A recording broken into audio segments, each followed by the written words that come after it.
That doesn't mean the action isn't hot itself, far from it. We've got plenty to look forward to on the dirt and the turf. Classic credentials on show from the 3-year-old brigade in the UAE Oaks and the road to the Kentucky Derby conditions race. The Nad Al Sheba Trophy, well, that produced the Dubai Gold Cup winner last year in Dubai Future. And not last but not least, we've got the Balanchine, 1,800 metres, named after a horse who was instrumental in the foundation of Godolphin back in 1994. She wintered over here. She narrowly was beaten in the 1,000 guineas. She went over to Epsom, rocked them in the Oaks, and then did something scarcely believable, becoming just the 3rd filly in the history of the Irish Derby to beat the boys. We honour her this evening with her 1,800 metre feature, 850,000 dirham. Let's take you through the details for meeting 13.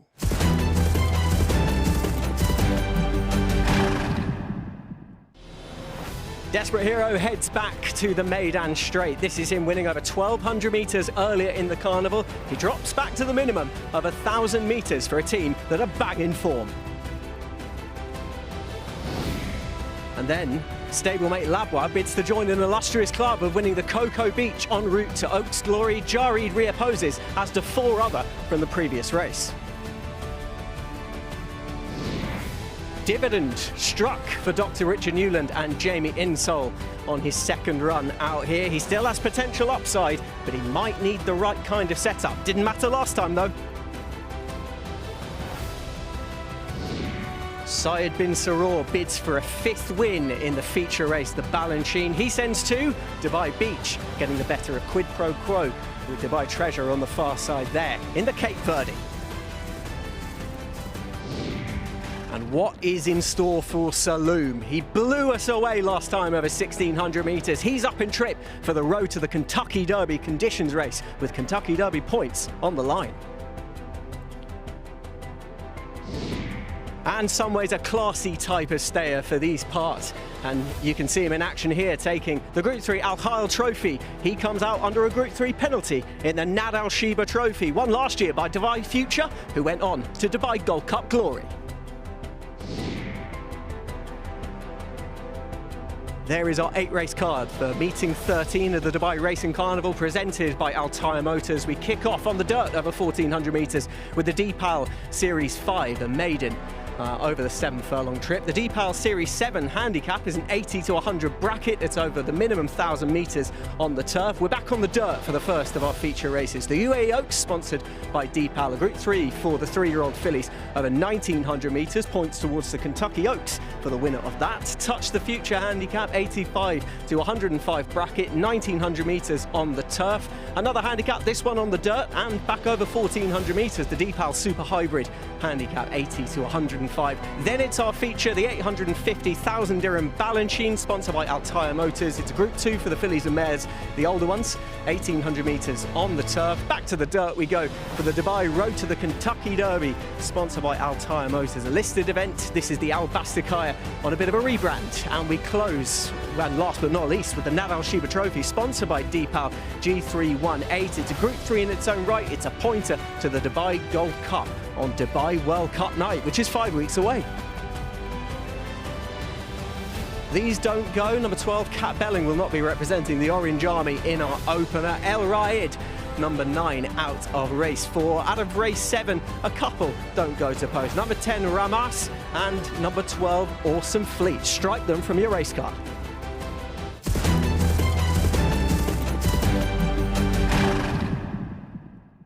The sun is too fierce for this pasty Brit. Thankfully, Pat Comerford has allowed us to do this in the shade this afternoon. How are you going, Pat? Yeah, good, Anthony. Thank you very much. Yeah, can't believe it's meeting 13 already. It's flying along, and you know we've got obviously a week away from Super Saturday. It's going to be a wonderful night of racing, but the lead-ups continue to get stronger and stronger. The Balanchine, the UAE Oaks tonight, races that have held some good depth in recent years, and there looks to be a couple of good renewals tonight as well. I love this card. I think that there's always the promise of what if a filly wins the UAE Oaks really impressively and may take on the boys in the Derby on World Cup night? What if a Balanchine winner absolutely spurts them 8 lengths and they want to take their chance in the Dubai turf? There's just a lot of what if for me, and I love it.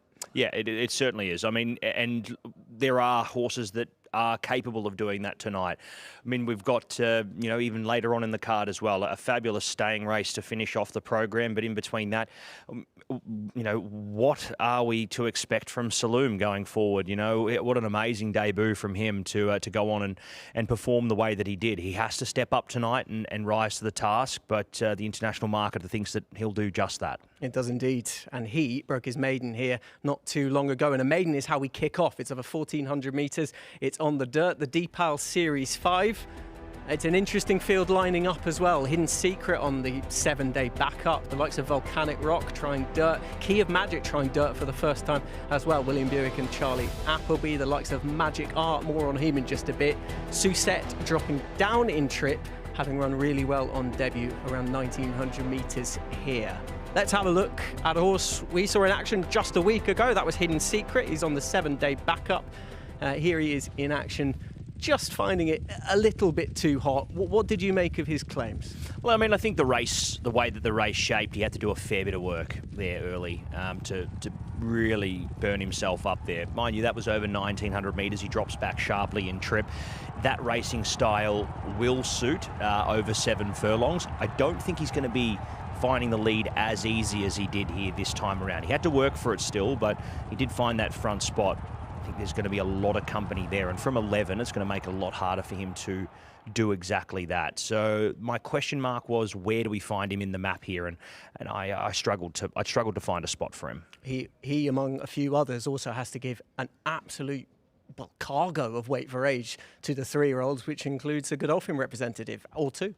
Yeah, look, he's certainly jumps off the page here. Does Key of Magic. Those runs at the run at Southall last start, more importantly there, in novice company, it's good enough form to be winning here. Again, we talk about it time and time through the seasons, how that all-weather form, we do struggle to see that translate here to the dirt. As much as they've got good form, and novice form in the UK is going to hold up, especially in a maiden here, especially when you're a 3-year-old and you're getting a nice weight penalty here against some of the older horses. But the biggest concern with Key of Magic is whether or not that form will translate over. We don't know whether or not he's going to handle the dirt here at Meydan, and that's the biggest question for him. But look, market thinks he's right up to his neck in it, and the exposed form would say he is. He's really well drawn in 4. I just wonder if he is going to be best placed to use that on his dirt debut. That's why I was against him. If he finds the first 400 metres a total culture shock, which is more than possible, we've seen it plenty, I'd rather be against him, and I'd rather have a horse who has at least had a sighter of the place. I agree. I've gone with a horse that hasn't run but has had a trial here and is shaping up to be a horse who I think will be able to put his best foot forward here nice and early. He's been trained here. He's been prepped up in this climate all season, and I'm willing to take on Key of Magic here. If Key of Magic comes out and wins, I wouldn't be totally shocked, but at the quote that he is on the international market, I think he's well unders. Who are you with? I'm with Diamond Diary's Will here. I really was looking forward to seeing this horse step out a few weeks ago. Unfortunately, kicked out on the float and presented at the races lame. So they've saved him up for another day. They've probably started his preparation a lot later than they would have hoped. But look, the trial was promising. I think he's a horse that's seen this track. He's fit enough to be coming out and running a good race here for Acarum Racing, and he's about 12-1 overseas. I think that's a really nice price. Son of War of Will. He's very much bred for the job, as is my selection, which is Magic Art. I'm looking forward to seeing how he copes, having had that sighter under his belt. It's going to be fast and furious to the first turn in our opener. It's going to be fast and furious all the way through in our first race on the turf, the 1,000-metre handicap, where you see the likes of Logo Hunter, who's dropping into this company for the first time in an absolute age. Power Mode, we've seen him plenty during the Carnival. Desperate Hero, we already saw him in action, winning over 1,200. Subito, fascinating first runner out here. Bupat Sema and Mikhail Barcelona. Jubmont, not really known for turf sprinters out here. Interesting new dimension. Mr. Chance, rapid 3-year-old getting a plenty of weight. Stowe may also have Donde Fermo in there.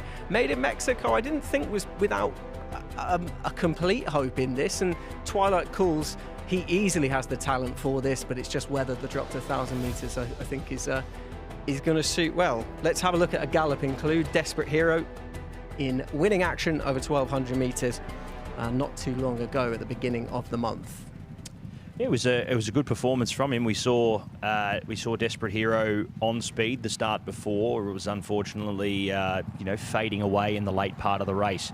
Sat out of the speed this time around, ridden in reverse to what we've seen in his start so far to date. And the 6-year-old by Captain Gerard was explosive to the line, tearing away to win by a pretty comfortable margin in the end, 2.6 lengths over Rapper's Delight, who also ran a really good race. I think they found the way to ride this horse, and with plenty of speed in the race here tonight, despite the fact that he drops to 1,000 metres here for this contest, I don't see them changing the plan. Do you think he might run out of real estate potentially? Do you think a sharp 1,000 in a straight line is going to play to his strengths? No, I don't think so. I think his style of racing is going to be really suited, especially with the fitness under his belt to 6 furlongs. That's the worry he's going to get back. I'd say that the way that he raced, they won't be changing the plan, but he's not going to have as much time to try and reel in the leaders here. And there's a couple here that run a pretty slick 1,000, and I think they'll be quite a ways in front. And one of those who must be dying to get back to that is Miss Your Chance, who as a 3-year-old gets the weight for age. And we know this is a test that suits her really well. Yeah, I'm with the filly here. I thought, they tried her around a turn. I can understand why they wanted to see, what the limit was with this horse. Probably the fitness suggested that 1,400 metres was the right time to be, contesting that. And, turns out that she might just be that sort of 6 furlong max straight horse, but 5 furlongs is well and truly her go. And from a middle alley, I expect Silvestre de Sousa to be handlebars down here. I don't see anything on paper here that can lead her, and if she can command the race from the front again, she may just slip away. Yeah, exactly. What he said, completely agree. Think Miss Your Chance has a really good spot in here, albeit this is a very competitive contest. Very competitive as well in its own right is the UAE Oaks, which is race 3. And 10 horses have won the Cocoa Beach, or the UAE 1,000 Guineas as it was once known, and gone on to win the UAE Oaks. Queen Azteca, the latest to do that last year. Labois, the Cocoa Beach winner, is looking to confirm the form, with Jarid and a whole host of others that she beat last time. The likes of Dazala, Auntie Fair, darted by fascinating contender, backing up so quickly. But this was the Cocoa Beach, and she's shown very pacey form. I thought she showed guts on this occasion. Yeah, I agree. Look, I mean, the race was panning out to be, these two obviously fighting it out. Char Reid has hit the front, and I don't think that she didn't have anything left in the tank. Is she idling? Yeah, I think she's just having a look around and didn't really know what to do in front, didn't have anything to chase, and that's not the worst thing to see for a horse who's going to be stepping out in trip. She had plenty in the tank there at the back end of that race. I think she just needs to be ridden in a way to utilise that. I mean, we saw it last year with Queen Azteca, a horse who gets right back but needs that horse to chase, that leader to run down, and you can't get her there too soon to the front because she'll gawk around and unfortunately she's left exposed. I don't expect Labois to change the plan from gate 1. I expect them to roll forward here. Has probably... look, I mean, this is my worry. I thought Labois was at the back end of her distance range at a mile last time out, and I think the only reason she kicked back was because Char Reid gave her an opportunity to do so. She never slowed down, which was to her credit, but Char Reid didn't want to kick away. I think that Char Reid has the advantage here over Labois. I expect Char Reid to be sitting a bit further back and be saved for that one run. Maybe be ridden a little bit more like a push-button horse here by de Sousa tonight. And if they can time it to perfection, I'd say Char Reid will be running Labois down. That's my 2 cents. I'm going against you. I'm going with Labois. Salim Bin Ghadai, very confident that his filly's going to stay the trip. Being by Charlatan, I kind of see it. Was in and around 9 furlongs, albeit had a fair bit of pace to his name when he was running in the States. I just think she might well be away and gone. Maybe not in the style of Down on Bayou when she won in 2020, or maybe more of a Mimi Kikuchi in 2023, both winners for the stable. I think they know what it takes to win it. I think she's the right favourite, but I completely see why Jarid might turn the tables. Let's get back to the turf. We're over 1,800 metres. Looking forward to our next race, 85 to 40 bracket. Tribiti at the top, having a second run out here. The likes of Dividend, the winner of the Lord Glitters. Claymore could be a classy type for the grade if able to have his own way out in front, heading out in front and being unhassled. Don't know how likely that is necessarily. Lanakash, know plenty about him at this stage. Dante's Lad, a bit unlucky in transit in a run or two. Standing dish out here, Sean, fantastic to see him get the win. Warsock's very interesting now that he is getting a trip. The Norwegian Derby run, of course, over 2,400 metres. I think the step up and trip from 1,600 is really going to play to his strength. And a couple of Crisford horses in Will Scarlett and Green Triangle, who has come in for real support on the international market. And I can see why. There's just a few horses in here, Pat, that are going to need the setup. And are they going to get it? That's the big question, isn't it? Because this race, I'd say, going off the fact that, you know, we're obviously running here over 1,900 metres. It's not too much further than 2,400, but Claymore gets gate number 1. And if we remember Claymore from 2 starts ago, I can understand why Jane Chappell-Hyam decided to send Claymore to Abu Dhabi last time out. Great prize money on offer for the feature meeting. And, you know, just an opportunity to probably give the horse a bit of a change of scenery. Comes back here to Meydan. Danny Tudhope, I'd say, will be probably putting in the same sort of tactics that Silvestre de Souza did 2 starts ago and trying to rate the horse in front and trying to kick away. So I think that, you know, there are a couple of horses here that are going to try and make this a bit of a stop-start contest, and that's going to potentially throw a bit of a spanner in the works here for some of these runners to try and get, you know, a pretty genuine run race. Who have you gone for? Look, it was a tough race, this one. Isn't it? I sided. This wasn't really on form for me. Look, I mean, I respect the form. I thought the win was fabulous, but visually, Dividend looked like a horse that has got so much at hand and just had an absolute lap full of horse there. So I thought I'd be willing to give Dividend another go here. What I did like about this was he was keen in the early stages. It didn't really matter in the end. He still had enough for a finishing kick. I think even if the trip doesn't go perfectly, and I know he's up in the weights, I can see a similar kind of scenario. There are lots of horses who seem fairly dependent on having enough pace to bring them into it. Sean, a perfect example. Green Triangle to an extent, albeit I don't know if we know absolutely everything about him yet. I've gone for Warsocks. I just thought... I totally see you. I can totally understand. Yeah, yep. I mean, you know, he's a horse who gets the trip. Gate probably won't be too much of a concern considering on where he races. I mean, the thing is with Dividend as well is that, you know, he got an opportunity from that inside draw to sort of sit back, 3 back the fence, pop out at the right time, and, you know, he did need the luck. Ross Orion did need to do a bit of weaving to get the run, but got that in the end. Drawn out a little wider, so where he finds himself in the map, it's certainly not going to be on the fence, I'd say. Bit of a different race pattern for him. I'll go with Dividend, but yeah, this is one of the more open races of the night. It's going to be a really good contest. I can see a few of them hitting the line together. Yeah, I completely agree. Hopefully one of them is Warsocks for my own personal benefit. The Danes, well, they ran right in meeting 10, and maybe the Norwegians can get in on the act in meeting 13.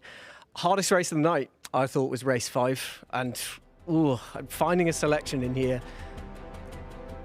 Not quite pulling teeth, but just I'd like a short list of about 4 or 5. The fascinating contender in here is Shaq Diesel, new starter for Bupat Seema. I'm looking forward to seeing if he's as big as his namesake in the paddock, Shaquille O'Neal, NBA superstar. Kanjar has had plenty of good goes around here. Dirt turf, it all comes naturally. I'd imagine this is a prep for the Ras Al Khor in a few weeks' time. Strobe up to 1,400 like that. Zandvoort, will he last out over this slightly shorter trip? Lafferty starting to put together a really nice profile as well. And Rebels Gamble, the Swedish horse, being given a go on the dirt as well. Going Chrome Go, sadly hasn't drawn a gate for the second successive time. Keep an eye on him going forward, and African Candy rounding them off. So tricky. Genuinely could have gone 5 or 6. Yep, 100%. I totally agree with you. I found this really, really difficult. if Strobe had drawn a gate, I would have been more clear cut and had him on top. But that wide draw is going to make it awfully tough for him. I'd see him still finding himself in the top 3 or top 4. I lent into between the 6 and the 7 here, Zandvoort and Lafferty, both with different profiles. Zandvoort, a miler coming back to 7. Lafferty's a 6-furlong mare who is trying to stretch out here later on in the campaign at full fitness. So both of them will be heading forward. I'd say the worry for Zandvoort is that Zandvoort's got pace to burn, but dropping back here up against a couple of sprinters, I don't know if he's going to get his usual front-running role with ease. They're going to have to potentially burn him up a little bit early to try and find that. But yeah, I thought Lafferty's going to get into a nice spot in the map here, and I think it's the right time to stretch her out. Do you think Zandvoort needs to outright lead? He says, asking a leading question because Zandvoort is my selection. Yeah, I think... I don't know if he needs to lead, but I mean, that's just the way that they've ridden him all season. And they've got to win out of it by kicking forward and catching everything flat-footed in the race. There's a couple of other times where he's been sort of surrounded, pressured, and he just hasn't given us that feel of that horse that we saw the first time out for the season here on the 12th of December. I just haven't seen that again, and as a result, I just know Lafferty, she loves Meydan. Her times in her track work leading up to her victory 2 starts ago were good, and she's maintained, I think, a good steady state of fitness. She only went down. She in a very, very tough field last time out. I mean, up against some pretty grueling 1,200-metre sprinters. She comes into this with a little bit of extra ground. She's going to be left alone, and I think that's going to aid her chances here. So I'll stick with Lafferty. I think Jebel Ali can get on the board with her. I'm going with Zandvoort. I can see a scenario where you suddenly, like the last 2 times in commentary, you've seen him burst to the lead. You've said as much, and last time I think you actually said words to the effect of, but for how long? And I just hope for just that little bit longer. Yeah. I'm hoping for your dulcet tones to be bellowing home Zandvoort as I dance in the parade. He'll need an uncontested lead. Yeah, okay. He needs something. He doesn't need anything around him. He needs to be able to run his own race, and then they also need to deal with his biggest quirk that he continues to battle with, and that's his ability to lay out in the straight. And if they can keep him straight, hopefully Kieran Schumacher can get the job done with him. But yeah, I thought it was a race between the 6 and the 7 in a very open contest. Who doesn't love a few quirks? Come on, Zandvoort. Do it for me. I really need a winner. And hopefully I can get one as well in the Balanchine, which is our feature. We're back on the turf. Saïd bin Suroor took the inaugural running of this with Gonfia under Frankie Dettori back in 2004. He's looking for a 5th win in the race, and he sends 2, the Dubai's Beach and Treasure at the top. Fairy Glen, I had to rub my eyes to see that she's back over 1,800 metres. Generally, middle distance to staying distance is back in the UK last season. The fascinating one for me, Pat, is Blue Nazar, because it was just the way at Yarmouth that she went through the race. She did loads wrong to begin matters, but she bolted up in the end, and she's taking on a few horses who are refugees from the Cape Verde who they've taken each other on. They've established something of a pecking order. Do you see that being replicated over 1,800 metres? I'd see Dubai Treasure not changing the game plan, despite the fact that they are trying to stretch out over distance. I'll be honest with you, I was the first person to be quite shocked. I had an idea that after that race last time out, that both of these horses would be continuing on into the Balanchine. Yeah. The question mark was, okay, I can understand Dubai Beach is going there because I think Dubai Beach will see the trip out, but Dubai Treasure getting out over 1,800 metres. I barely saw the mile out, but stuck on enough to stay in the finish. And I mean, you know, I can understand why they've decided to do it. But I do think that Dubai Treasure becomes a great asset for Dubai Beach in regards to being able to establish a genuine tempo up front, and also forcing a horse like Miss of Change, who does like to go forward as well, to not get an easy enough contest and, I guess, allow Callum Shepherd to pull some rein there.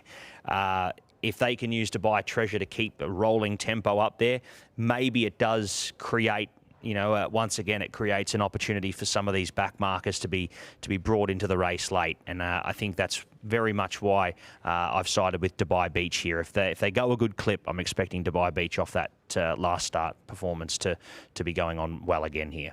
I like last time Rishi asked Kieran Schumacher in the winning interview, what was the first part of the race like, or worse to that effect? And he turned around and said, that was quite good for her. She was reefing and pulling all the way through. I think a good solid tempo. She might still be keen off it, but she's undoubtedly talented. And I like the fact she showed guts, and why not? She's been to become the 10th horse to do the Cape Verde Balanchine double. So are you with me here in Dubai Beach, or have you swayed elsewhere? No, I've been seduced somewhat by the unexposed horse in Blue Nazar. I just think, why are they persevering? She's one and done. Yeah, you'd like to get some black type, but there's loads of opportunities in the UK for that. I think this is a division that sometimes throws up slightly on the weaker side of contest. Mm-hmm. The same horses facing each other. Bit of new blood.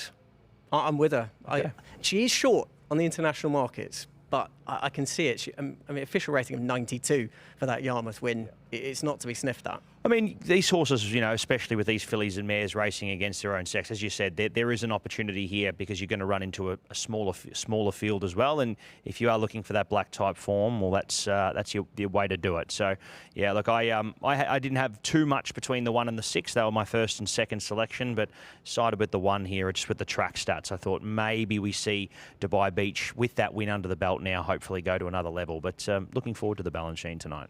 Classic credentials on the line, as I said a little bit earlier. We see that in the road to the Kentucky Derby conditions race. This is the Albasta Kaya, if you're wondering where exactly that went. Used to be held on Emirates Super Saturday and now gets its own place 8 days before. And the $600,000 purchase, Saloom, who wowed us all when finally belatedly making his debut, is looking to lay down his classic credentials. He's got loads of stablemates around it, like Lino Pedrino and Omaha Front. They're both hailing in the suited and booted future champions colours for Bupat. Brotherly Love, very interesting contender in here for Jamie Osborne, because his half-brother Heart of Honour last year was narrowly denied in this by Bupat's Galactic Star.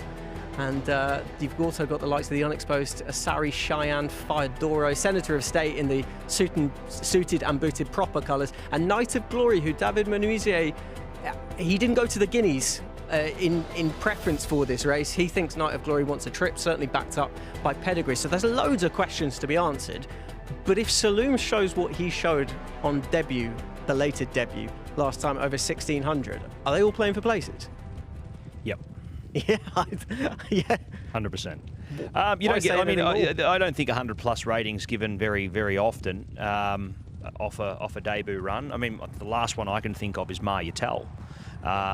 That's the last time I've seen the handicapper go that high. He was playing with them, and look, it was a maiden. We've got to remember that it was a maiden. He was up against non-winners. He's coming into this field tonight against a bunch of horses who have already won races, and it's a big jump in task, and you know, we just don't know what this 3-year-old colt by Authentic's going to do. But he showed enough that I can't jump off the train now and say, you know what, I think something's going to go wrong here. I've got to be with him here again. Who did I think was the biggest danger? Look, the market thinks that it's Lino Pedrino overseas. I disagree. I think with Saloom's race pattern, his ability to roll forward, command the race, it's going to set up for a horse like Brotherly Love to be rattling home here late.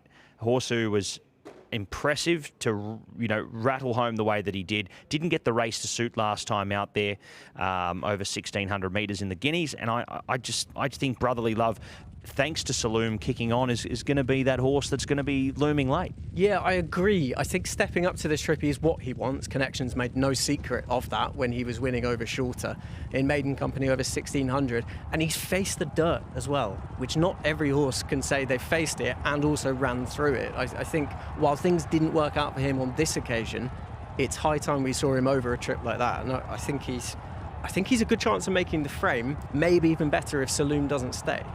Look, I mean, they're going to know a lot about Saloom here, and the fact that he is unexposed over this distance is the only query. We saw him so electric over a mile, he got everything off the bit and chasing, but over 1,900 metres, these horses back in the field can let a leader go and ride in the hope that the horse punctures up in front. And it can happen very, very often here at this track. It is a very, very long straight to be in front, a long way from home. I expect Saloom to be quite well clear here at the turn, and it's just going to be up to him as to whether or not he has the nous and the ability to, and the energy to be able to sustain that 1,900 metres and that final furlong and a half. But it does leave him exposed to runners like Raji, to Brotherly Love, who are going to be back. They're going to be they'll be in the kickback, but they're going to be doing their best work late. And I'd say we're going to have it's going to be an interesting finish, this one. Oh, I can't wait. I can't wait to see what Saloom can do over this longer trip. So from going as hard as you can for as fast as you can all the way through the race to likely sitting and sprinting back on the turf over 2,810 metres to close the card with a Group 3, the Nad Al Sheba Trophy. It's sponsored by Deepal at G313 and some classy types out here. Sunway, very classy stayer over in Europe for David Menuisier. Al Naya, standing dish out here. Hasn't won for a long time, but has shown up really well in the Dubai Gold Cup a couple of times as well. Has hit the frame. By the book, the X Factor in the race, Crystal Black. He's going to appreciate this much more than the Group 3 Dubai Millennium over 2,000 he had last time. Adrian Keatley's doing great things in the UK currently. Kihava representing him, a dual-purpose horse. Joseph O'Brien without a win at the Dubai Racing Carnival. Couldn't believe that. Aeronautic bids to change that. Nightwalker, who looks to bounce back from a disappointing show on the lead in the Al Khail. And Surabad, who was a very classy horse for his previous connections, is just yet to really click out for Salim Bin Gadar. But Bernardo Pinheiro, who's leading the jockey standings in the UAE domestic season with Sylvester de Souza, has some good book of rides. I think it would be hard to see him making too much of an impact in this. Let's take a galloping clue though, and it's the aforementioned Al Khail Trophy, which was run not too long ago on Fashion Friday, and Sunway jumped into a lovely position, and when you have a classy horse like him in that kind of position, he's going to be extremely hard to run down, and so it proved. Yeah, he was. And look, I mean, he's made it tough for some really, really good horses in behind. I mean, Epic Poet went on. He didn't get the race to suit in Saudi the following start, but, you know, he's a very, very good, consistent campaigner at the staying ranks. And Meydan as well, who was touted to win the race and just, unfortunately, Sunway too tough in the end to go on and win. And Sylvester de Souza nearly got away with it with Claymore doing the exact same tactics a couple of weeks before. He executed it once again with Sunway and was able to go on and win.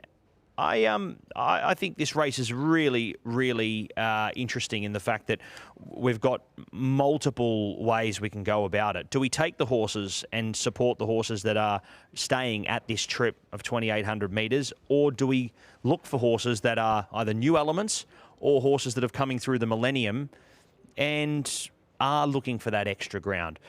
I thought the Millennium was the form line to go off, not because I thought the race was the strongest.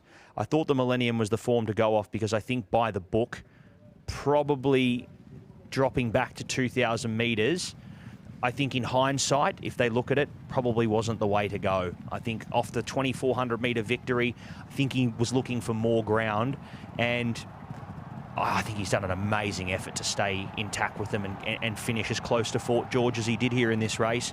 But you can just see with his racing style, he's not looking for it to be as grueling there early. He's looking to be able to sort of fall asleep in the race at some stage, but he was just getting hammered the whole way. And, you know, I think it was an amazing effort to do it, what he did.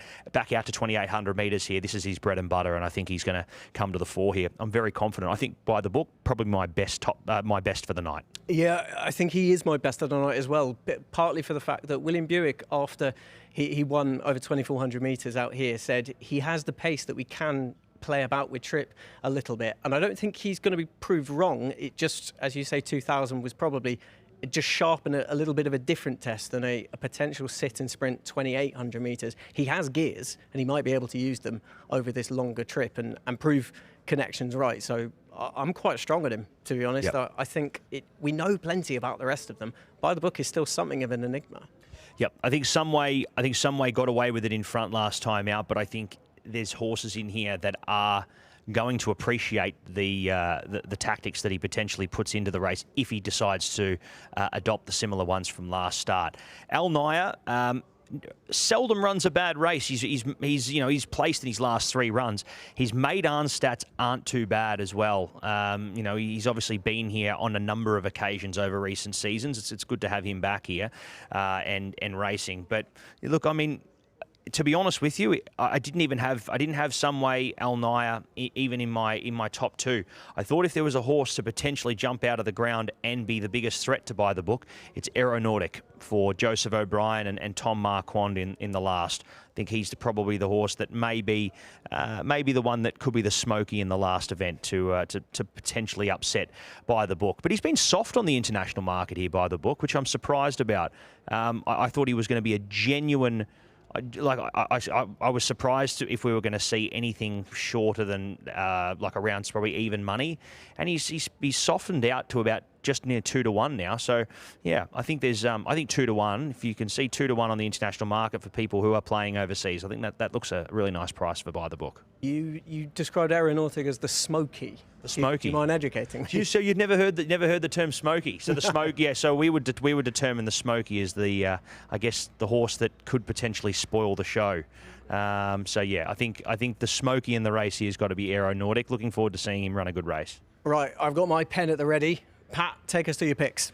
Okay, so heading into the first race here, we've got Diamond Diaries Will on debut. Think can run a good race here for Doug Watson and Acaram Racing. Miss your chance to make all in the second. Char Reed to hopefully get over the top of Labwar in the third there. Dividend, like what I saw for Dr. Richard Newland and Jamie Insole, hopefully can make it a back-to-back victory. Lafferty, hopefully stepping out to 7, can handle the journey. Dubai Beach in the Ballon Sheen, thinking it'll run a good race. I've got to stick with Saloom. I loved what I saw start, but we'll be holding our breath in the final 100 or 200 metres. And By the Book is my nap for the night in the last. I think out to 2,800 metres, he's going to be electric. For my picks, we've got a little bit of crossover, so I'll focus on a few others. I think Magic Art needed that sighter last time, should go better in the maiden that kicks off the card of 1,400. Labwar, I'm looking forward to seeing how she copes with the step up in trip and see if she can confirm the form with the horses she bested last time at the Cocoa Beach. Warsox hasn't drawn a good gate, but I just think has upside back to this kind of trip. Zandvoort, please hold out, show that burst of pace that you did when now dropped to 1,400. Has run over sprint distances, think he'll be okay. Blue Nazar, I'm, as I said, seduced by that particular horse. Looking forward to seeing how she gets on unexposed to a T. And Saloom and By the Book, all things considered, it's a bit of a feast, but we've got a proper feast next week with Emirates Super Saturday in 8 days' time. And the Dubai World Cup meeting is now just 5 weeks away, the 30th edition. If you haven't got your tickets, what are you doing? If you can be here for the 30th renewal. Too enthusiastic? No. Not enthusiastic enough? No. Enthusiasm is welcomed. I totally agree. It's going to be the absolute night of nights. And an absolute milestone as well for Dubai racing and racing in the Gulf to have the 30th running of this great race. So on top of that, a stellar program around it. You'll be silly. And as I said with Rishi the other day, if you're not here, you're only cheating yourself. Exactly. If you're not here, you're only cheating yourself. And if you do need a bit more convincing, here are the highlights from last year. Onto the back section of the course by 3 parts of a length. Paddock second, 3 wide and third was first class. Talal Al-Khaladia getting the run of the race in behind them in fourth. Box seats from next him running Mubid. Half a length to Mary Lila and similar margin to Vizier. Then came Najib Al-Zaman, who's been no better than 4 deep the trip. Next came Alexis from Sunny DeLoop and Canal de Fost. It was 3 lengths from Unleashed, who's going backwards now. Vicar Green's at the end with McCarm, and they've got a lot to pick up. As they get to the 800-metre mark here and they start to swing off the back, it's Jafar back onto the dirt here this afternoon, travels well in front. First class second, third was Tardik. Talal Al-Khaladia now gets off and starts to make his run here wider out from Mubid, and they've dropped away now from Vizier. Then came Alexis, and Najib Al-Zaman's being pursued out wider. Up into the 500-metre mark they travel. They are about to swing for home here in the Dubai Kahela Classic, and it is for first class Class, who hits the lead from Talal Al Khaladia out wider. Jafar's a beaten horse from Move B. Then came Paddock. First Class looking to wind back the clock here, finding form here a couple of starts ago. Talal Al Khaladia now up to the task. First Class is trying to stave him off. First Class still with a narrow advantage. Talal Al Khaladia trying, getting there with every stride. First Class, Talal Al Khaladia is not going to do enough. First Class in the Dubai Hakailayla Classic goes on to win it again. Talal Al Khaladia runs into second. Out onto the back they travel. At the 1600 they pass midway. And it is Trawler Man who leads them down the back of the course here, getting closer. Double Major, the margin now a half length. Straight was third, Term of Endearment, cuddled up there on the outside in a nice position, travelling along well. Al Naya the same. Epic Poet, 3 back and 1 out from Passion and Glory, who is a little keen here in the run. Dubai Future tracking up out wider. 2.5 lengths to Continuous, and Trafalgar Square has seen them all the entire way. 1,200 metres and change left to go here in the Dubai Gold Cup, and they are not breaking any records here at all. Trawler Man getting it all to his own liking up in front. Half a length on Double Major, straight third. Fourth, Term of Endearment, and 3 back the inside Al Naya. From Epic Poet, who now peels out 3 wide to begin to improve. From Passion and Glory, who pops off the fence. Dubai Future looking for a card up here shortly, something to go around or ahead to push him through the race. Then came Trafalgar Square, and Continuous is now last as they head down the side. 700 metres left to go. Trawler Man now dials it up. Then came Double Major out wider. Epic Poet cruising into the race well. Straight looking for an out here on the inside from Term of Endearment, who's found it a little tough here in the final part. Then came Dubai Future, who's coasting up on the outside here for D'Souza. On the inside, Al Naif. Then came Passion and Glory from Continuous and Trafalgar Square. It's Double Major who hits the lead from Epic Poet. Dubai Future, the old boy, finding plenty the outside. Dubai Future taking over from Double Major and careering away. What a return. He's come back from nowhere, and he's now 2 for 2. Dubai Future, classy in the Dubai Gold Cup. 2.5 lengths from Double Major. And racing. Steel Sunshine stood there and missed it. No Lunch the same. Kazu Petron drops back along with King Gold.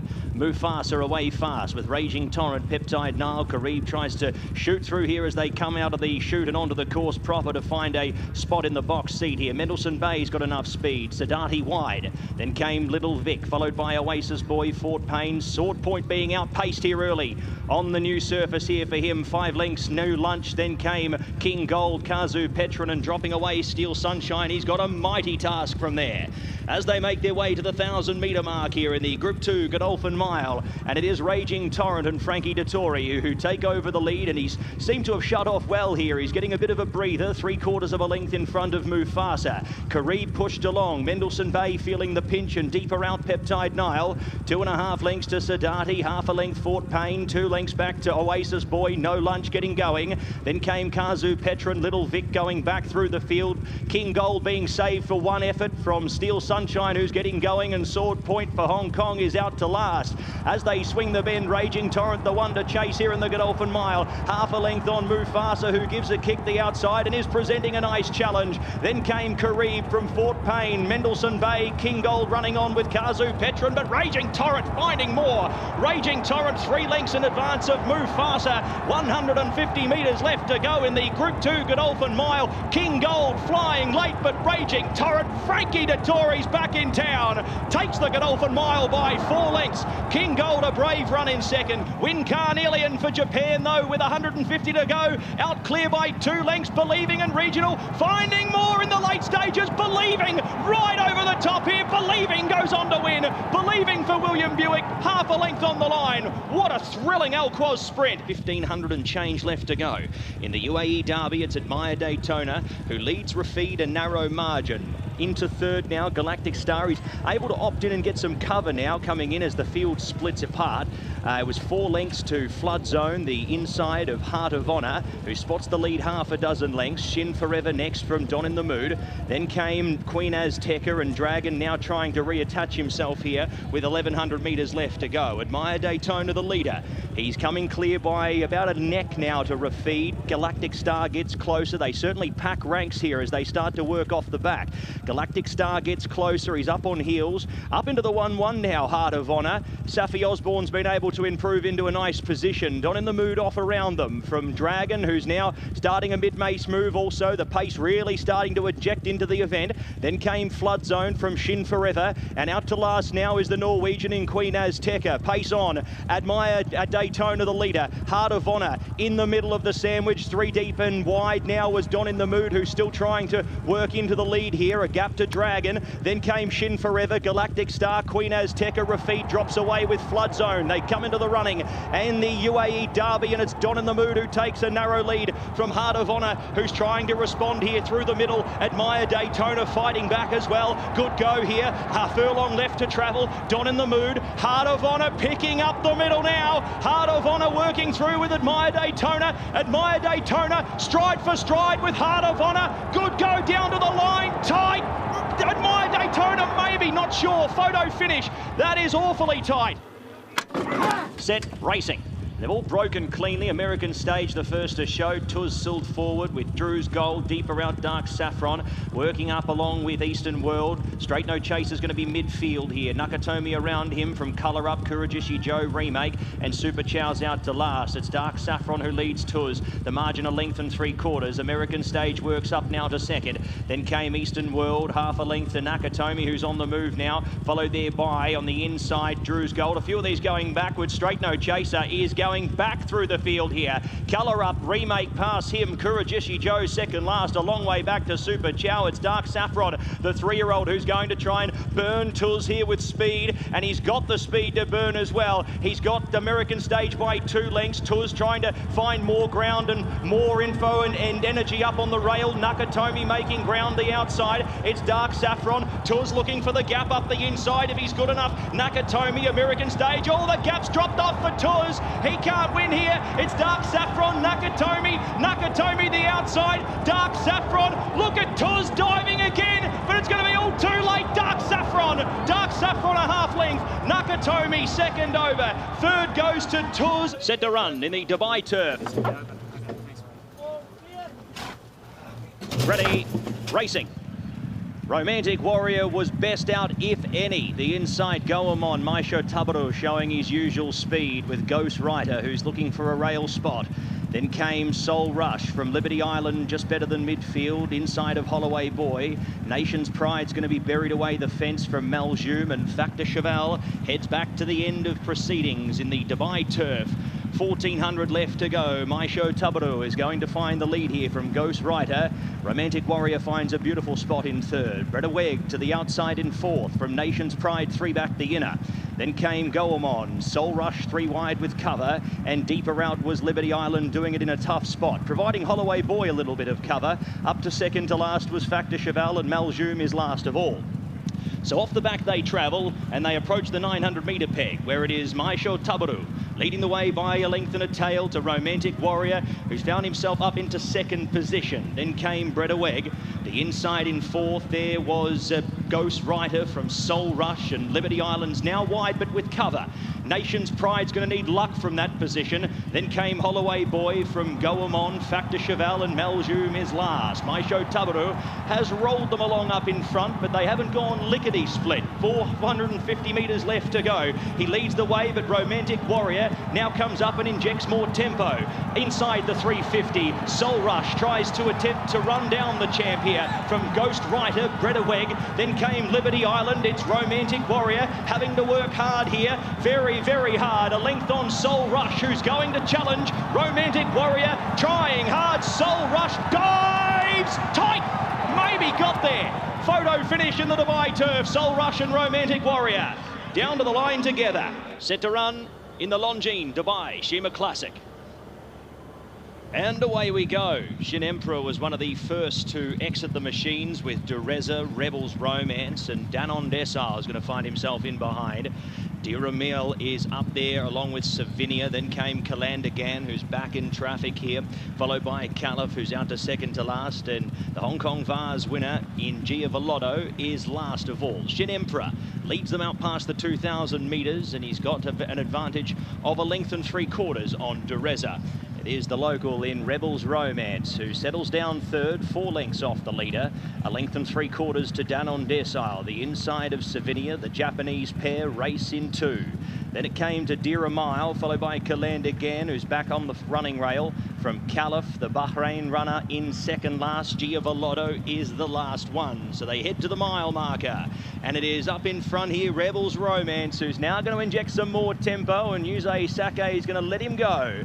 He sits second on Shin Emperor, followed there by Dureza, who's third. Tries to rein it back now on the leader, does Buick here, and bring the tempo once again out of the race. Savinia is fourth. Fifth is Danon Decile, and Dear a Mile is sixth. Half a length, now a length back to Kaland again, who's got 8 lengths to go on the defending champ, who's now leading up in front on a good clip, followed by Caliph, and out to the end, Giavolotto still last. Inside the 1,000 they go, and it's William Buick in the royal blue, looking to go back to back here with Rebels Romance. He's 2.5 lengths on Shin Emperor. Third was Dureza, fourth Savinia, and Danon Decile fifth the rail.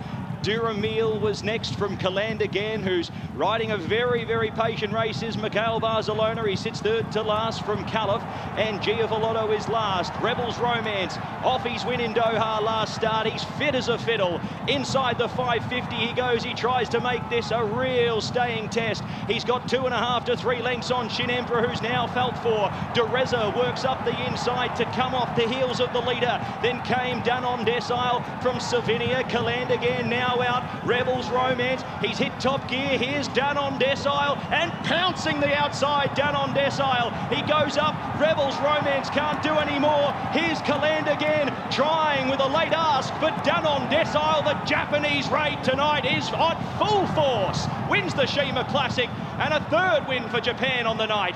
Kaland again, second over. The Dubai World Cup field are set. Racing in the Dubai World Cup. Let's bring it on. Walk of Stars, the leader on the inside early. Going up Forever Young, Il Miracolo, Mixto deeper out. Then came Imperial Emperor looking for a forward position. Katona's caught wide as well. And the first 6 break away by 4 lengths on Wilson Tesoro, who sits much closer than last year. 2.5 lengths to Hit Show, 5 lengths Rattle and Roll. A further 2.5 lengths to Ramjet, and 5 lengths back to Ushpa Tesoro, who's spotting the leaders 15 lengths here in the Swan Song race. Onto the back they travel in the Dubai World Cup, and it's Walker Stars from 1 who's going to lead them up by half a length. Mixto second, third and 3 wide Imperial Emperor. Then came Il Miracolo, followed by Forever Young, who's 5th in running in amongst traffic.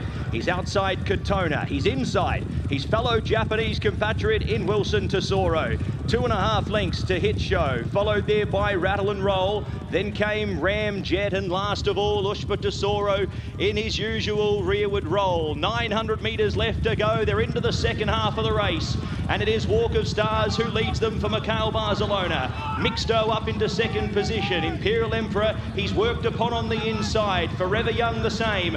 On the inside, 3 back on the outer. Cluttered up is Il Miracolo.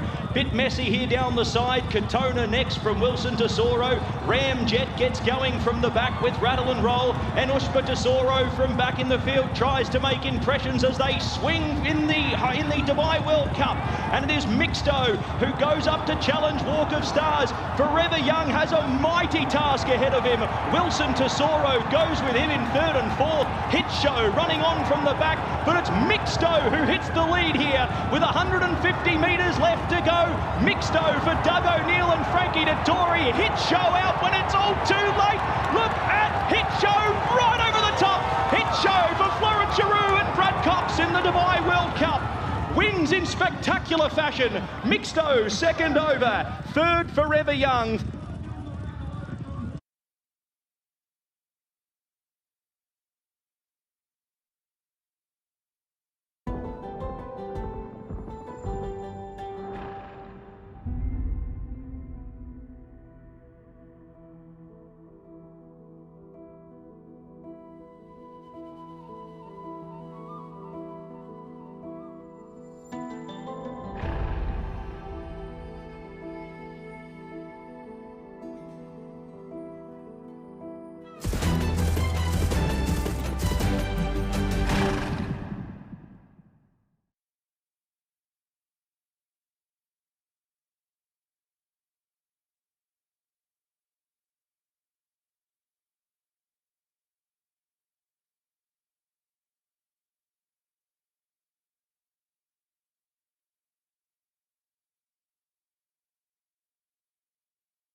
Bernardo, great to catch up. You're riding the crest of a wave at the moment. Life's pretty good.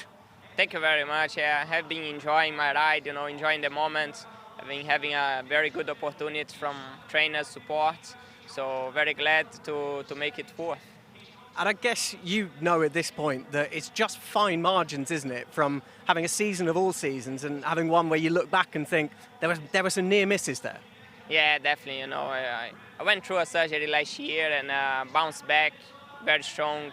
I'm glad to be back stronger, and this season is very competitive. I'm in the top of the table with Silvestre and also Taggy just across the corner. It's still a long season. A month and a half to go. A lot of meetings. A lot of races. So just focus each day.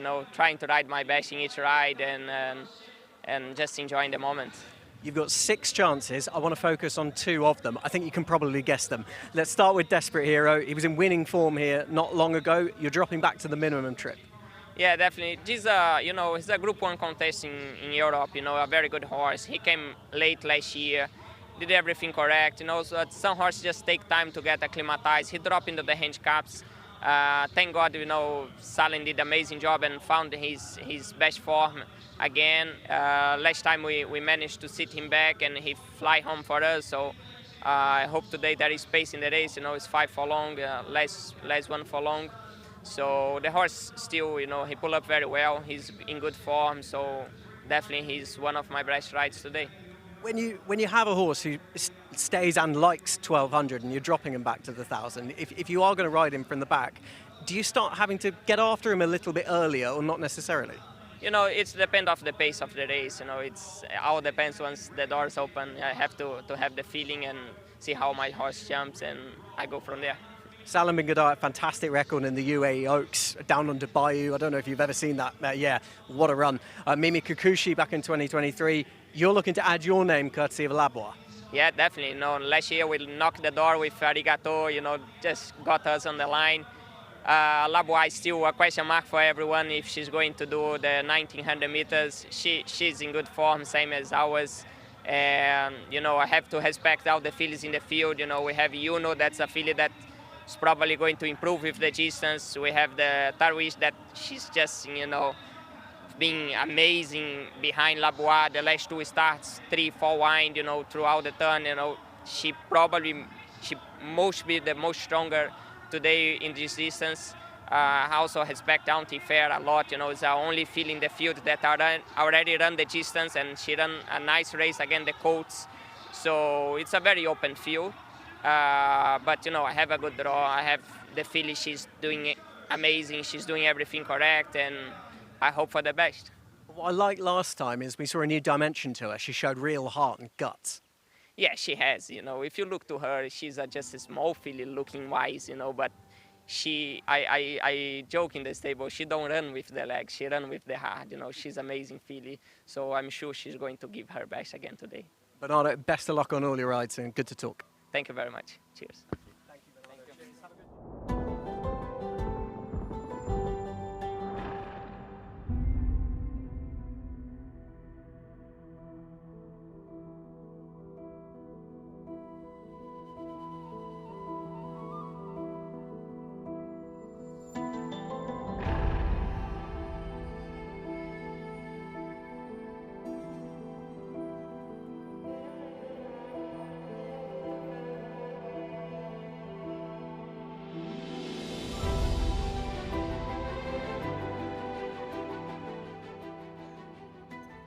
The Deepal Series 5 is our maiden that kicks off the 8-race contest here at Meydan and meeting 13 of the Dubai Racing Carnival. And I tell you, sometimes you need eyes in the back of your head for this job, because sometimes you need to rely on your ears. Willock just tried to take myself and my very brave team out. We're keeping a good eye on him at the moment. The debut jitters, perhaps.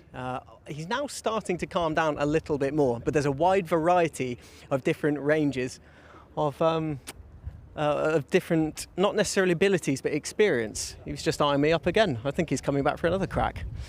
Hopefully he makes it out onto the track all well. He's got a few ideas, and this is all very new to him.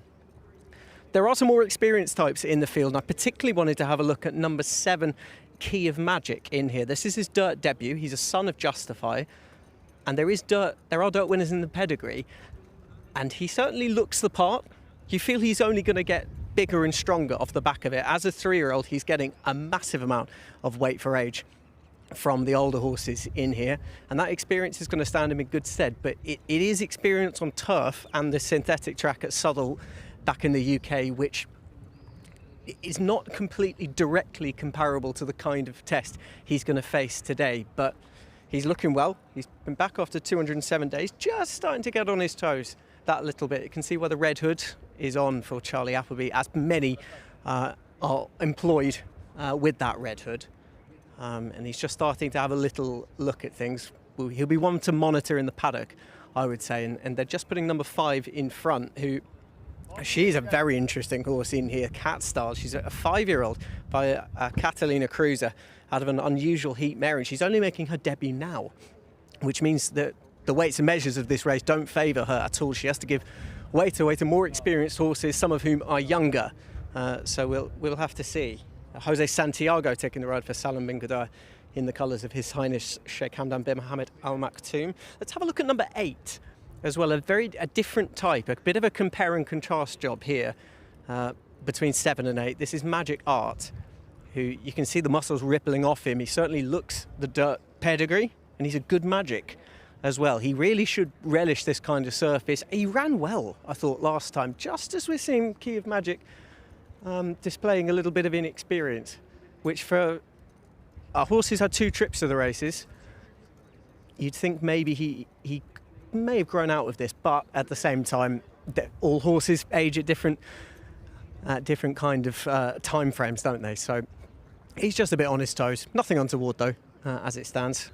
Back to Magic Art, who I think he's going to come on a fair bit for that run. That was back in meeting 10, just 3 weeks ago.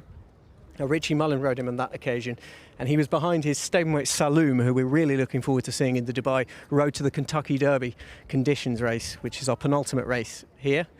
And hopefully Magic Art, well, at least I'd hope, because I've picked him, I hope he pays him a handsome compliment in here. He's got a nice draw in stall 6.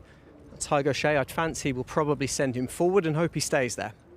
And as a 3-year-old, like number 7, Key of Magic, he gets a fair bit of weight for age in this contest.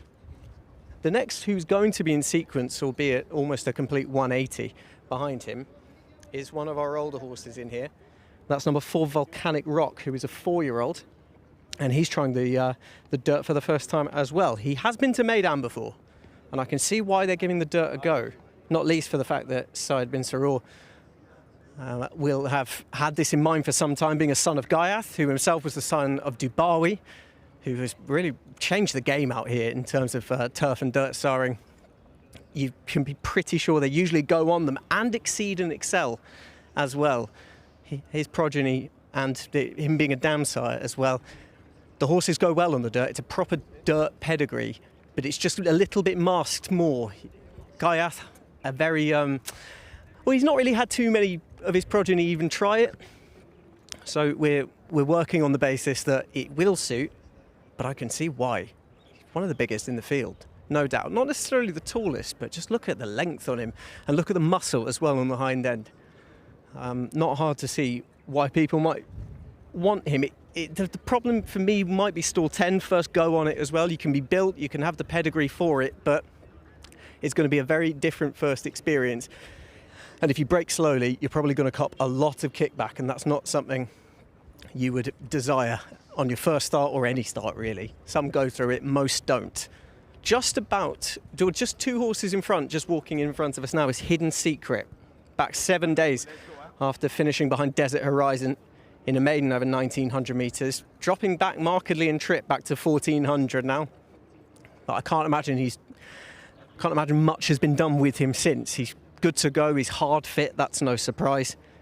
He's having his 5th run of the campaign, and a return trip to Meydan within a week, where he was second in meeting number 12, I should say. He's heading down to the paddock, and on hand to bring you through the runners and riders will be Pat Comerford. Yeah, thank you very much, Anthony. Really excited for this opening event to kick us off here very shortly. We've got a nice field to start the night. This one for 165,000, a maiden. So one of them is going to break the maiden tag here tonight. Will it be one of those horses who's had a few starts already, or will it be one of our few debutants in the race looking to kick off their campaign and their career overall in style? Runners are heading through the tunnel and out for the parade of race number 1.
Well, ladies and gentlemen, we're about to get underway here with the parade for race number 1.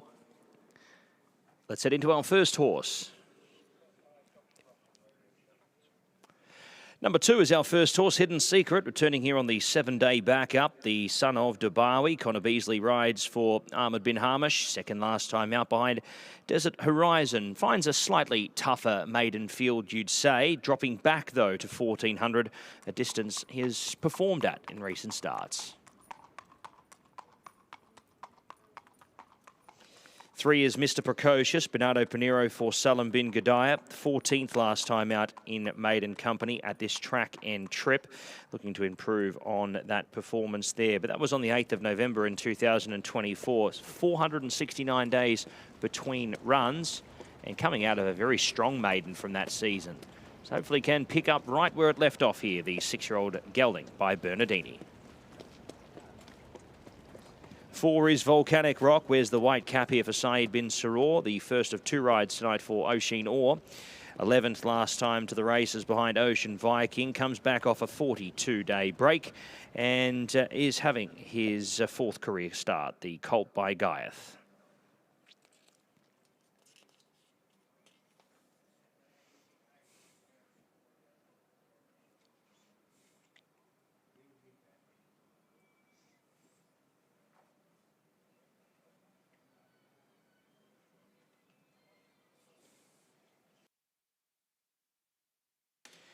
Here's our next runner, number 5, Cat Style. He's drawn a little wide here. She, I should say, has drawn a little wide here for tonight's assignment on debut. The daughter of Catalina Cruiser, Jose Santiago, to do the riding here for Salim bin Gadaya, a second runner for the stable in the race.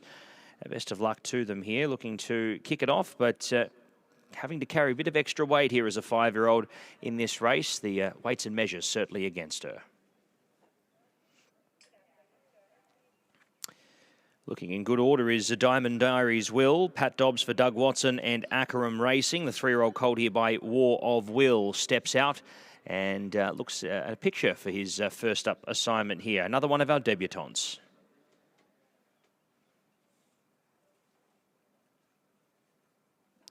7 is Key of Magic, comes across with nice novice form in the UK. Has to translate that from all-weather at Southall to the dirt here at Meydan. So a bit of an unknown on the surface, but the international market is very much with the gelding by Justify. Magic Arts come out of a very strong form race, 5th to Saloom in Maiden company last time out. Stepping back in trip here for a horse that settles up in amongst them. That should only aid his chances, the 3-year-old here, colt here by Good Magic. Finds a nice race here, and if improvement is in store, we may see Magic Art run a strong race.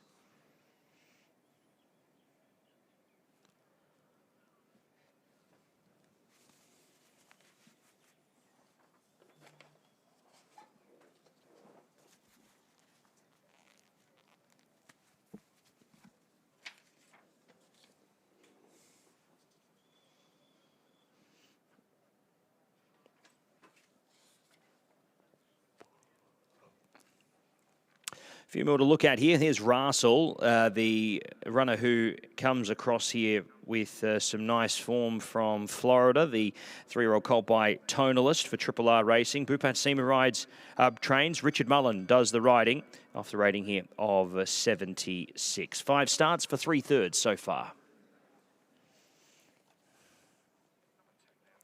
10 is Susette, second on debut behind Watch Collector, who steps up against it. Does Watch Collector later on in the program. Looks a good form line. Another one, though, who has to drop back in trip here, but gets the aid of an inside draw for Macau Barcelona.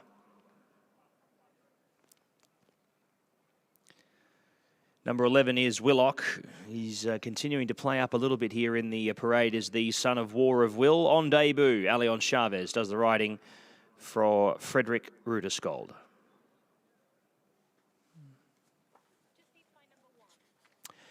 Lucky last will be number 1, Charming Life, the 4-year-old gelding by Dabawi. Kieran Schumark will do the riding for Abu Bakar Kadora and Masaba El Meheri. It looks like he's about to make his way out of the parade here into the tunnel. He's had the 4 starts and yet to figure in those runs to date. But he is a son of Dabawi, bred to go well here on the surface, and we look to see an improved run from him. Just has to do it with a big weight of 62 kilos. That's our field for race number 1 here, all brought to you by Altyre Motors. This one, the Deepal S05 over the 1400 for 165,000.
Our best turned out. This is the first one of 8 of the evening, and it's gone to number 6, the debutant Diamond Derry's Will. Beautifully turned out and judged to be the best turned out for our first race, the DPAL Series 5. The groom who has won 650 dirhams is Zahid Khan, being presented by Mr. Ali Essa, CEO of PHI Advertising, with his prize. Well done to Zahid Khan, whose Diamond Derry's Will is our best turned out, the first of 8 this evening here at Meydan.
Runners on the way down to the start for the DPAL Series 5, our first of 8 races here at Meydan. This is a maiden, and it's over 1,400 metres. Runners heading out onto the dirt track.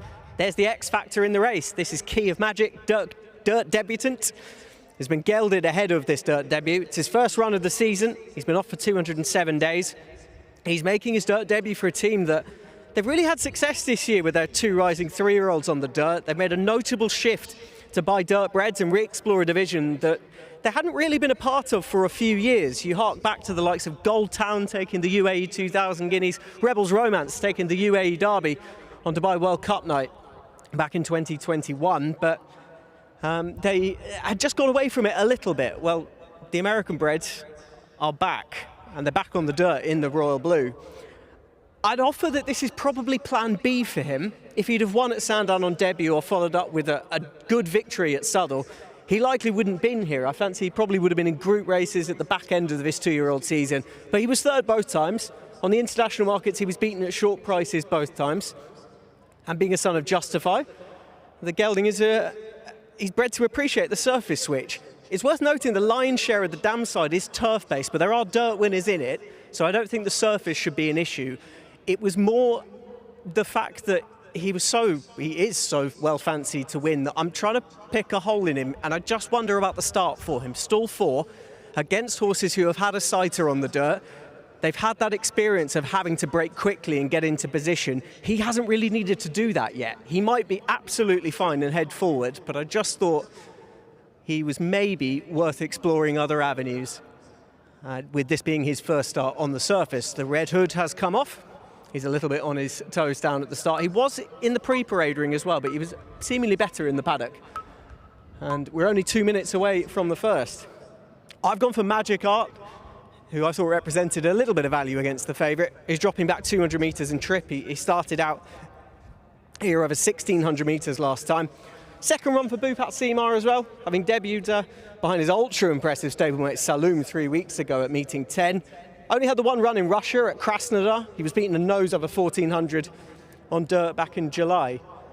Tiger Shea probably would like him to just calm that little bit down and harness some of that energy for the start, which hopefully it will be a quick one from stall 6, because as you can see on the screen, my pick is Magic Art. I didn't think he'd have to improve a massive amount to figure here, and he did show gate speed last time as well. An interesting horse in here, a debutant, is Diamond Dory's Will. The best turned out, sponsored by PHI Advertising, went to him, who's making his debut this evening. A War of Will colt out of a Distorted Humour mare, who has had the benefit of a dress rehearsal. He trialled and didn't do too badly. We'll come back to him in just a second, because that's a once raced and a good race at that in Susette. Mikhail Barcelona for Bupat in the colours of a Curie Amazing team. Tongue tie and the shadow roll on. And he's caught the ace draw. He's back in trip by 500 metres for the second start in the UAE and his career. First run was very good. Second over 1900 metres here in a 3-year-old maiden. And meeting 11 behind stablemate Watch Collector, who we'll see a little bit later on in the Dubai Road to the Kentucky Derby conditions race. With another stablemate, Rashwan, back in third. I thought he definitely had possibilities. And from a good draw, you'd fancy he'll be up there. And if he's good enough, then he probably won't be... he'll be in a perfect position to strike. He showed some good gate speed to sit fourth after the first 100 metres last time when they started in front of the stands in the 1900. You hope he just won't get swamped from stall 1 and face the kickback. If he doesn't, he's of obvious interest in here. The more experienced type in number 2, Hidden Secret, heading forward under Connor Beasley for Ahmad bin Harmash in the colours for Hamdan bin Harmash. And loading is happening quite quickly. We'll get up to the commentary box for our first race and rejoin Pat Comerford. Yeah, thank you very much, Anthony. We've got one more to come forward. That is Key of Magic. We'll be locked and loaded here at the 1400 metres, ready to go for the first.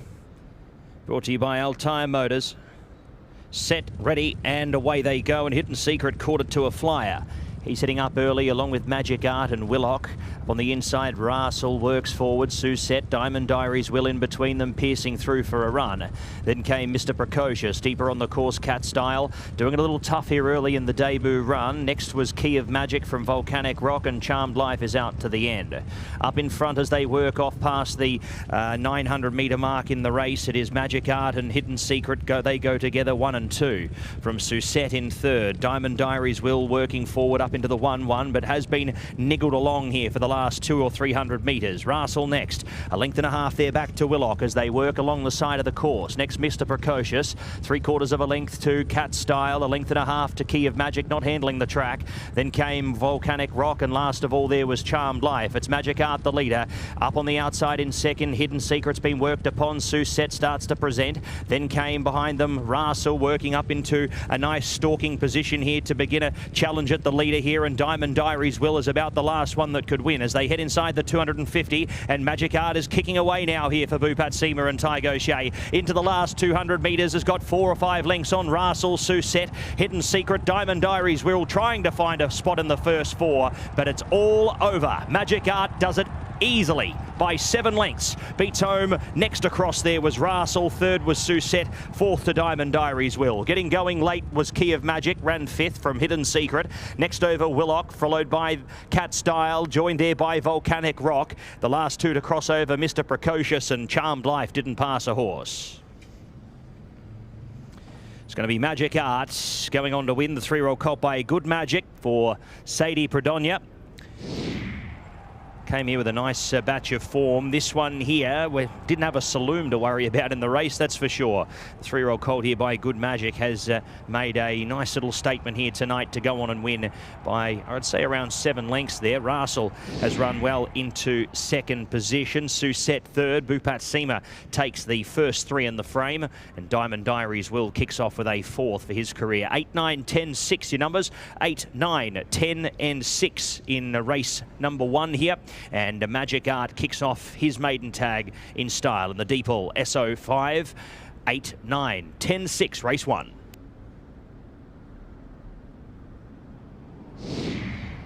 And in the process, Pat Comerford, he has paid a handsome compliment to Saloom, who we'll see later in our penultimate race, the Dubai Road to the Kentucky Derby Stakes. He was well adrift of him last time, but it was a very different scenario tonight.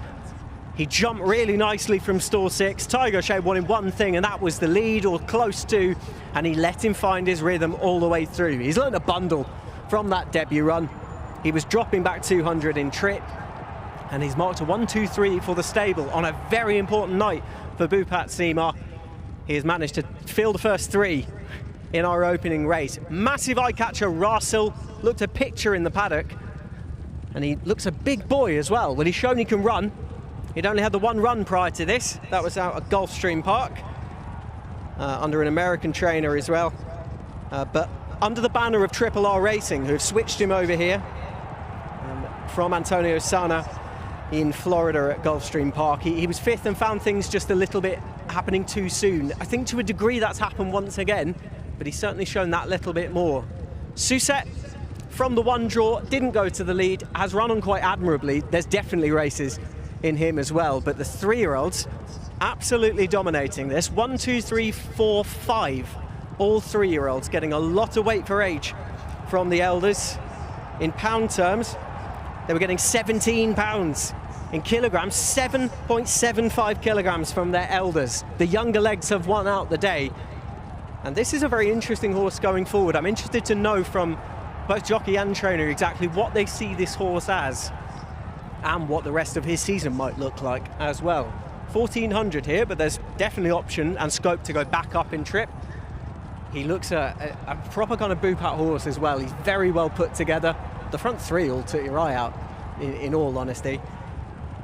And Tygo Shea and Bhupat Seema in the colours of Sadie Pridonia have got the meeting off to the perfect start, with the promise of more to come as the evening progresses. Numbers are confirmed: 8, 9, 10, 6, 8, 9, 10, 6. Magic Art 1:24.69. Winner's time. Margins confirmed: 8 by 5 3/4. 8 lengths the winner. 8, 9, 10, 6. Race 1.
Sired by an American Classic winner in Good Magic, the 3-year-old under Tygo Shea for Bhupat Seema in the colours of Sadie Pridonia. Welcome back into the winner's enclosure for the first time, but surely not the last, Magic Art!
He was twice in the winner's enclosure here last week at meeting 12 at Meydan.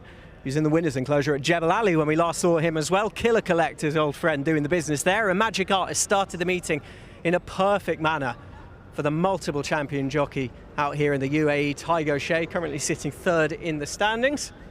Just making sure for correct weight. And I'm very interested to talk to you about him. He broke really sharply, broke really nicely as well. He looks like he learnt plenty from his first start.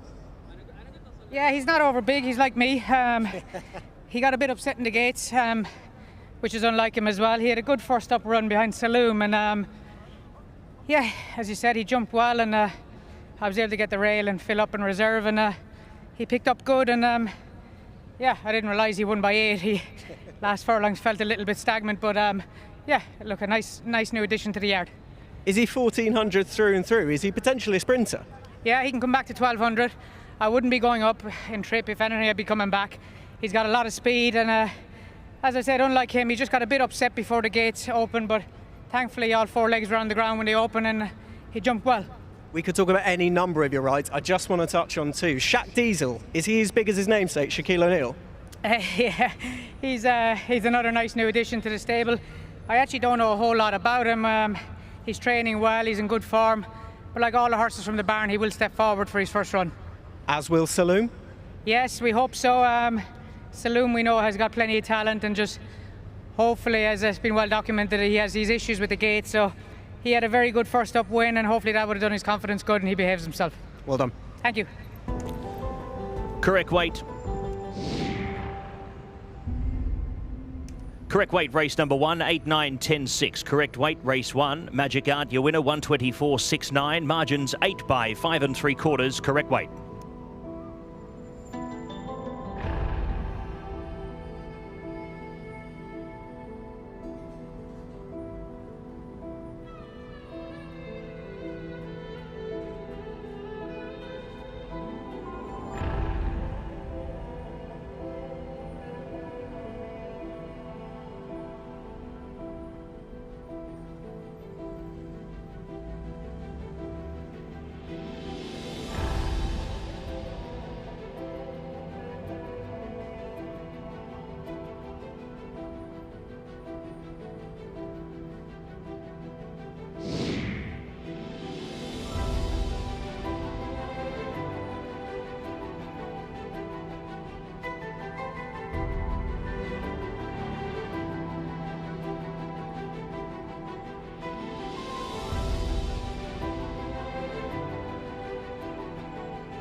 Ladies and gentlemen, we've come to our first presentation of the evening.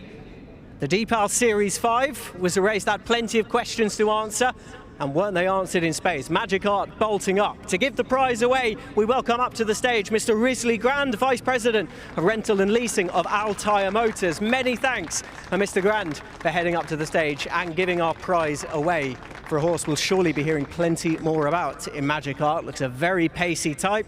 The son of good magic has won on his second start. Representing our winning connections, trainer Bhupat Seema.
Ladies and gentlemen, if I could divert your eyes over to the screen, you will see the logo of Mohammed bin Rashid Al Maktoum Charitable Establishment.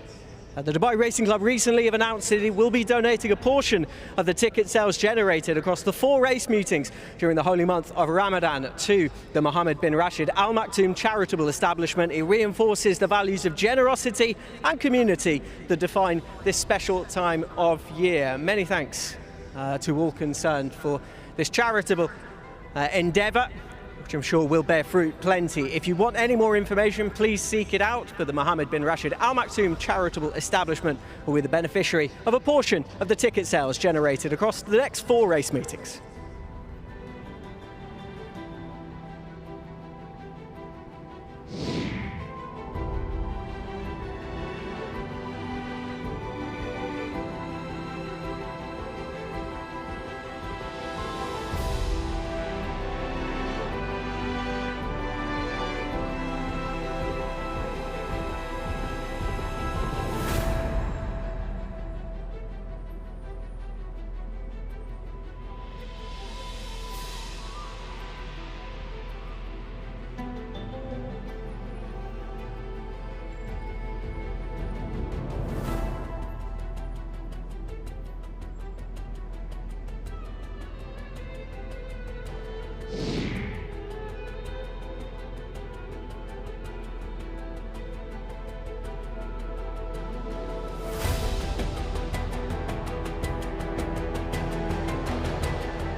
Well, ladies and gentlemen, welcome back here to the parade for race number 2 here. This one a 5 furlong sprint on the turf for a total prize of $250,000. It's the Deepal S07. Let's head into the parade.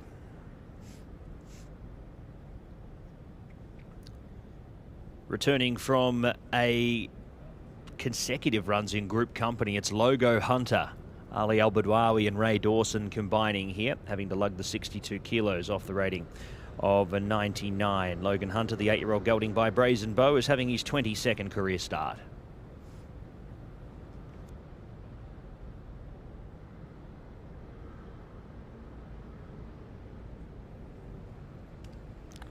Number 3 is Run Boy Run, one of 3 runners here for Richard Spencer and Phil Cunningham. George Wood to do the riding with the 62 kilos here. Drawn 11, coming off a 7th placing at listed company last time out, over 1,200 behind Great Wish. Number 2 is another horse carrying 62. It's Power Mode. Bhupat Seema and Tygo Shea combining here with Abu Bakar Kadora. The 5-year-old gelding by Speightstown has had the 15 starts for 3 wins.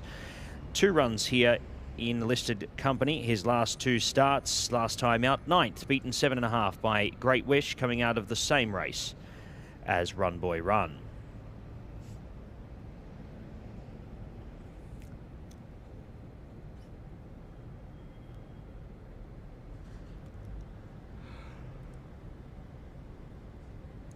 Here is the last start winner, Desperate Hero. Got back and ran on last time out to go on and score. That was over the 6 furlongs. Dropping back to 1,000 metres here for tonight's assignment. Bernardo Pinheiro stays in the saddle for Salim bin Gadaya.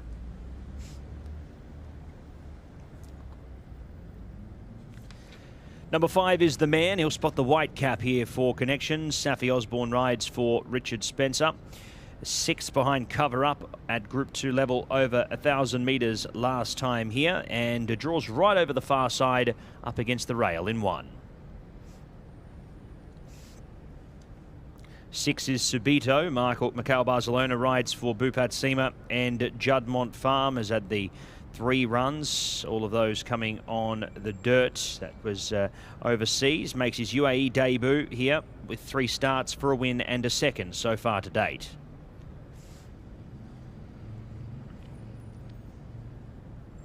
7 is Fight Zone. Kieran Schumark for Abu Bakar Daud. 8th last time out behind Talamark over 1,400 metres. Drops back sharply in trip to 1,000 and heads down the straight. 8 is Olympus Point. Drawn out in 10. Connor Beasley for Ahmed bin Hamish. This one here for Al Shindaga Racing. Running over in the UK, was well beaten last time out, running 11th on that occasion over 1,400 metres. That was 224 days ago. First up here, returning and starting over a shorter than favourable distance. Back to a suitable trip is the filly by Kotai Glory, Miss Your Chance. Silvestre de Souza on board here for Al Lath Racing, Antonio Sintra and Julio Olajuara. The filly looking our likely leader in the field.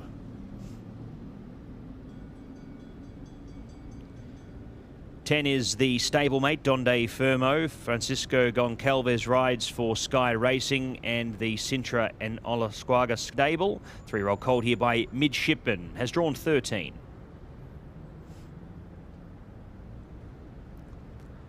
Dionysos is next. Ian Williams and Callum Shepherd combine here with the 3-time winner. Ran 8th behind Yatarid over 6 furlongs here at Meydan in its only run for the season. Dropping back here to the 5 furlongs for the first time.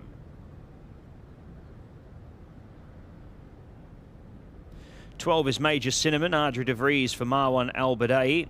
4-time winner from 29 starts. Ran 6th behind Billy Webster over this distance at Jebel Ali last time out, and makes the change back to Meydan for the first time since contesting Group 3 company on the dirt back in the 1st of March last year.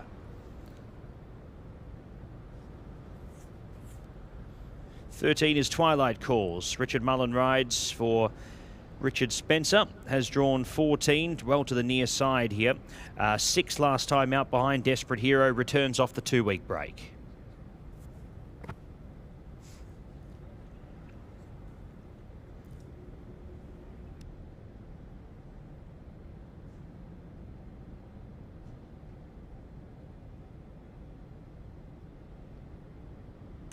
Last horse we will wait for is Maiden Mexico, who will be a late arrival, the son of So You Think for Hussein El Marzuki. Jules Mobian riding with the 53 kilos, 6th behind Miss Your Chance last time out over 1,000 metres, 42 days between runs, and is looking to pick up and run well here after catching the eye last start.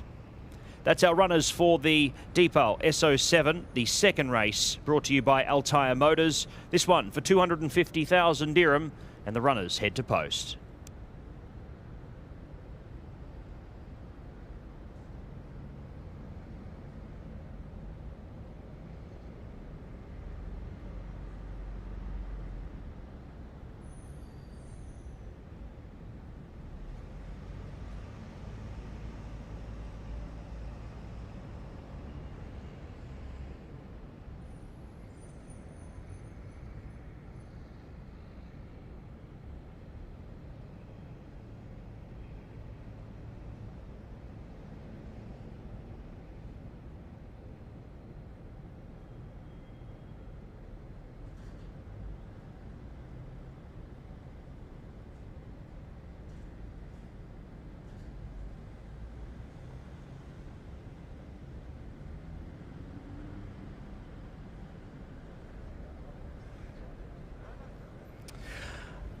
So Julio Olajuaga has a couple of runners in here, including the very well fancied and very talented, if a little on the small side, Miss Your Chance. How's she been since running in the Jumeirah Guineas Trial?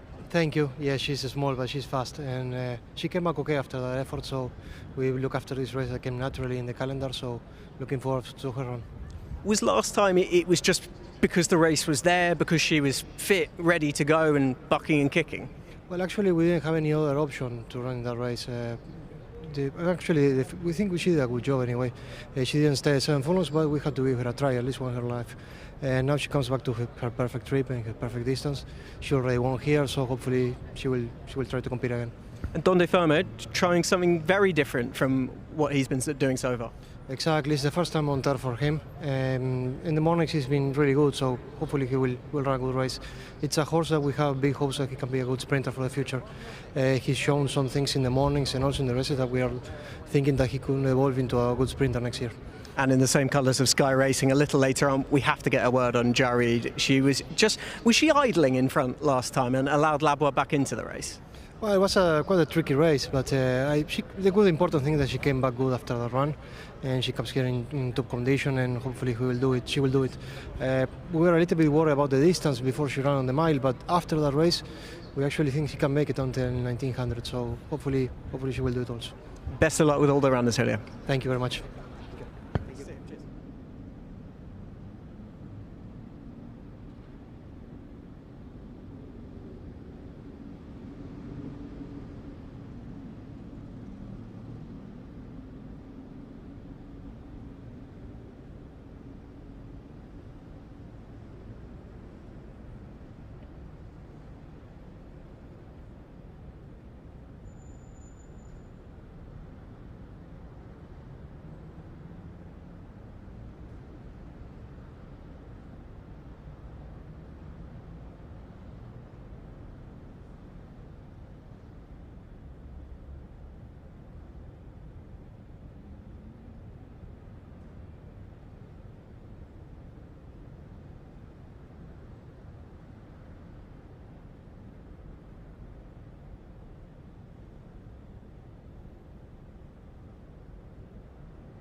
We have come to the second best turned out of the evening ahead of our 1,000-metre handicap contest on the straight course. And Dionysus has been adjudged to be the best turned out, number 11.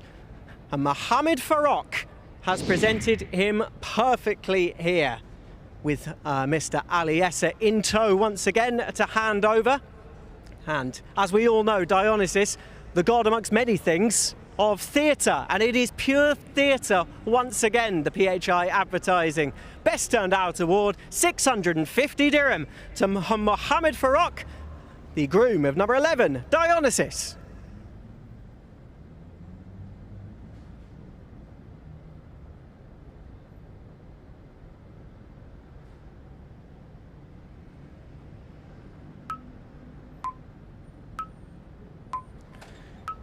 Two minutes away from the start of our second race, the Deepal Series 7. It's a handicap, and it's a very competitive one at that. As you would hope for this stage of the season, there are lots of horses with chances coming in here, but it's very open. Miss Your Chance is the horse I landed on, Pat as well. I think we both just thought that back to this 1,000-metre distance, it was going to be the cause of her resuming winning ways. She's pretty straightforward. She's a small filly, but she can certainly run. She'll jump and she'll travel. And from there on in, it might be a hard one to hold her out. She ran with a lot of credit in the Jumeirah Guineas trial. Didn't stay 1,400, as you just heard from Julio Olajuaga, joint trainer with Antonio Sintra. And they're enjoying a good time of things since the official link-up. Of course, both have worked for each other for many years. And Miss Your Chance, Donde Famo, it was interesting to hear that they have big plans and big hopes for Donde Famo. This is the first try.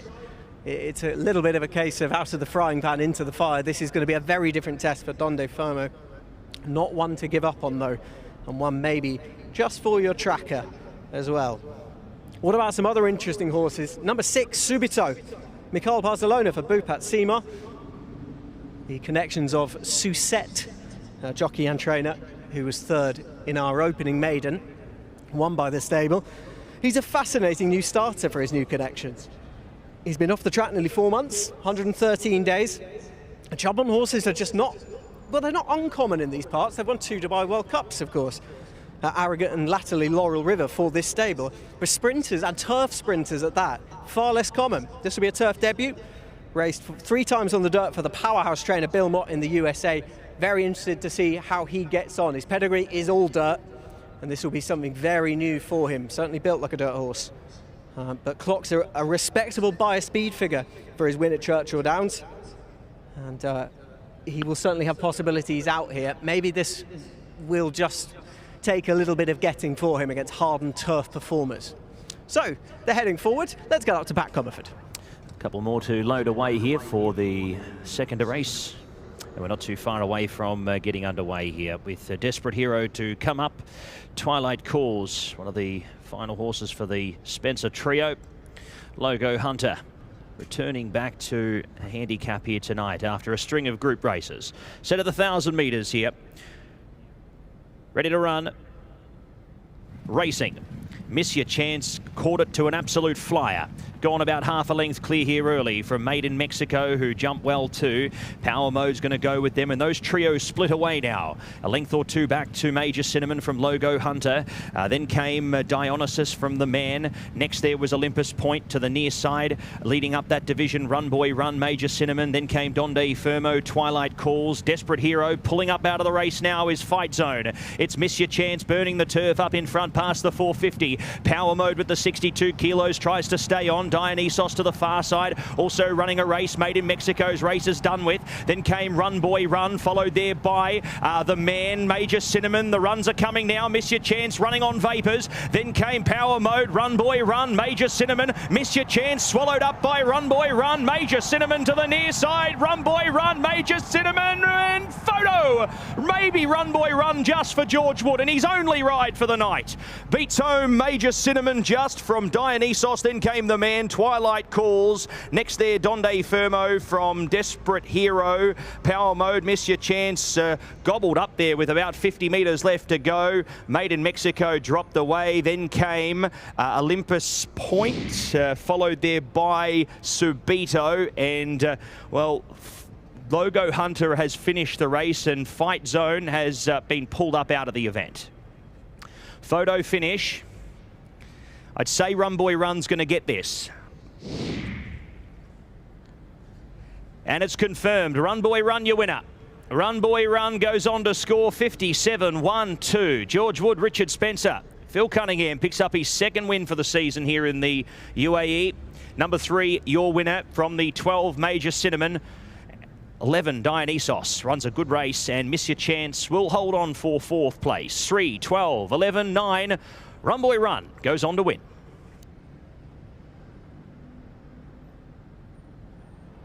First and foremostly, our thoughts with connections of Fight Zone.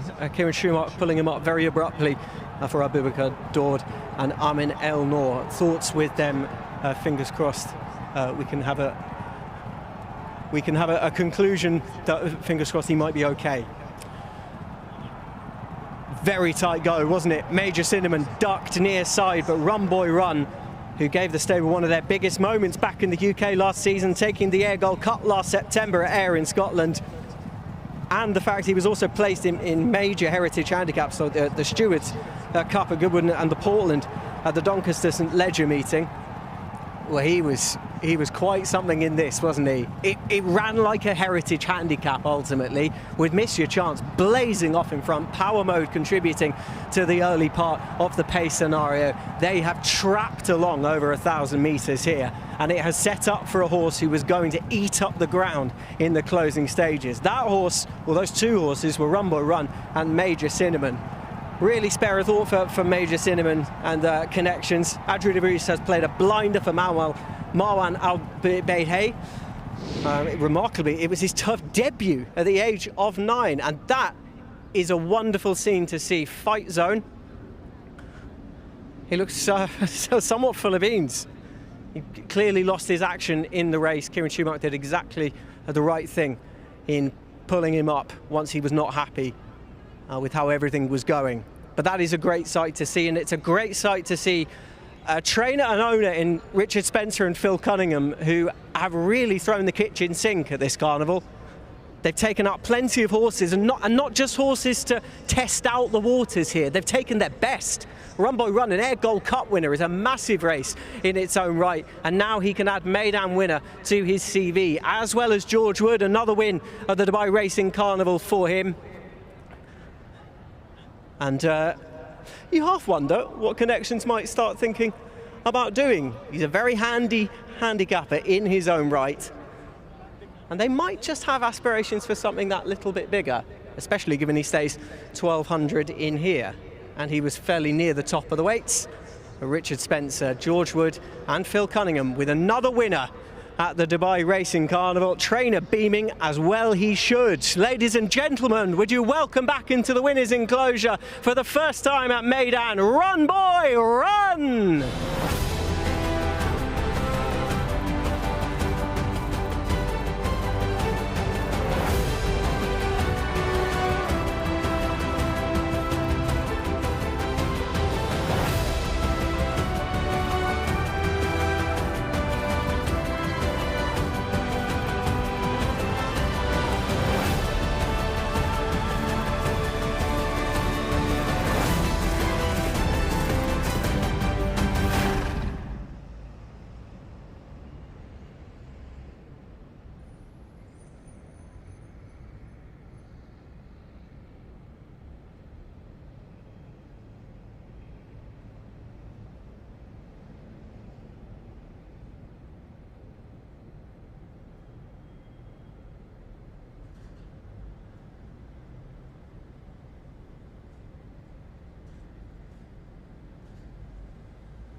George Wood Another win at the Dubai Racing Carnival, and another one to cement a partnership that has been just going from strength to strength, George. Since you and Richard found each other, it's really been paying dividends. Yeah, look, I've got a lot to thank for Richard and Phil, who's unfortunately not here tonight.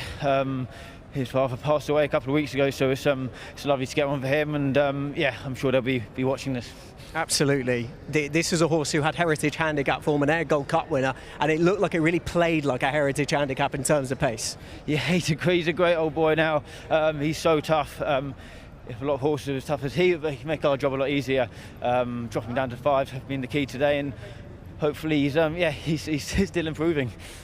Well, he's got 1200 metre form, a very good one at that. Is this a horse that we maybe discount at our peril? It's not too much more left of the season, but there's some nice targets. No, exactly that. Look, he can really pop up. He relishes racing. He's run a good few times out here or ever, and he's still popping up every week. One and done. Well done. Lovely. Cheers. Thanks, George. And correct weight is given 3:12.11.9. Correct weight, Run Boy Run, your winner, 57.12. Winner's time, short head by 1 1/4, 3:12.11.9. Correct weight, race 2.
Ladies and gentlemen, the presentation for our second race, the DPAL Series 7, a really tightly knit handicap which was going to produce a close finish. Of course it was, and there was just a short head between the first two. Major Cinnamon denied by Run Boy Run, and a second win at the Dubai Racing Carnival for Richard Spencer and Phil Cunningham. To give the prize away, we welcome up Mr. Jad E. Elias, the Vice President of Sales at Altaya Motors. Thank you very much, Mr. Elias, for giving the prize away to a man who definitely deserves to be rewarded given how much they've thrown at the Dubai Racing Carnival this year. They've bought their best horses out and they're being repaid in spades. Representing on behalf of Winning Connections is winning trainer Richard Spencer.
Ladies and gentlemen, for the first time this evening, the first of 4 faces at the races. You're doubtless having a wonderful evening out here at Meydan at meeting 13 of the Dubai Racing Carnival. How about making it even better? All you have to do is show us your best smile and you are in with a chance of winning 500 dirham for doing nothing. All you have to do is show us your positivity. It can be weird, it can be wonderful. Well, ideally, it will be wonderful. And I think we may have found our first winner. The pearly white shown, it's you, madam. You have won 500 dirham courtesy of Faces at the Races.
welcome back to the pre-parade.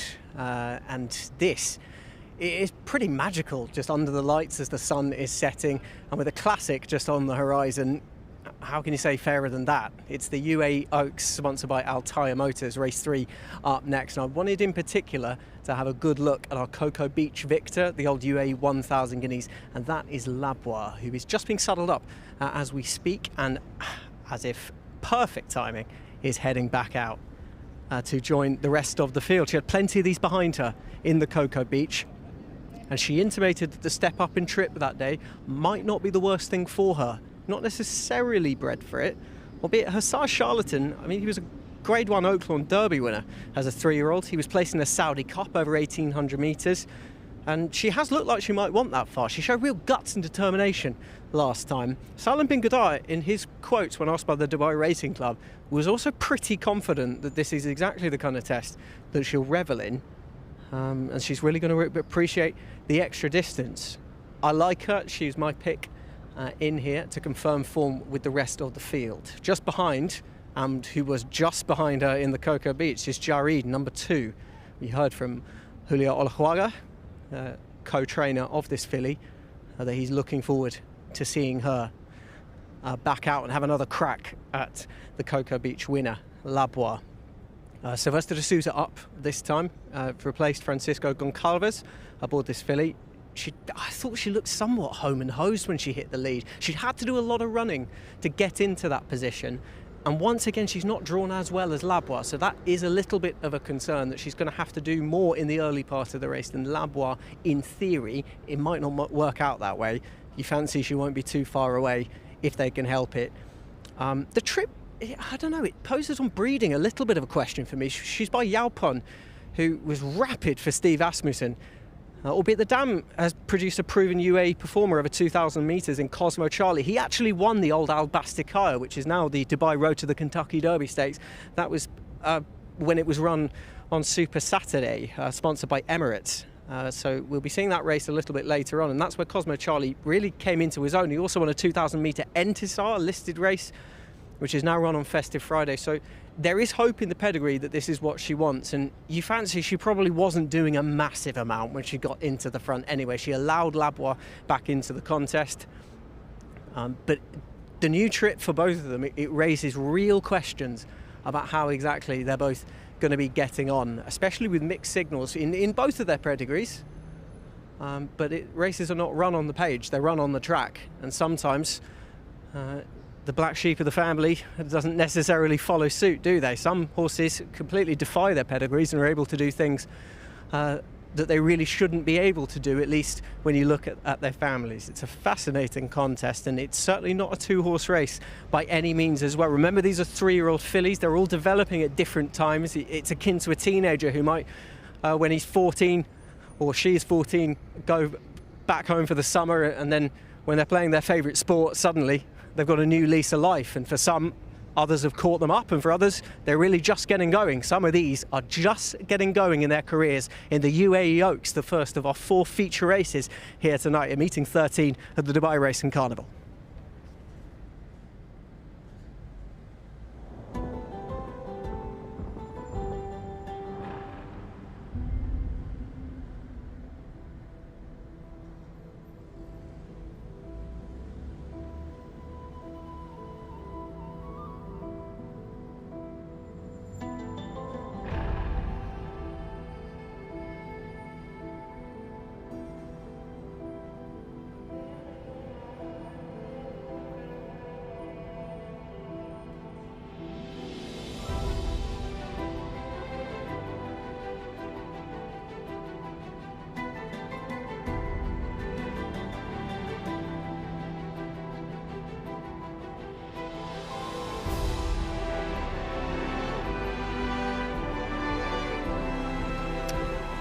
Race number 3 is the UAE Oaks. It's a Group 3 for the fillies, and we head into the parade with our field of 7 runners. Let's head to our first horse.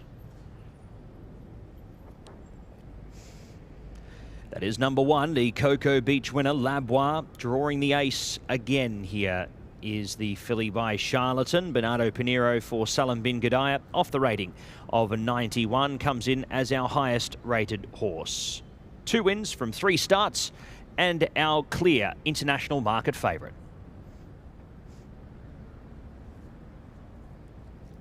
Here is the runner-up in Jareed, the 3-year-old filly by Yorpon. Sky Racing. Silvestre de Souza rides for Antonio Sintra, and Julio Olajuara has had the 3 starts for 3 placings, yet to break through for the win. Narrowly going down their last start to Labois after hitting the lead over 1,600 metres. The step out in trip may cause for a different race, but it looks another nice tussle between these two at the top. Andy Slattery rides for Bupat Sema on Dazala for Akhmat Racing, the 3-year-old filly by Upstart. The 1 run in country, 3rd there in the Cocoa Beach, behind Labois and Chareed. Draws 3 for tonight's start.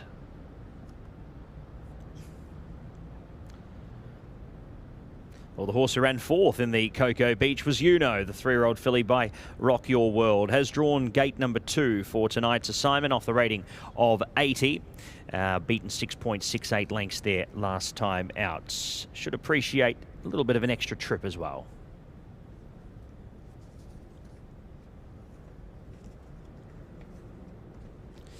Five is Pretty and Famous, the 3-year-old filly by Known Agenda. For Doug Watson, Pat Dobbs to ride, 74 rater. 5 starts for a win and a 3rd. The only run here in Meydan, running 6th there in the Cocoa Beach, was beaten 11 lengths.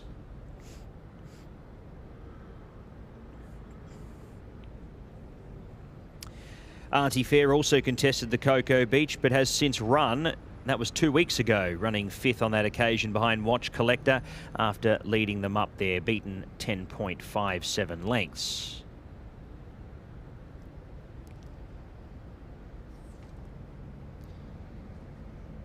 She's the only filly to have run at the distance. Here is Dialed to Dubai. Brings a new element of form. 2nd to She's Essential at Jebel Ali in a conditions race last time out over 1,400 metres. Stepping right up in trip here this time around. Has seen the track in a trial only. 3-year-old filly by Dialed In for Sheikh Juma bin Dalmuk Al Maktoum, Ahmed bin Hamish and Sam Hitchcott to combine. That's our runners, the small field of 7 for the UAE Oaks. This one for 800,000, 480,000 to the winner. All brought to you by Altyre Motors.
It is time for the best turned out for the UAE Oaks, sponsored by Altair Motors. The best turned out all evening, sponsored itself by PHI Advertising, and has been attested to become a classic best turned out. We need a classic presenter, of course, and that man is Mr. Ali Essa, who has provided Ahmed bin Hamash and his groom Islam Ali the best turned out. 650 dirham is yours to Islam Ali, presented by Mr. Ali Essa.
For the fillies, you get lilies.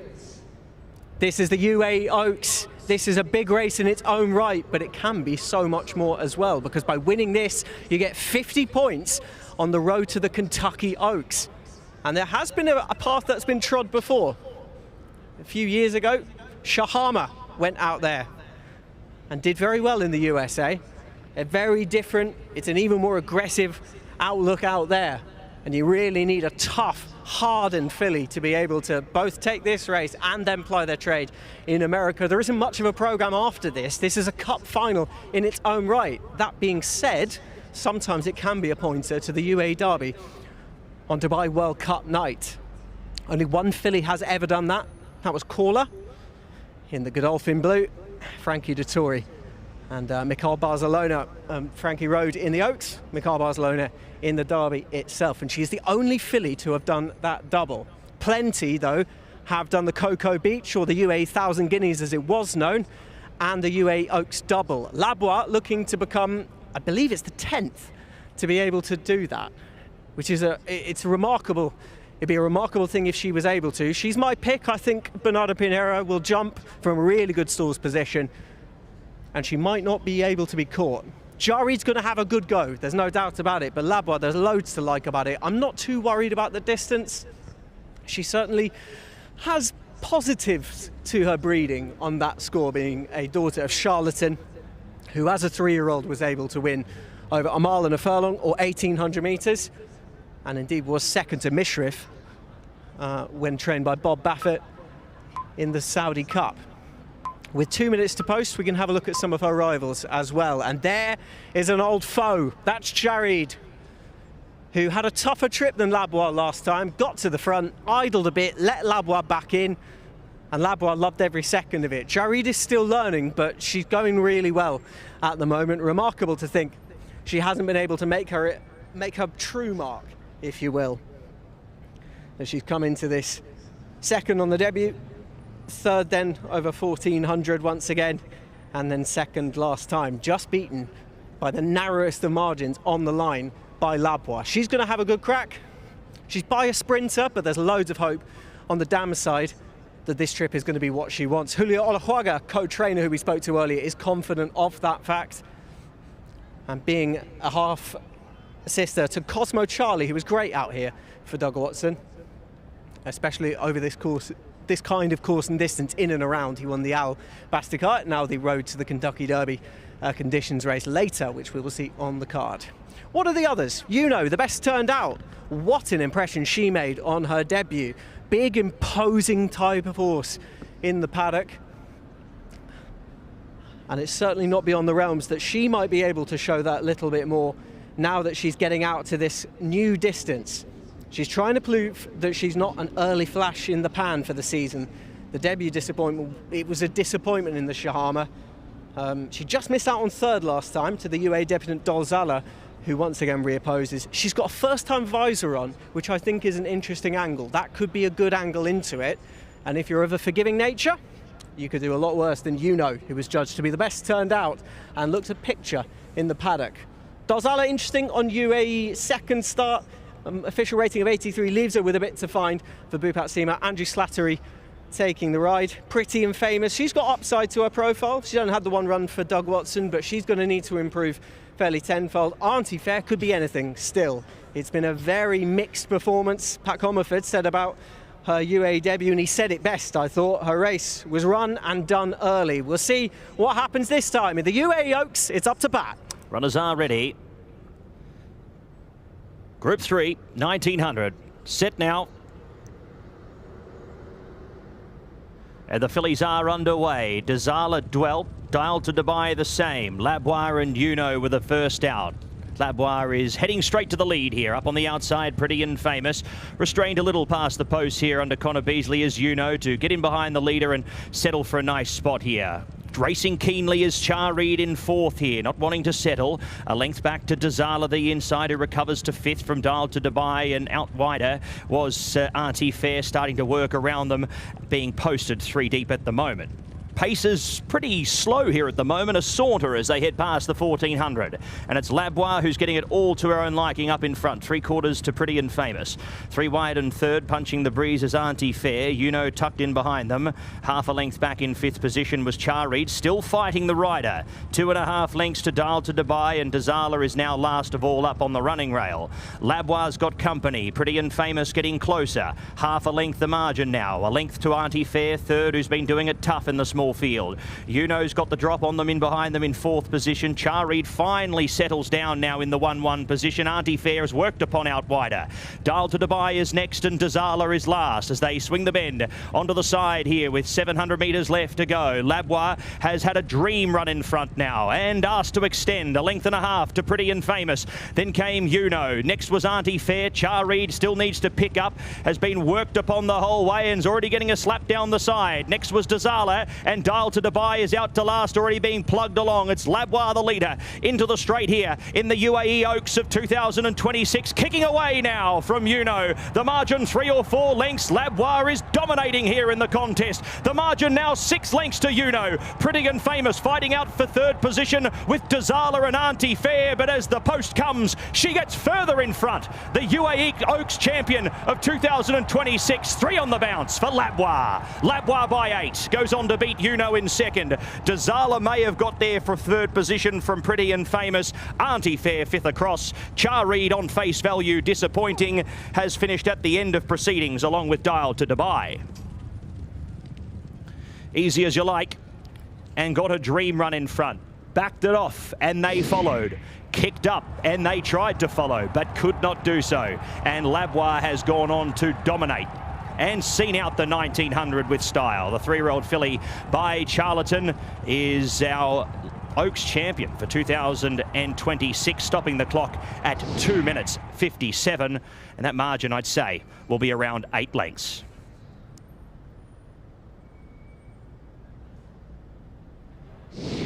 Laboire bolts up in the UAE Oaks and becomes the 11th horse to do the Guineas Oaks double. Last year, Queen Azteca brought up the 10, and now Laboire, who got all the favours in the race, has kicked away from her field and has shown them a clean pair of heels. She'll certainly stay 1900 when she's allowed that kind of lead. Bernardo Pinheiro was able to get her into a perfect rhythm, and while the others, including main international market rival Jarid, was pulling and reefing and was giving Sylvester de Sousa all kinds of trouble in behind and doing it the wrong way around, Laboire, cool and collected, out in front. And when it came time to go, off she went. 50 points on the road to the Kentucky Oaks have been won. But you half wonder with sporting connections, the likes of who have won this with Down on Dubai in 2020, Mima Kukushi in 2023, they might have a crack at the Derby. That would be something, wouldn't it? Now, I'm certain she wouldn't get the favours out in front that she would if she were to take in that kind of race, but there's nothing for her, really, unless you're going to go to America with this filly.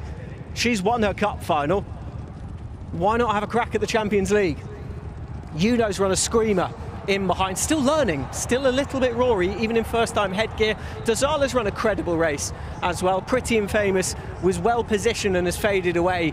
Auntie Fair not living up to it at the moment. Darling Dubai was off a quick backup, having run at Jebel Ali on Sunday. And Jareed, that's not her running. She was too keen up to 1900 for the first time. But they were questioning the distance for our winner, Labois, as well. And when you're allowed to have a lead like that and get it easy, Bernardo Pinheiro walked the dog and has taken the UAE Oaks in some style. And the numbers are confirmed, 1435, 1435. Labois, your winner, 2 minutes, 0.57. Margins, 7.5 by 4 1/4. 1435, race 3.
Ladies and gentlemen, you're witnessing the 11th horse to have done the old UAE 1000 Guineas, renamed the Cocoa Beach, and UAE Oaks double, adorned with the lilies for this 3-year-old filly. We welcome back in this 3-year-old daughter of Charlatan by War Chant Mare in the colours of His Highness Sheikh Hamdan bin Mohammed Al Maktoum, trained by Salam bin Gadar and ridden by Bernardo Pinheiro. Your 2026 UAE Oaks winner, Labois!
Job done.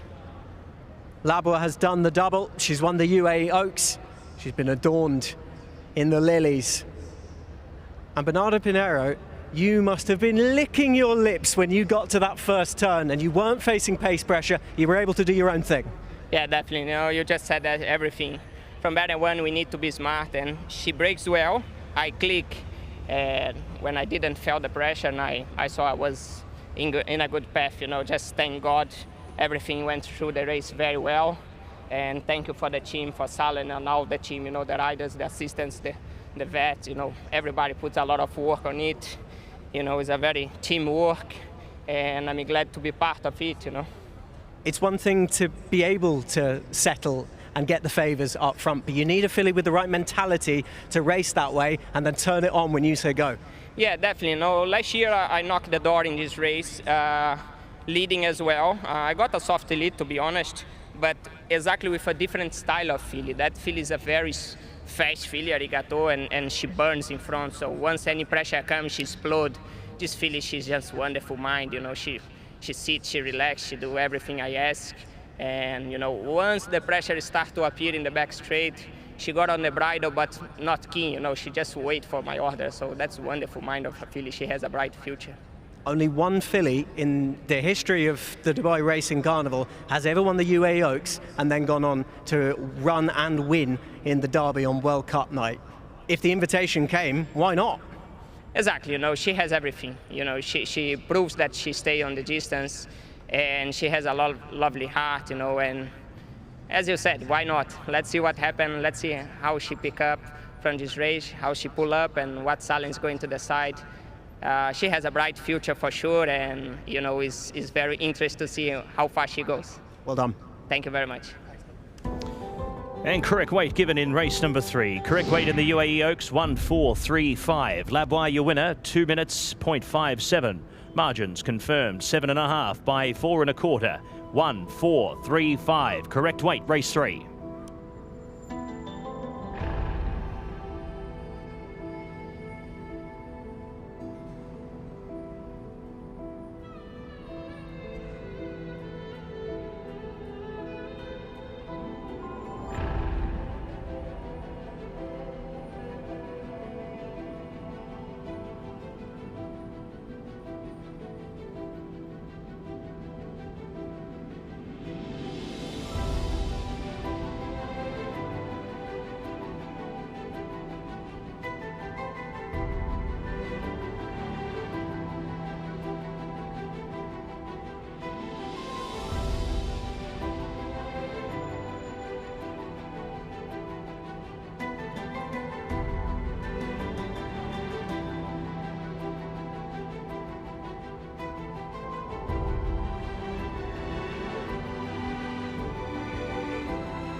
Ladies and gentlemen, we come to the presentation of the 2026 UAE Oaks, proudly sponsored by Altair Motors. And to give away the 3 prizes on offer for owner, trainer and jockey, we welcome with our thanks Zhao Feng up to the stage. Thank you very much, Mr. Feng, General Manager of Chang'an, Middle East and Africa, for giving these trophies away to a filly who was commanding in front. She kicked away clean from the field. And we give out 3 prizes, as we say. Representing the winning owner, His Highness Sheikh Hamdan bin Mohammed Al Maktoum, we welcome up Rashid Mohammed bin Gadaya.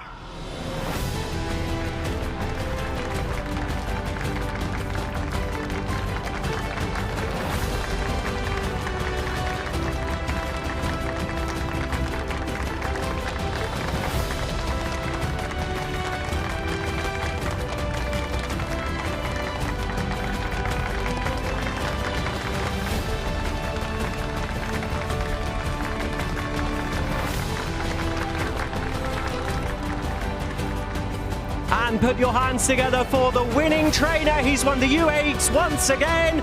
It's a very well done to Salim Bingadaya.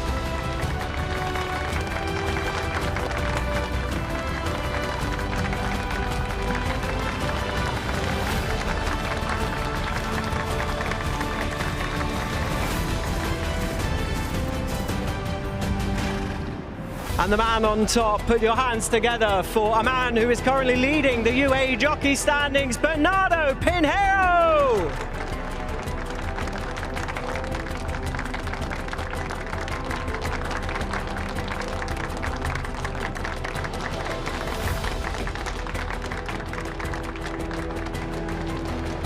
And we invite recipients of all three trophies to come forward for one final photo. The connections of the UAE Oaks winner of 2026. We give you Labois.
Salim Bingadaya, very well done. Another UAE Oaks under the belt. After down in Dubai, you blew them away. Mimi Kikuchi, you've seen Labois do it once again.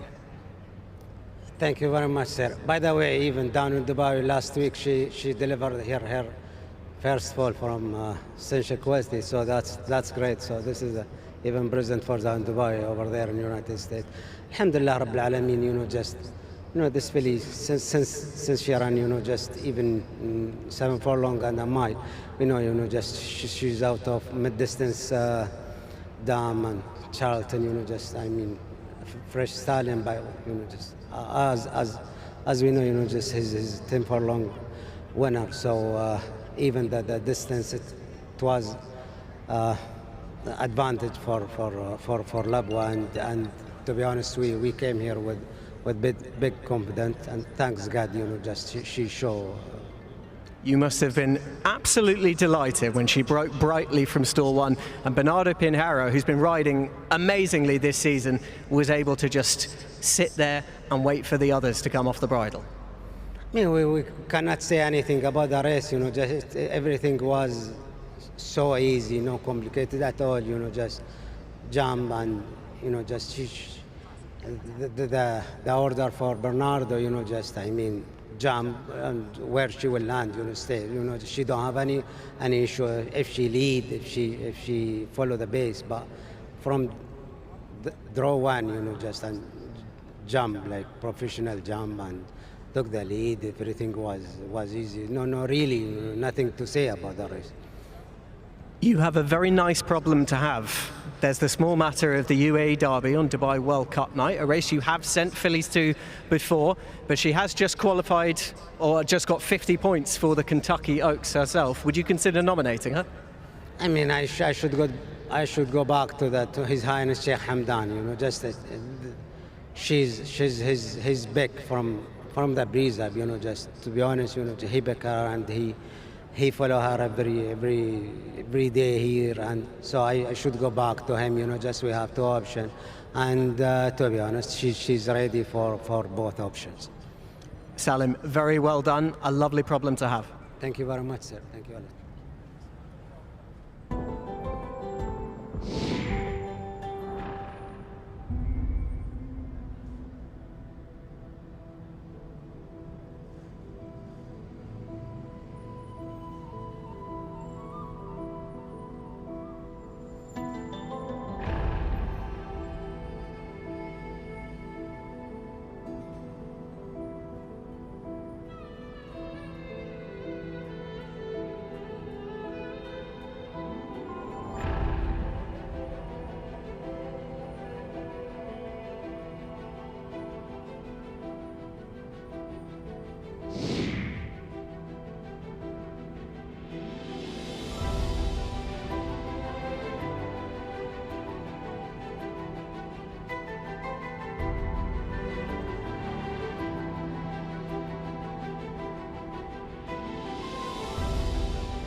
Welcome back to the parade ring, ladies and gentlemen. We head to the fourth race here for the evening. This one, the Touch the Future. For 300,000, we go with a field of 13 with the scratching of number 9, El Raed. Let's head to the parade. Here is number 1, Chibiti, having its second run here at Meydan after running 4th to Fort George last time out in Group 3 company. That was in the Millennium, and looks to hopefully improve on that performance coming back to a handicap. Does have to lug the 62 kilos here. Tom Marquand does the riding for David Simcock.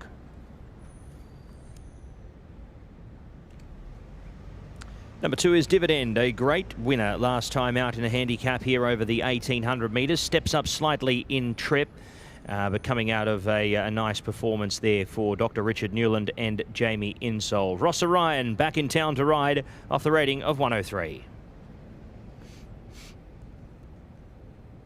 Well, the stable of His Highness Sheikh Hamdan bin Mohammed Al Maktoum are looking to go back-to-back here. Salim bin Gudaya and Bernardo Pinheiro with Acapulco Bay, the 4-year-old colt here by Dabawi, who ran 13th in his first running at Meydan. That was over the 1800 metres. Stays in a handicap, steps out in trip. He's a horse who has done his best work back in Ireland over 1.5 miles, so more distance the better. 4 is Al Ali for Adri de Vries and Fauzi Nas, victorious forever, the 4-year-old colt by City of Light. One run here and was down the track on that day behind Dividend, facing similar opposition tonight.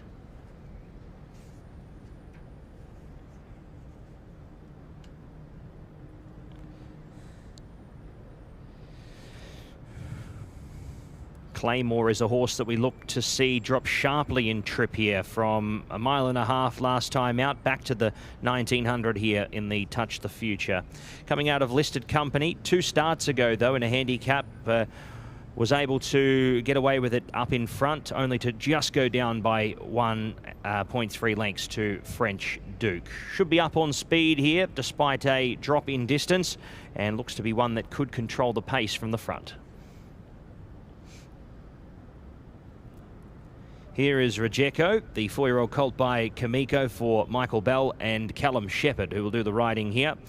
One run here at Meydan. He ran 14th on that occasion there behind English Oak. Over the mile, coming out of a strong contest. Extra ground may suit him, although his best form is over the 1400 metres. We'll see whether or not the extra ground may suit him here at Meydan for his second run in the country.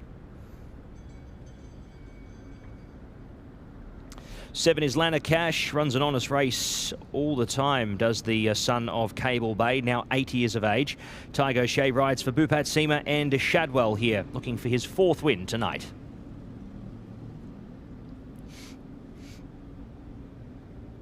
Ian Williams saddles up Dante's Lad for Diva Racing. Richard Mullen to ride off the rating of 94. Drawn a little sticky here in 14 for tonight's race. One of the widest draws, if not the widest draw in the field, coming into this hoping to improve on his last start run, running 9th last time to the track.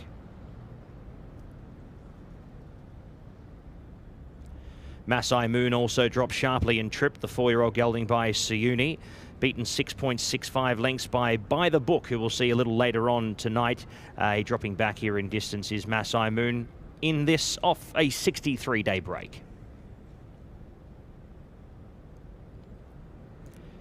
You wouldn't believe it, Sean's drawn wide again. Gate number 12 for Sean here, the 9-year-old Entire by Acceleration. A winner 2 starts ago. That was over the 1900 metres.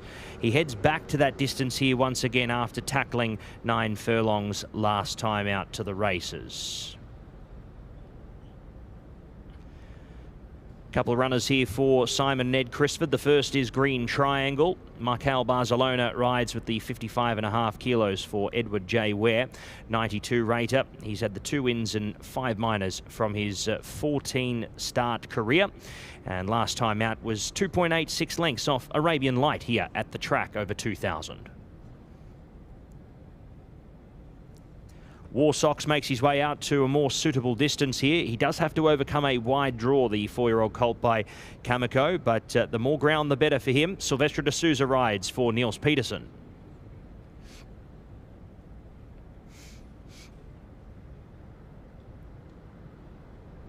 And Will Scarlett ran second last time out behind XL Power over a similar trip, albeit at Jebel Ali on the dirt. Returns to the turf here for tonight's race, the 5-year-old gelding by Massar.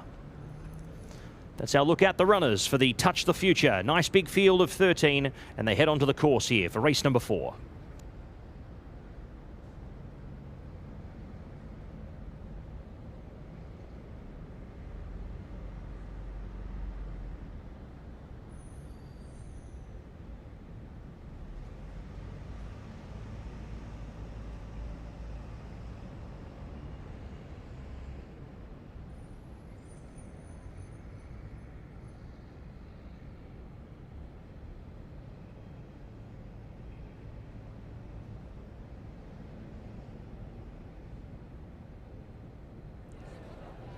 Jamie Insole is back here to see Dividend try and win a second Dubai Racing Carnival a race. He's up with the big boys now. He's 61 kilograms, mark of 103, but there could be any amount to come.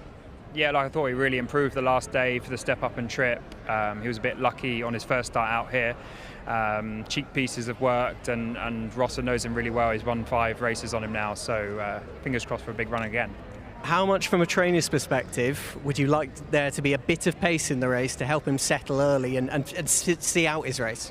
Yeah, definitely a nice gallop will play to his strengths, but he's got lots of tactical speed as well, so if they don't go too quick, I'm hoping he can use his turn of foot. But look, we'll see how the race plays out. I feel like there's a lot of 1.5 mile horses dropping back, so I'm hoping they will go a gallop. How's Witness stand after what happened in Abu Dhabi? Will we be seeing him again at the Carnival? Yeah, look, it was unfortunate. He just flipped over when the blindfold went on him. He's fine. He's been doing lots of stalls practice with the team here. So they've been doing a great job, and he could be seen here in the Ras Al Khor Stakes in March. And then that'll probably be it for him out here. And I'm guessing this isn't the last season that we'll be seeing you out here. You've made an immediate impact, and you'll surely be back. Yeah, look, we've only been training for 2 years. These are our first 2 horses we brought out here, and obviously Dividends 1 from 2. So we'd love to be bringing a bigger string back next year, and hopefully winning some more, valuable prizes. Best of luck, Jamie. Thank you very much. Thank you.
Ladies and gentlemen, it's time for the best turned out, sponsored by PHI Advertising, and what a night it's turning out to be for Salim bin Gadar and his staff.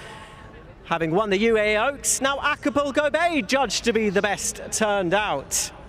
And that means 500 dirham and inspiring the next generation of race goer as well. Well, you know, these things take time. And it's well done to Nadia Atka, who has won the best turned out, being the groom of Acapulco Bay. Once again, Ali Essa giving out the prize of 650 dirham for Acapulco Bay, our best turned out.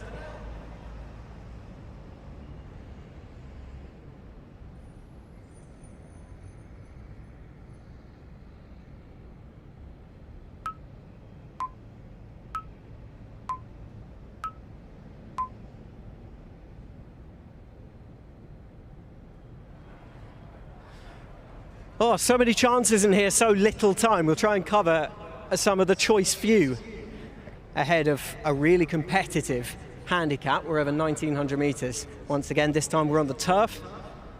And I guess the X factor, if there is one in the race, is Masai Moon. William Buick in the Godolphin Blue. And he is looking to get this horse's a career back on track. He's drawn an awkward gate. He is going to need the favours in the run. He's going to have to negate it early somehow. Will William try and head forward and try and get some of that ground, which might be forfeited if he's sticking out wide? Or will he play it cool and ride him chilly and hope for a bit of luck? There'll be more than a few horses who'll be hoping for that latter scenario as well. Which begs the question, what about the pace angle? Claymore, that's the pace angle, stall one. He draws the ace, he likes to lead and at his own fractions as well. And if Danny Tudhope is left alone, like Labois in the UAE Oaks, he will try and stack them. I thought Masai Moon would try and negate that draw by going forward early from 11. Will Scarlett has been ridden prominently as well for the Crisfords, and probably will be again from stall 6 as well. I've gone for War Socks in here. I'm wishing Niels Peterson has another good evening here on this day. He won the UAE Oaks last year with Queen Azteca. And I think War Socks, we have not seen the best of him out here. He's won over 2,400. That was the Norwegian Derby. I mean, a big race in its own right to win. And 1,600 has been too sharp the last twice. So they're heading forward, but let's get up to Pat Comerford in the commentary box for an extremely competitive handicap. Barely get my words out, Pat. Yeah, half a dozen left to come up, Anthony, and it is a very competitive race. Lana Cash coming forward, only about 3 or 4 left to load. War Socks to come up into his outside alley. Green Triangle and Will Scarlett also to join the line. 1,900 metres here for the Touch the Future. This one a handicap as Green Triangle comes up into line, completes the field for Mikhail Barcelona, and the runners are ready to go. Set to run. Away now, and Chibiti was awfully slow. Al Ali jumped up in the air as well. Rejeko, Dante's Lad heading back from the wide draws. Away fast, Claymore as expected heads up to the lead here. Leads the way for Danny Tudhope up into second. Masai Moon. War Socks pushes the issue out wider to work up. Has got a fair bit of the straight to get in. Lana Cash next from Will Scarlett 5th. A length and a half back to, on the inside there, Dividend. A length back to Acapulco Bay. Half a length Rejeko Keen. A length and a tail to Green Triangle. Half a length on the inside to Chibiti from Sean Al-Ali and Dante's Lad. It's Claymore the leader. Down the back they travel. Low 12s here.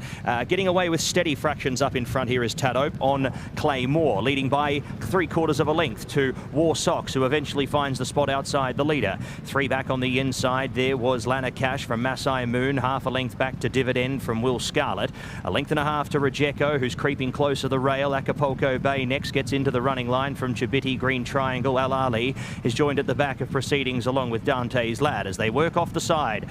Down the side of the course here, 800 metres left to go. Claymore is still running at steady fractions. Half a length to War Socks. Half a length on the inside. Tracking the leader is Lana Cash in a nice spot to pounce. Next was Masai Moon from Dividend, who's found the spot 3 back the fence again. Looking to go a repeat of last time's effort. Will need the luck again though. Will Scarlett next from Rejeko, then came Acapulco Bay Chibiti. A length back to Green Triangle from Sean Al-Ali and Dante's Lad had with it all to do as they swing the bend. 400 metres left to go. Claymore is reined up now and asked for an effort from War Sox. Then came Dividend, who's now getting out. Lana Cash is hemmed up for room. Masai Moon out deeper. It's War Sox the leader, trying to stave off Dividend though, who's coming right on past here. With 100 metres left to go, it's Dividend from Masai Moon, War Sox, Lana Cash, Dividend. Dividend coming away and goes back to back for Newland and Insole. A length and a half here to Masai Moon, War Sox, Lana Cash fourth. Will Scarlett fifth across, then came Green Triangle from Claymore, who got tired there late. Next over was Al Ali from Chibiti, Acapulco Bay. Sean never made ground with Dante's Lad. Rejeko dropped away. It's like a repeat of last week, the other week. Dividend, he's done it again. Found the exact same spot, worked through, didn't have to do as much manoeuvring this time, did Ross Orion, but was impressive.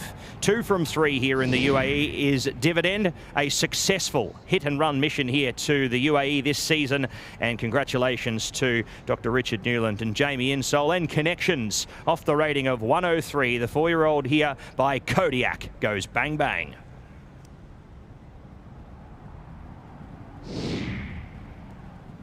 Another 180,000 dirham banked by Dividend, who is paying dividends for his Connections, who have rolled the dice, brought him out here. And a Lord Glitters handicap and a win off 103 and 61 kilograms. He has shown he is a man, not a boy. He's a talented horse. And you wonder exactly what that will mean for the rest of the season. There's Europe to consider, but while you're out here, should an invitation come for a bigger and better race? Why not? He's won this of 103. He got a lovely run through the race. Ross Orion, stalking mode, just in touch, just in behind the leaders. And while War Sox has run a really credible race from a horrible gate in stall 13, he was just starting to come to the end of his tether. He wants a bit further, I think, as well. He can be effective over this, but he was running out of puff. And while Masai Moon has overcome that as well, Dividend from stall 8 has had a great trip round. He's seemingly settled nicely. I want to watch the replay back on that one, but this has been a comfortable victory. Look at him just stalking into here. He needs the gaps where they're going to come, but he's got the pace and the tactical speed that Jamie told you in our pre-race interview to get him through those gaps and put him in the right positions. And then from there, it's just locking in and the competitive nature and the talent of the horse that is propelling him all the way to the line. Masai Moon has run really well in defeat as well. William Buick had to use a bit of petrol to get up there, as did Sylvester D'Souza and War Sox, but Ross Orion absolutely delighted once again to get another winner at the Dubai Racing Carnival, and it wouldn't be a surprise if we were to see him once more. Handicap is going to have his say, probably take him out of Handicap Company now, having won this off 103, and it could be a long summer, but maybe that can wait for Connections. Dividend, paying dividends in our latest handicap. Numbers in the Touch the Future: 210, 13-7, 210, 13-7. Dividend, your winner, 156.41 winner's time. Margin a length and a quarter by half a length. 210, 13-7, race 4.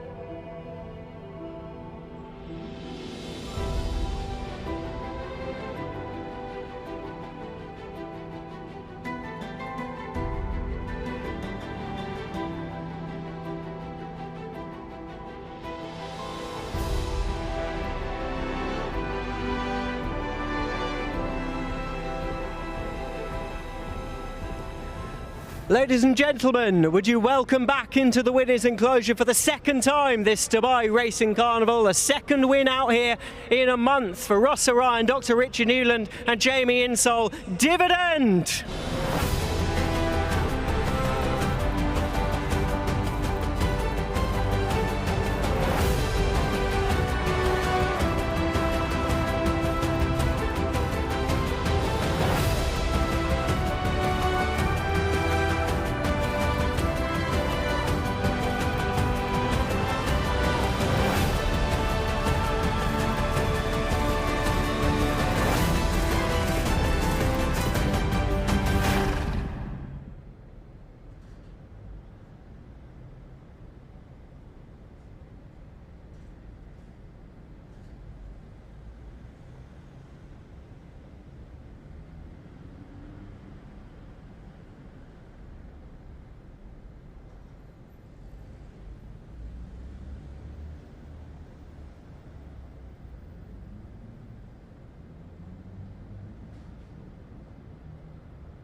Ross Orion's trips out here before this season, few and far between. He finished 4th on Ghostwriter in the Dubai turf over 1,800 metres on Dubai World Cup night.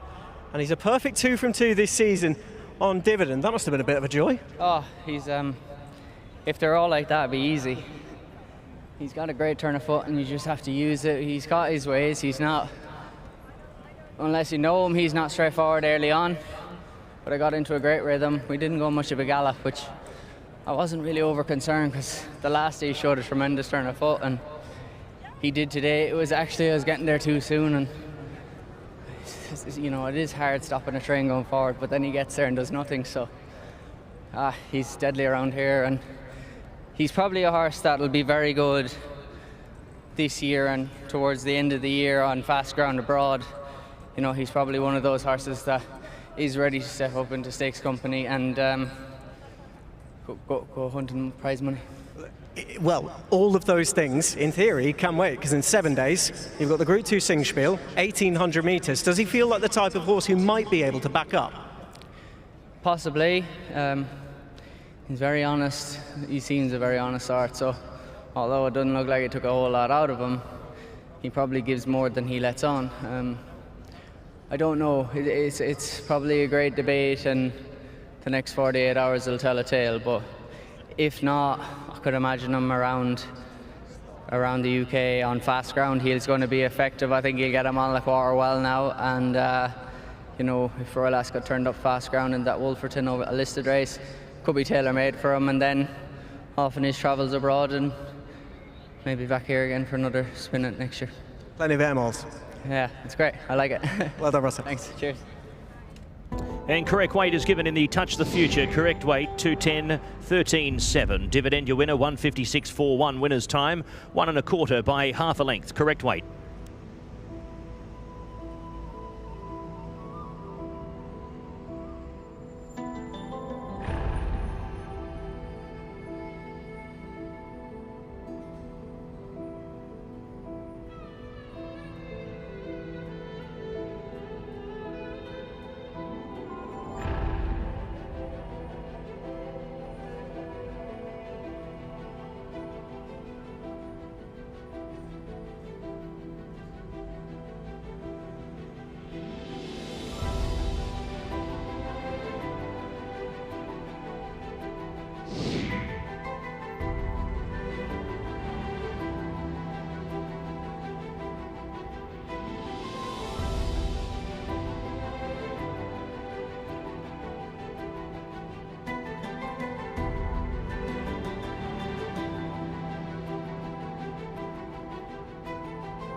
It is time for the presentation of the Touch the Future Handicap. It was over 1,900 metres, and for the second time, Dividend has scored this year at the Dubai Racing Carnival. To give away the prize, we welcome up Mr. Boulos Masoud, Senior Vice President of After Sales at Al Tayer Motors. Thank you, Mr. Masoud, for yours and your colleagues' continued support of the Dubai Racing Carnival of the 2025-26 season and even beyond.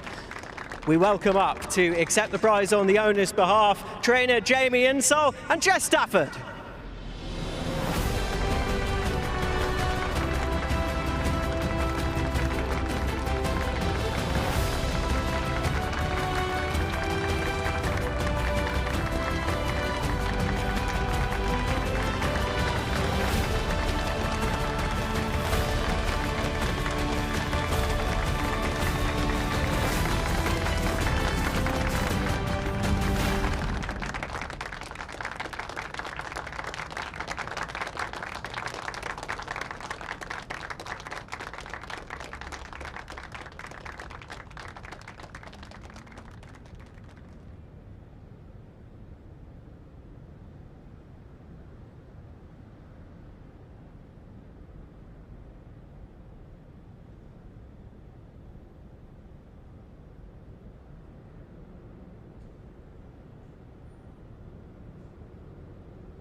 Ladies and gentlemen, the Dubai Racing Club are delighted to support the Mohammed bin Rashid Al Maktoum charitable establishment during the holy month of Ramadan. For 4 race meetings, which are during the holy month of Ramadan, a portion of the ticket sales generated across those meetings will be donated straight to the Mohammed bin Rashid Al Maktoum charitable establishment, reinforcing the values of generosity and community that define this special time of year.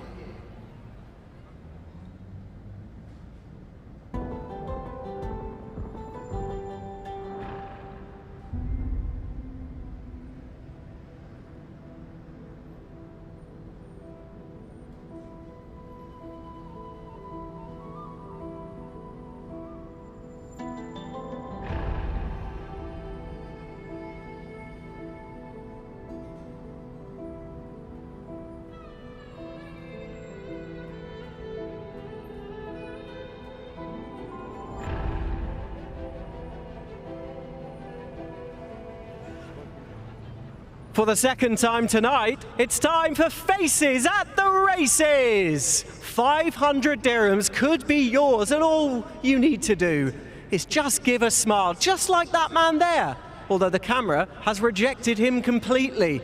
In search of an even bigger smile, the pearly whites on display, the beaming enthusiasm we're looking for has yet to be found. We will see where exactly the camera ends up. This is a strong showing, I must say. There's a lot of smiles out. Man, woman, child, everyone smiling, loving their time here at Meydan this evening. Well, almost everyone. And could this be the winner? Yes! We got one in the end. He was holding out on us, but the smile has emerged, and 500 dirhams from my personal wallet is now yours, sir. Faces at the Races. You've won 500 dirhams with a smile.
Well, ladies and gentlemen, welcome back to the parade. We're getting set for the 5th race on the program. This one, the Deepal Super Hybrid. Another handicap here, over 1,400 metres on the dirt. Let's head into the parade.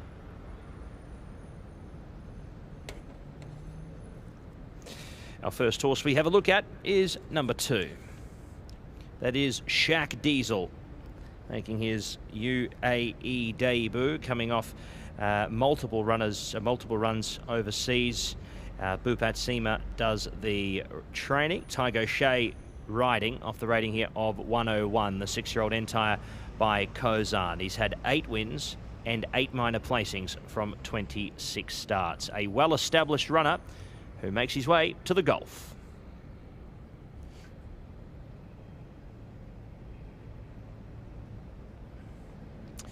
Number 3 is Kanjar, the 7-year-old gelding by Kodiak, Masaba El Maheri and Danny Tudhope. for Shadwell, off the rating here of 99. Coming back from Group 2 company last time out, beaten 4.8 lengths there by Al Najam. That was on the 23rd of January. He has had 28 days between runs and returns here for his 26th career start. Here is our highest rated horse. It is Shootout, off the rating of 103. Has to carry the 62 kilos.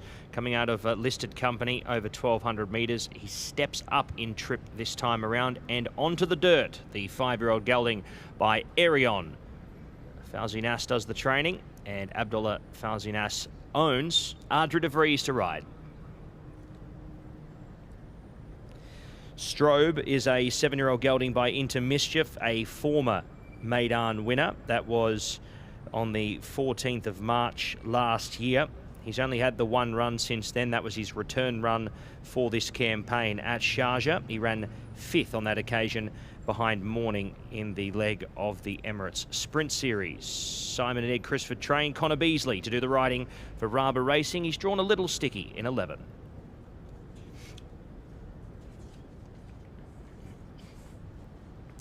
Five is Rebels Gamble for Oscar Bernaclint. Last time to the races was a week ago. Ran 12th there behind English Oak. Coming out of a very strong event and switches over to the dirt here for this assignment. First time here on the Meydan dirt. Bit of an unknown.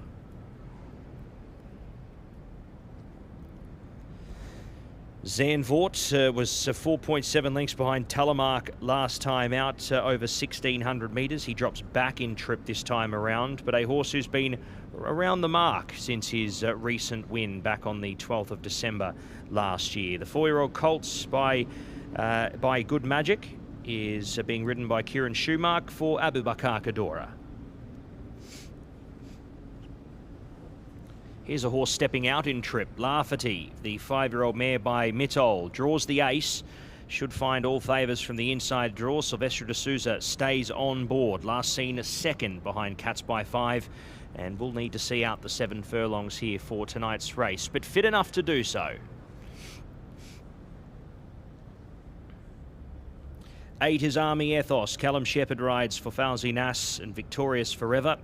3 wins and 5 minors from 15 starts. Last seen at the races on the 13th of February. That was last week. 7 days between runs. And was 15 lengths there off Diamond Dealer. Dropping back in trip.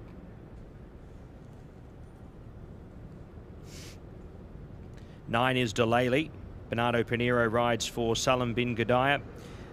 Contested 1,600 last time out in a similar rated handicap. Drops back in trip here to 1,400. Has seen the trip before, last time at this distance.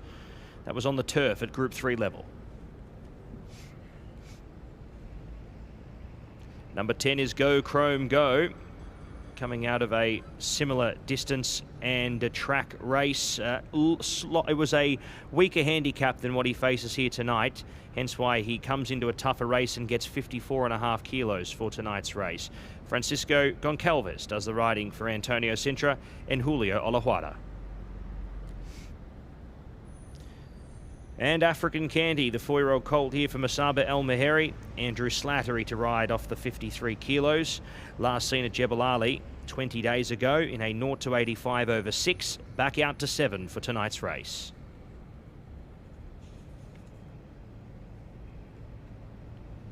That's a look at our runners here for the Deepal Super Hybrid. All thanks to Altair Motors. We are about to see our riders mount up and runners head out onto the course here for race number 5.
It's time for the best turned out for race 5. It has gone to Fauzi Nass's #1 shootout.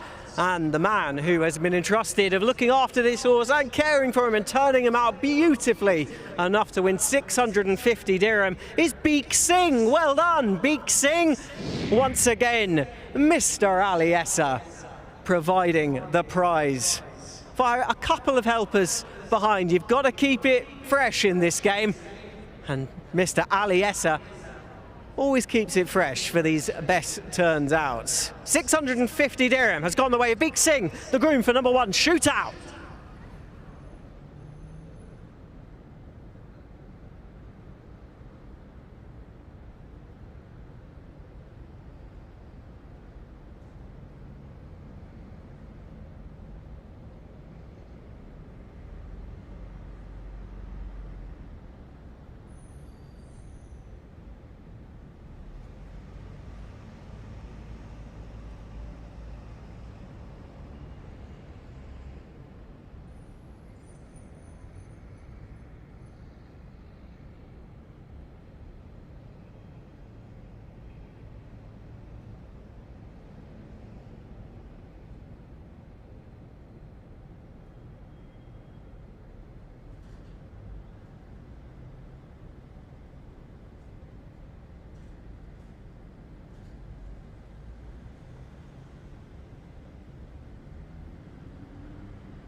Right, next up, 1400 metres. It's fast and furious, it's back on the dirt, and this is probably the trickiest puzzle to solve of the night.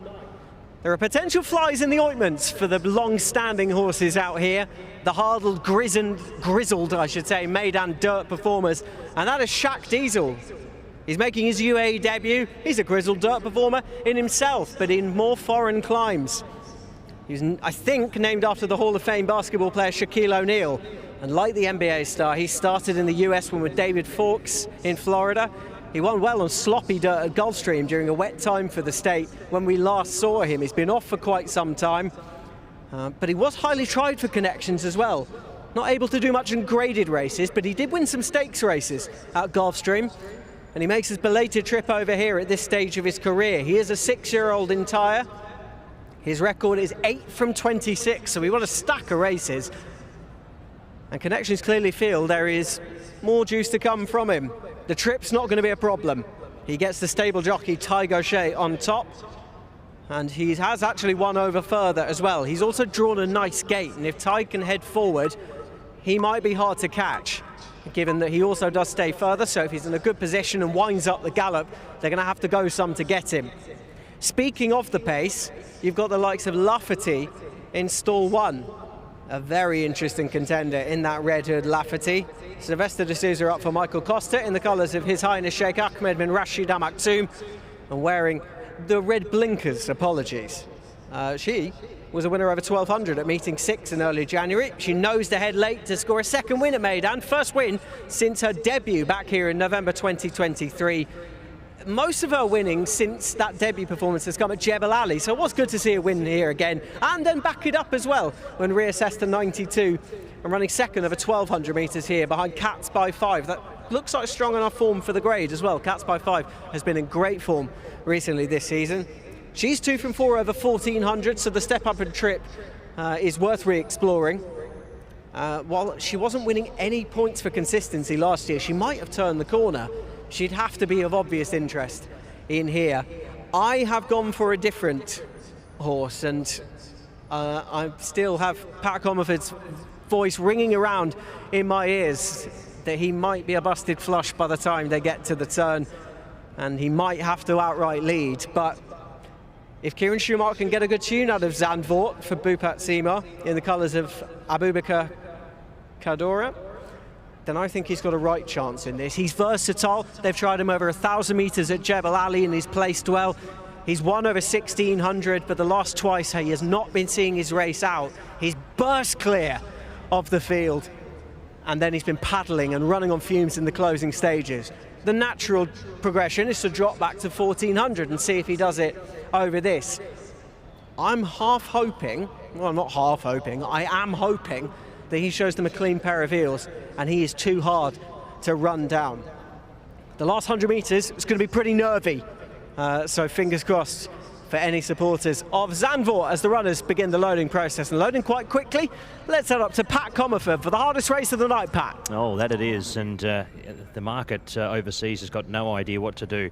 Narrow favourite, Anthony, here is Shaq Diesel, just with that form that he brings here from the States, and understandably so. But coming in off a long break, we'll see how he fares here tonight.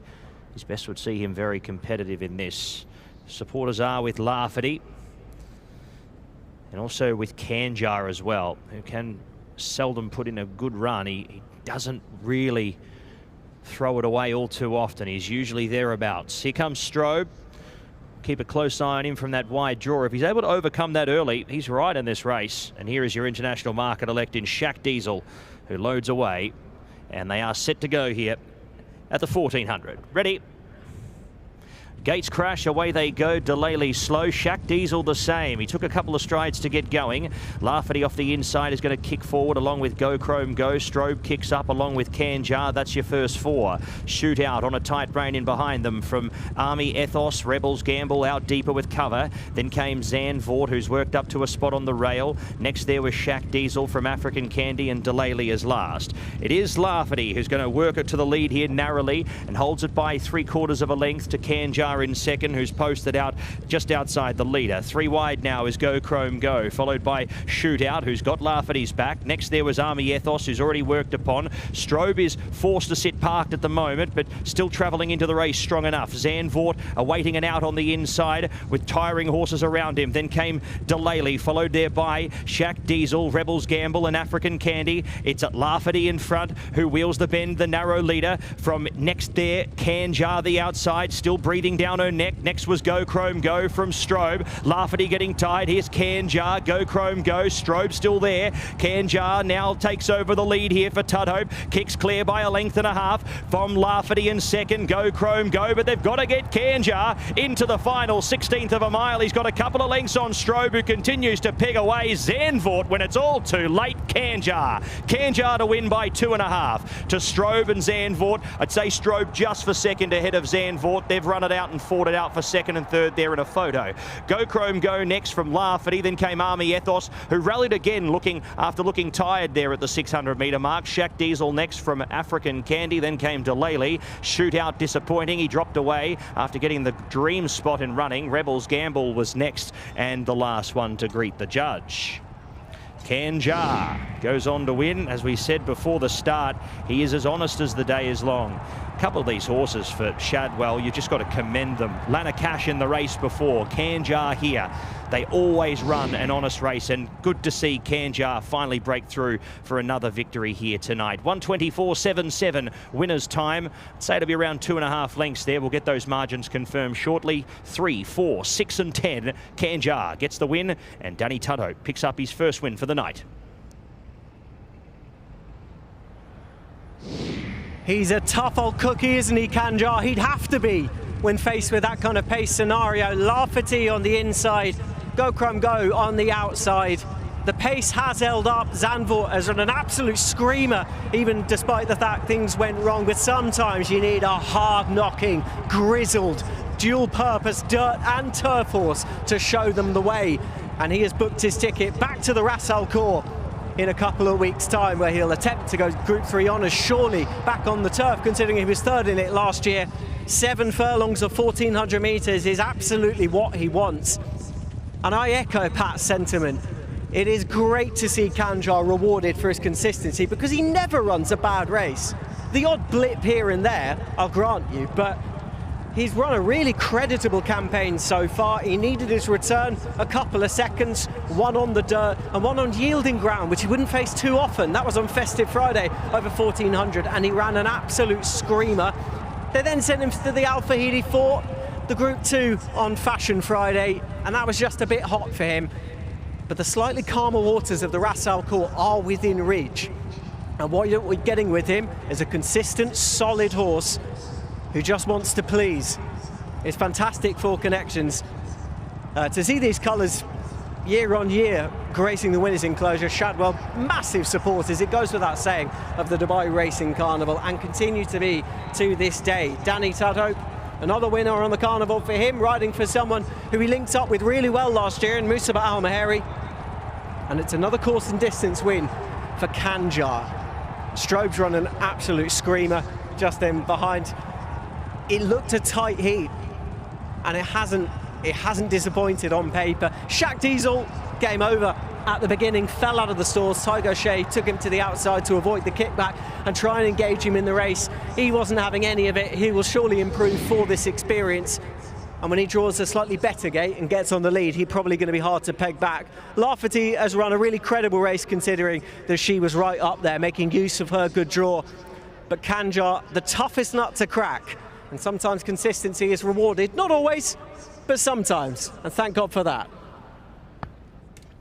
Numbers in the Deepal Super Hybrid, thanks to Altyre Motors, 3, 4, 6 and 10. Kanjar, 124.77. Margins confirmed, 2 1/4 by a short head. 3, 4, 6, 10. Race 5.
In the colours of the late His Highness Sheikh Hamdan bin Rashid Al Maktoum and Shadwell Estate, as it's known now, trained by Musaba Al Maheri, who flanks Danny Tudhope, who walks once again into the Meydan winners' enclosure, this time courtesy of Kanjar.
I have been reliably informed a khanjar is an Arabic knife, and no one would know more about being cut down in races because his consistency, that wasn't in question, Danny. It was just getting his head in front for another deserved reward. He really deserved that.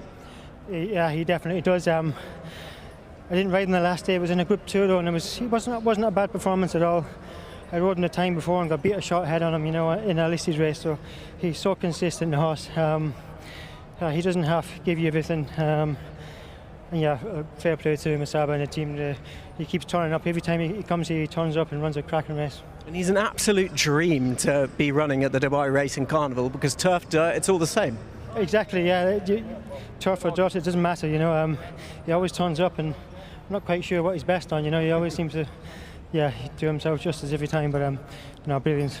How hard did they go up front? You were included in that. I thought he got it easy, to be honest. I didn't think we went that hard. My lad's quite versatile, 6 furlongs, 7 furlongs, and travelled easy. I got a nice, perfect tour round, really, and put the race to bed nicely. Well done. Great, thanks. Cheers, Dan. Correct weight in the Deepal Super Hybrid, 34610, 34610. Khanjar, your winner, 124.77, 2 1/4 by a short head. Correct weight.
The Deepal Super Hybrid Handicap has gone to a wonderful, consistent product in Khanjar. And speaking of wonderful, consistent products, Altair Motors, our sponsors for this evening. We welcome our Mona Hassan Sadoun, the Vice President, Customer Experience and Marketing of Altair Motors. Many thanks, Mona, for giving out the prize for this handicap. It looked tight on paper. It was the hardest race to call on the night, and an old favourite has taken the prize home. To represent Winning Connections, trainer Musaba Al-Maheri.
We're up here in the pre-parade ahead of our feature race, the 850,000 dirham Balanchine. It's over 1,800 metres, a Group 2 in its own right. A couple of horses are coming from the Cape Verde. It's a natural progression, that 1,600 metre fillies and mares race, a Group 2 in its own right as well. But usually the winner of that will try and do the double. Dubai Beach is one of them, but it's facing a new challenger, and I wanted to come up and see Blue Nazar with my own eyes. She's a big filly. William Buick up for Charlie Appleby and Godolphin.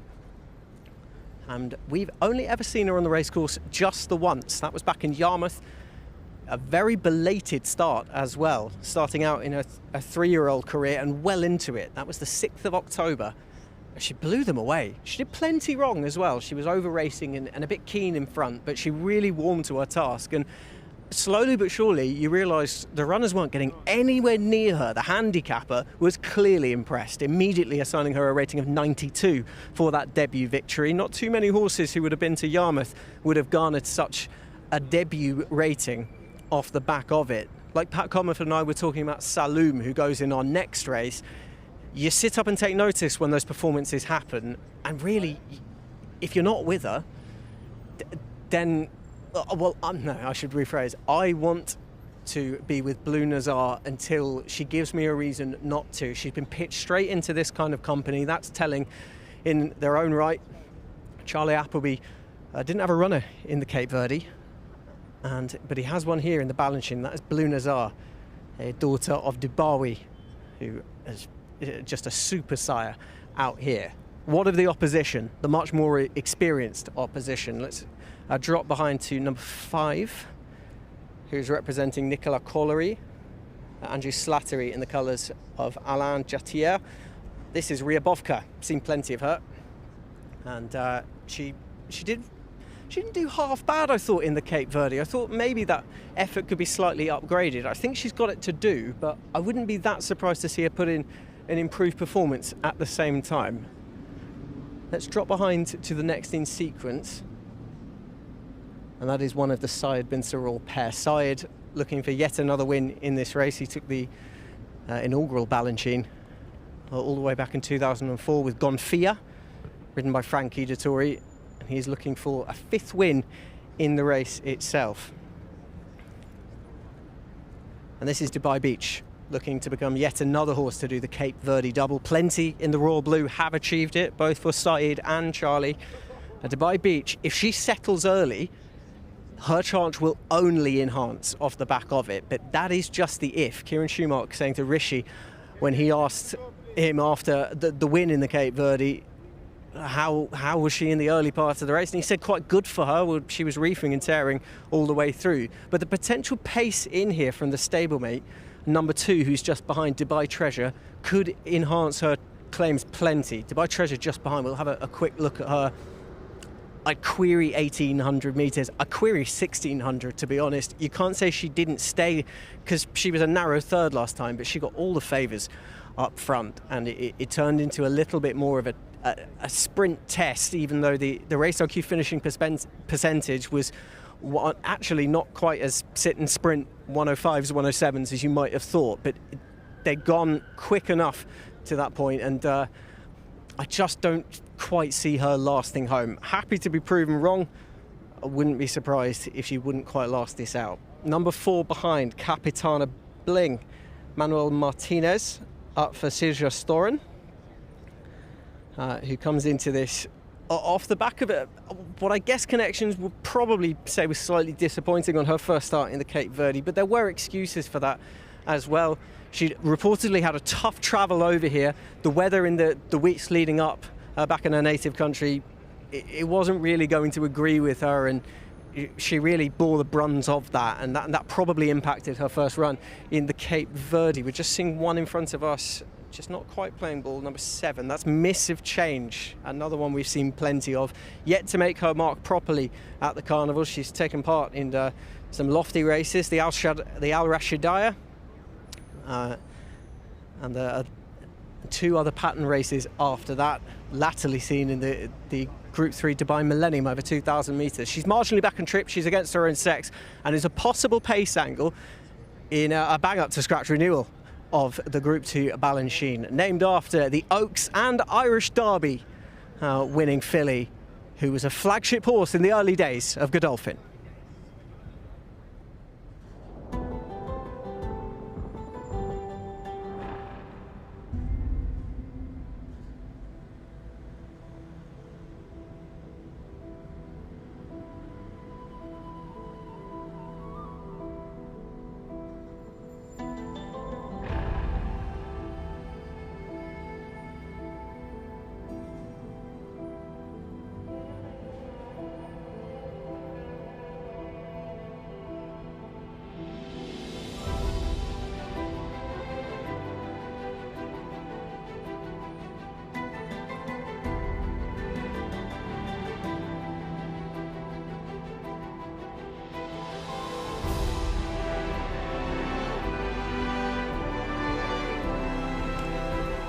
Race number 6 is the Balanchine for 850,000 dirham.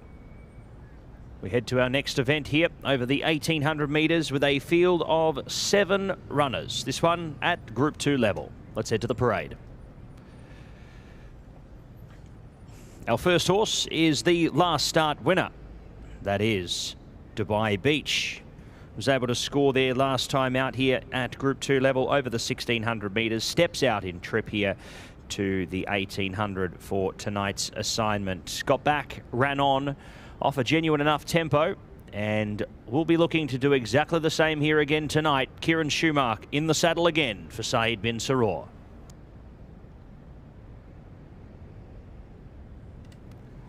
Number 2 is Dubai Treasure. Oisin Orr rides for Saeed bin Saror. Off the rating here of a 106 is our highest rated horse in the event.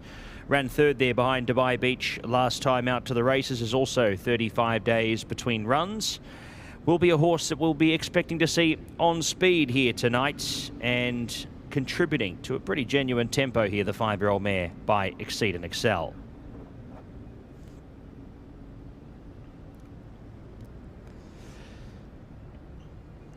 A very short distance when you look at the form for Fairy Glen. 1800 metres, about as short as we've seen this mare by far contest over recent times. His Highness Sheikh Hamdan bin Mohammed Al Maktoum already with a winner this evening. This one, though, is in the care of Simon and Ed Crisford. Macau Barcelona to ride off the rating of 100. Fairy Glen makes her UAE debut.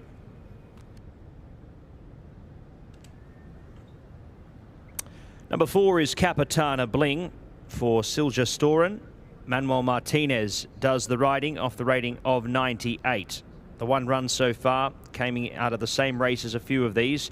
Running 5th there, beaten 6.4 lengths by Dubai Beach. Also 35 days between runs.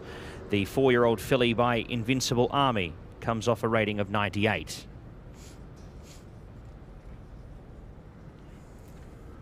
Number 5 is Ryabovka, the mare by Saxon Warrior for Nicola Corlery. Andrew Slattery to do the riding here. Off the rating of 93, this runner has had a start already, coming through the same lead-up. Beaten 6 lengths there, running 4th on that occasion. Many of these mares facing each other once again. Draws the ace here for tonight's assignment and should be benefited by that run. Stepping out here as well to 1800 metres. A trip that Ryabovka has enjoyed in recent times. Blue Nazar is out onto the course early here. William Buick rides for Charlie Appleby, the 3rd of our Godolphin runners. Spotting the red cap here tonight with that one race at novice level at Yarmouth, winning by 5.5 lengths. That was on the 6th of October. Returns to the races here off a rating of 92. 137 days between runs for the filly by Dubawi, and steps out here for a first run in the UAE and a first look at group company. And finally, Miss of Change, the 4-year-old filly for Miroslav Neslenik, Callum Shepherd to ride off the rating of 90. 4 wins and 3 minor placings from 14 starts. Has had 3 runs already so far this season, all at group company. and the best run was against her own sex 2 starts ago, running 6th there behind Dubai Beach. Unlike a few of these, has had a start in between over the 2,000 metres. Miss of Change, our 7th and final horse to have a look at for this year's edition of the Balanchine for 850,000.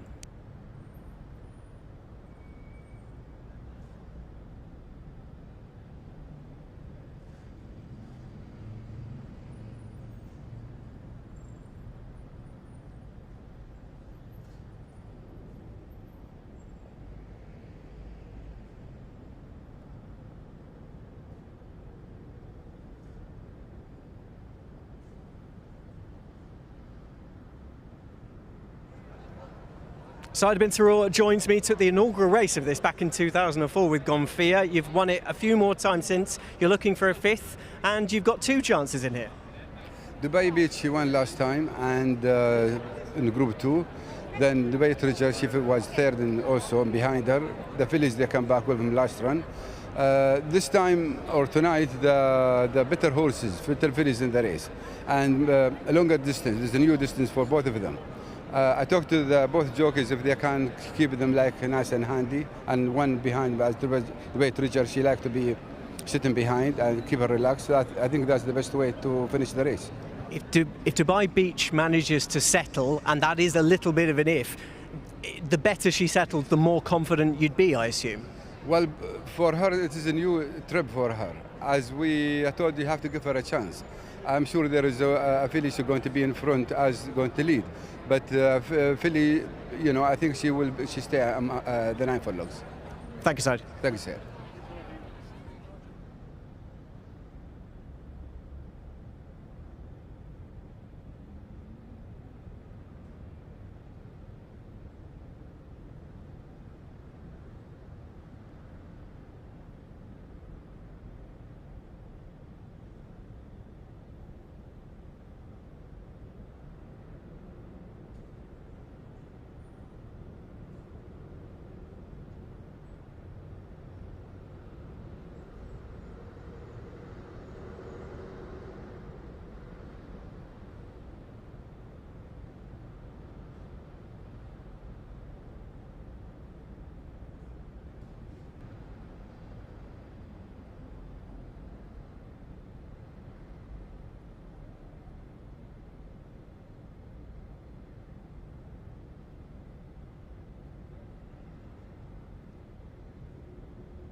The best turned out horse in the Balanchine, our feature race in meeting 13 of the Dubai Racing Carnival, has been judged to be Capitana Bling.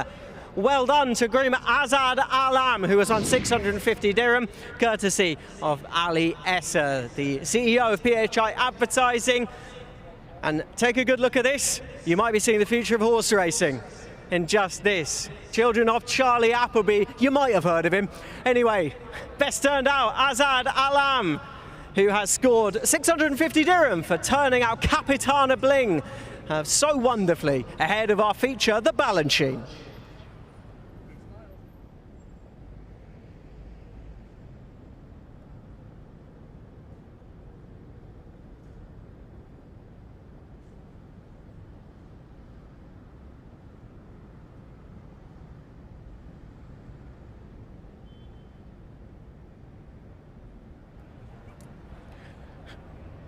There is Blue Nazar. William Buick up for Charlie Appleby and Godolphin. This is a very, very different experience than the one she faced in early October last year at Yarmouth. For one thing, it was daytime. For another thing, she went straight to the lead and she was never headed. She made all of her own running. She was keen, she was green in front, but it didn't matter. She absolutely destroyed them. And bit by bit, you worked out they weren't coming back to her. Unlikely she's going to get that same scenario, but I'm not sure Connections would be absolutely champing at the bit for her to get that scenario once again. I think she'll sit in behind, hopefully get a good break from her stall. Hopefully she will be... I'm expecting a bit of freshness, but if she can just keep a lid on herself in the race itself, get into a good rhythm, she should be able to show these horses what she's about. On official ratings, she's bang in there. The likes of Dubai Beach has achieved more, of course, a Group 2 winner in her own right, a Cape Verde winner. But as Saeed bin Saror said in our pre-race interview, he has question marks about the trip for both of his fillies, Dubai Treasure as well. And another horse looking to do the Cape Verde and Balanchine double. There have been plenty over the years, and a lot of them in the Godolphin Blue as well. Dubai Beach bidding to become the latest and give Saeed bin Saror a 5th win in the race, dating all the way back to 2004, when Balanchine was first honoured with a race of her own at the Dubai Racing Carnival. What of the others? It seems like it's going to be tricky, but I think there is reason to be positive about a few of them. Aria Bovka and our best turned out, Capitana Bling, they weren't themselves in the Cape Verde, and I'd be expecting a slightly more solid showing from both of them. Whether that means they're going to be involved in the finish is another matter, but hopefully we'll be able to have a bang up to scratch renewal of the Balanchine in the company of commentator Pat Comerford. A couple more to come up here for this Balanchine, one of our features for the night, if not our feature for the night, the 850,000 dirham Group 2 for the fillies and mares. As Fairy Glen comes up for Macau Barcelona to complete the line, and the 7 are ready at the 1800. Ready and racing in the Balanchine, and away fast outside was Dubai Treasure, kicking up with Capitana Bling. Ryabovka heading up into a spot to sit in behind the leading division. Fairy Glen may spot the 1-1 very shortly here. Nazar, Blue Nazar I should say, is 3 wide and reefing and tearing against William Buick, wanting to go a lot faster. In behind is Dubai Beach, who is actually striding out a lot better than last start. Miss of Change is now out to last position. Still in the lead now is Capitana Bling as they work down the back of the course here. 1,300 metres left to go in the field. A small field at that. Blue Nazar. Well, Buick's lost the fight here and he's having to head to the lead now and not to fight, letting Blue Nazar stride to the lead. Going up clear now by half a length to Capitana Bling. In behind them, Dubai Treasure now 3rd. A length there to up on the outside there was Fairy Glen from Ryabovka. Dubai Beach and Miss of Change are second last and last. Inside the 800 they travel. They head down the side of the course, and taking over the lead is Blue Nazar, clearly about half a length to on the inside Capitana Bling, who holds the inside advantage. A length and a half back to Dubai Treasure in 3rd, Ryabovka 4th, half a length to Fairy Glen. Dubai Beach now getting going from the back, and last of all Miss of Change as they wheel the bend. You could throw a blanket over them here in the Balanchine, and it's Blue Nazar the leader, but how much will she have left in the tank? She's done a fair bit of work. Dubai Treasure there next, followed by Fairy Glen, Ryabovka. Dubai Beach still with 3 or 4 to pick up. It's Dubai Treasure the the leader from Fairy Glen out wider, stretching the neck out here. Fairy Glen coming past Dubai Treasure by a length, kicking away now. Fairy Glen from Dubai Treasure, Dubai Beach and Ryabovka running on, needing the posters. Fairy Glen, and Fairy Glen will get it. Fairy Glen, another one for His Highness Sheikh Hamdan. It's half a length to Ryabovka, Dubai Treasure, Dubai Beach. A gap back to Miss of Change. Blue Nazar, the balloon popped, I should say, there at the top of the straight. Did so much wrong in the run. And last of all, Capitana Bling. Fairy Glen. That's how you want to start your UAE campaign. Over 1,800 metres. And the further she gets, the further she will be better. Oh, what a starting point here for Fairy Glen. Simon and Ed Crisford on the board, and a big congratulations to His Highness Sheikh Hamdan bin Mohammed Al Maktoum. Taking out the UAE Oaks, he now takes out the Balanchine, and Fairy Glen does it for them. 149.89, and those margins there will be tight. 3/4 by a half.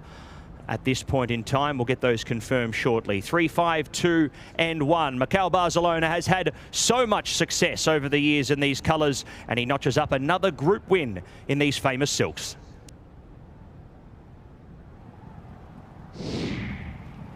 Welcome back to the races. Fairy Glen, last seen running over almost a staying trip. When we saw her in the UK, she hadn't run over anything comparable to this distance since she was a very early 3-year-old. It was the 9th of January a couple of years ago, breaking a maiden that day at Wolverhampton in the UK. But ever since then, she'd been campaigning over middle distance and staying trips. I thought this was a pipe opener, if I'm honest. I thought this would bring her on fitness-wise and maybe better to come once she was upped in trip, and not a bit of it. She's shown great guts and determination. I think she would appreciate a return to further, but if you can show the versatility to take a 850,000 dirham feature en route, then good on you. Ryabovka's run a screamer, much better than in the Cape Verde last time. Andrew Slattery steering her home to second. Dubai Treasure, to her credit, she keeps surprising everyone in terms of how long she's sticking in races over distances where you think she's going to peter out at some stage, and while she has to some extent, that's a really credible run. If you were with Blue Nazar, you knew your fate after almost a furlong, 2 furlongs. She was so keen, so fresh. She was doing it all wrong wide without cover. William Buick didn't really have any choice but to head forward and hope there'd be a little bit left in the locker. There was none. Dubai Beach actually settled a bit more admirably than she had done in the Cape Verde when winning. She hasn't been able to pick them up though, and maybe this trip has just stretched her. Hasn't stretched Fairy Glen. Don't think it's stretched her one bit. If anything, this would be sharp enough for her, but she's an 1,800 metre feature winner with the promise of even better to come.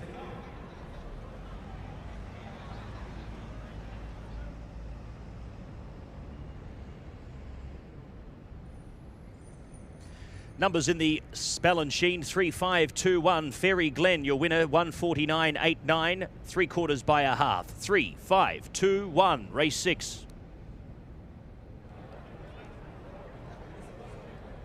A big race double for owner His Highness Sheikh Hamdan bin Mohammed Al Maktoum. Welcome into the winner's enclosure, Fairy Glen under Mikhail Barcelona.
This was a lesson in pigeonholing horses at your peril.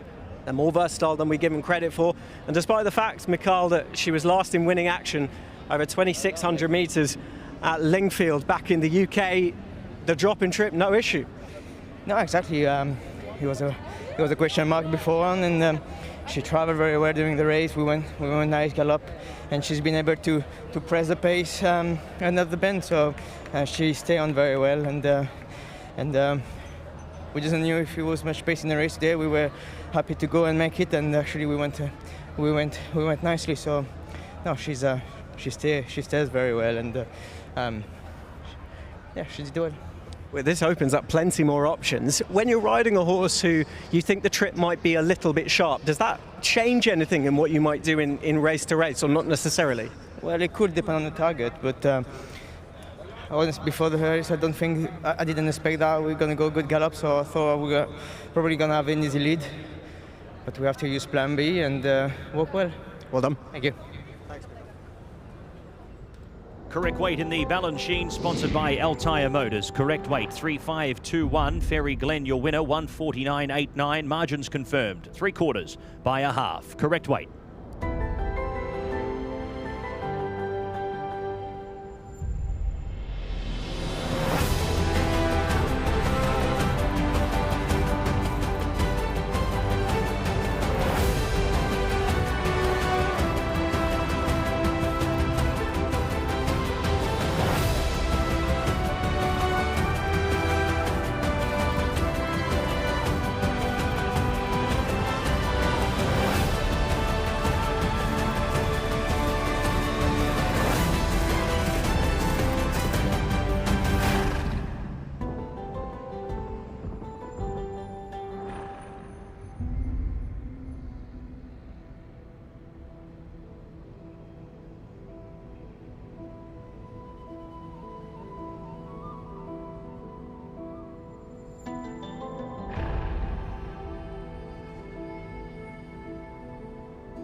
Ladies and gentlemen, we come to the trophy presentation for the 2026 Balanchine, a Group 2 over 1,800 metres. And for the second consecutive race, we ask Mona Hassan Sadoun, the Vice President, Customer Experience and Marketing of Altair Motors, to head back up. Thank you very much, Mona, for 2 consecutive prize givings in a row. But there are 3 trophies this time to give out to winning owner, to winning trainer and winning jockey. What a night it has been for His Highness Sheikh Hamdan bin Mohammed Al Maktoum, representing the winning owner with a double on the night, Ed Crisford.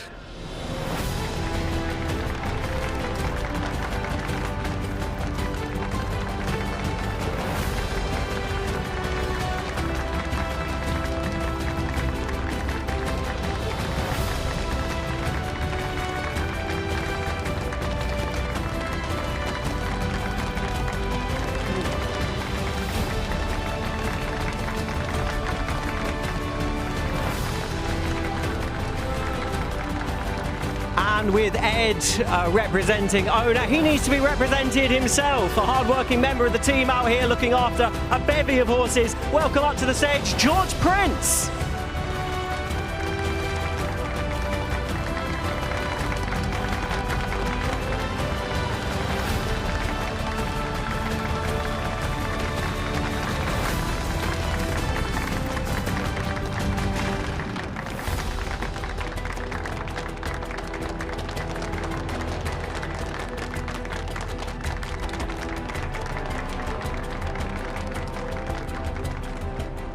And what of the winning rider? He's had so much success at the Dubai Racing Carnival in years past and this year, Mikhail Barcelona!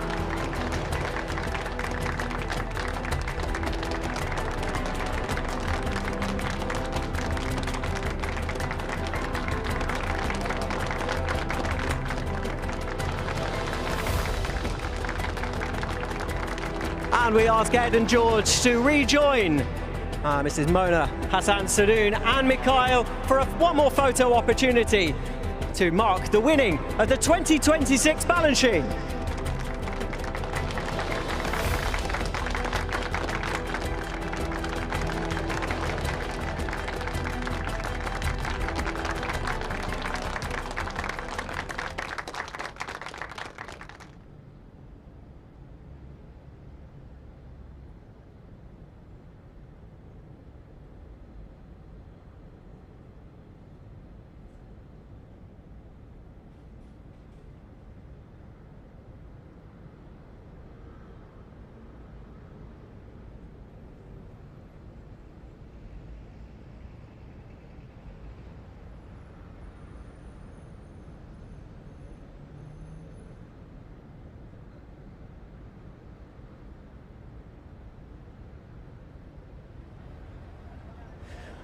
Look, I'll level with you. We can't offer you 850,000 dirham like the riches that were just on offer in the Balanchine. But what about 500 dirham for the third Faces at the Races? Yes, 500 dirham could be yours free of charge. And all you need to do is provide us with your best smile. Not necessarily look bewildered at the camera, madam, I would say. A big smile will do. Big pearly whites, white or otherwise, to be honest. We're just looking for smile. We're looking for positivity here at Kiss to the Camera. That usually goes a long way, and I half wonder if that might have sealed it. Sealed with a kiss. The third Faces at the Races has been won by you, madam. Yes, love is in the air. We're a week removed from Valentine's Day. Doesn't matter. 500 dirhams is yours for Faces at the Races.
Well, ladies and gentlemen, welcome back to the parade. We head to the Dubai Road to the Kentucky Derby. 800,000 dirham up for grabs for this listed contest, all brought to you by Altair Motors. Let's head to our first horse. Is number 2, Lino Padrino. Richard Mullen rides for Bupat Sema, one of 2 runners in it for the connections here, or this syndicate at least, of Suited and Booted and My Future Champions Racing. Lino Padrino draws 3 here for this upcoming race. He's had a couple of blunders his last couple of starts, but if he jumps on terms, he finally draws a good gate tonight.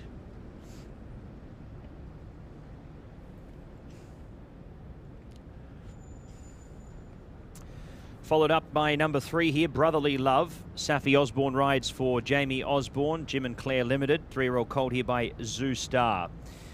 He will appreciate the extra ground, you'd say. Last time out, failed at the Group 3 2,000 guineas, but coming back here to listed company, will be hopefully looking to set that straight. And a get-back run on horse with a nice speed up front should see him rating very well in the race. Raji also steps out in distance here to 1,900 metres. The 3-year-old gelding for Michael Costa and Ray Dawson. Last seen there in the 2,000 guineas, running 5th on that occasion. He was beaten just under 10 lengths.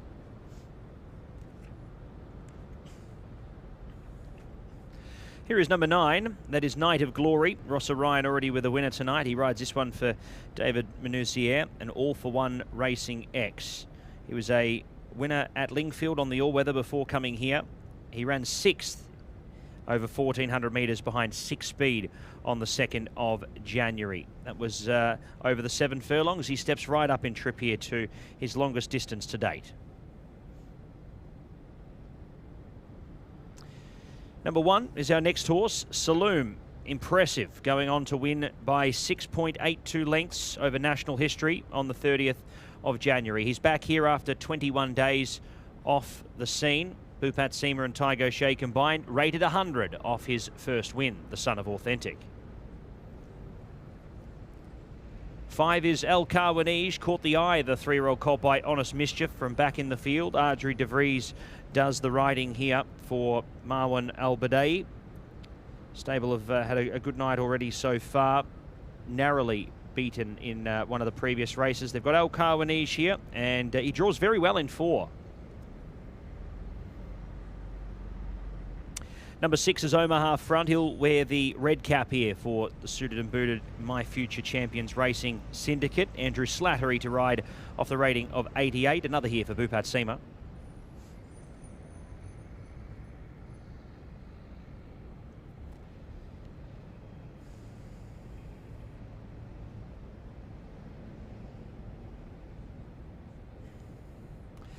Unlike a few of these who are stepping out to unknown territory distance-wise, Watch Collector was a winner at this distance, going on to score in a maiden back on the 6th of February. He'll be looking to go back-to-back here and back up that form there. William Buick to do the riding for Bupat Sema.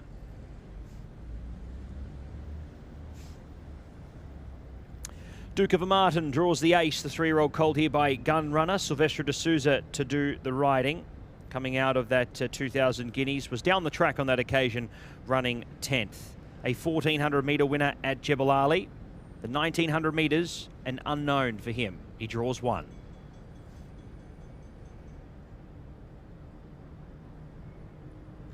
$11 is Senator of State, the 3-year-old colt by 10 Sovereigns. This one for Suited and Booted Racing Syndicate. Sandro Paiva to do the riding here off 82. Another 2,000 guineas contender, ran 12th on that occasion. He steps up in trip here to his longest trip for his career thus far. 13 is Sari Cheyenne, the colt by Constitution for Doug Watson. Pat Dobbs to ride. Ran 3rd in a maiden behind Saloom last time to the races. Still a non-winner, but comes into this with the right form lines behind the short price international favourite in the race. 14 Fire Dioro draws out in 13. It'll make it a little tough. 5th behind Title Roll over 1,600 on the turf. He makes the switch to the Meydan dirt once again. take note. Number 10, Ramos, and number 12, Awesome Fleet are withdrawals. We go with 12 runners for this year's edition of the Dubai Road to Kentucky Derby, the first running of the race in its new name.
Night of Glory takes part in our next race, the Dubai Road to the Kentucky Derby Condition Stakes. David Munuizia joins me now. He's a bit of a handful, but seemingly calm out on the track for now. Yes, no, he is a bit of a handful, but he's very mature. He's very mature, but we think he's quite talented. He ran well here on the 2nd of January in the conditions race of a 7 furlongs, which is much too short. But I needed him to get accustomed to the kickback and see how he acted on dirt as well. And I was delighted with the run. As he showed a bit of temperament, to say the least, before the race, I decided to bypass the guineas and come straight here. So at the moment, so far so good. Is there a learning curve for a predominantly turf trainer to take on an all-American bred horse, run him on the dirt for the first time? It's a change in tack for you and your business. I think a horse is a horse, you know, you train them the same and then they either adapt or they don't. And it's good, it refreshes my memory because I worked in California for 2 years for Richard Mandela. So yeah, it's an interesting challenge. And he is something of an interesting challenge. I guess last time you're hoping it made a man of him. Yeah, that's it. Look, it will come with time, and if he becomes too much of a handful, we might consider gilding him. But if he's a nice horse, you would prefer him to be a colt than a gelding, I suppose. But it's a big debate at the moment. But I love this horse, you know. So if it's not his day today, it will be good to stay on the right side of him in the future. Best of luck. Thank you very much.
It's time for the best turned out for the Dubai Road to the Kentucky Derby conditions race. Number 7, Watch Collector, proven at the trip and proven in looks as well. Congratulations to his winning groom, Charles Singh.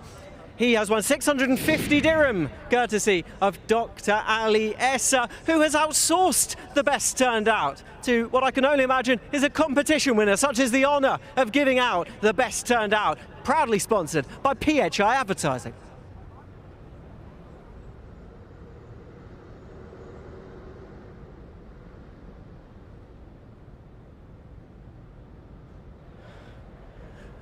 So a few nervy moments now for Night of Glory. Ross Orion unshipped from him. He was proving a handful going down to the start, despite the fact he gave the impression he was cool, calm and collected with the pony. Well, he just has his own ideas at this stage. David saying he was hoping the run of a 1400 last time, which was going to be too sharp for him, had made a bit of a man of him, but at the moment he's got his own ideas. Hopefully he will be okay to start in this, because this is the kind of test he has proper possibilities. He's a son of Nick Sco, who really excelled when he got up to these kinds of trips. Over in America, he was a proper horse in those 9 furlong, 10 furlong and 1900, 1800 metre, 2000 metre races. So he is just one of many who have possibilities within this kind of test. It is, as we said in the presentation for the best turned out, it's only Watch Collector with any proven form over this far. Night of Glory not playing ball, rearing up on his back legs, kicking out with the front. Fingers crossed he will get they'll get a handle on him. This is a reminder, it's in the name, it's the Dubai Road to the Kentucky Derby Series. 20 points to the winner, 10 to the second, 6 to the third, 4 to the fourth and 2 to the fifth. And mirror that as well for the UAE Derby on Dubai World Cup night. It wouldn't be beyond the realms. You could see a horse head over from these shores and take part in the Run for the Roses. First Saturday in May. Could that horse be Saloom? We might be walking before we run at this stage, or running before we walk, I should say.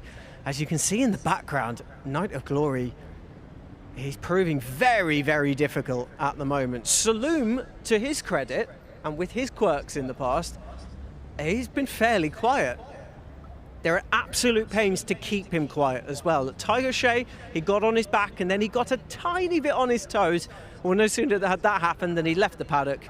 He was taken away from horses, and at the moment, he's pretty cool, calm and collected down there.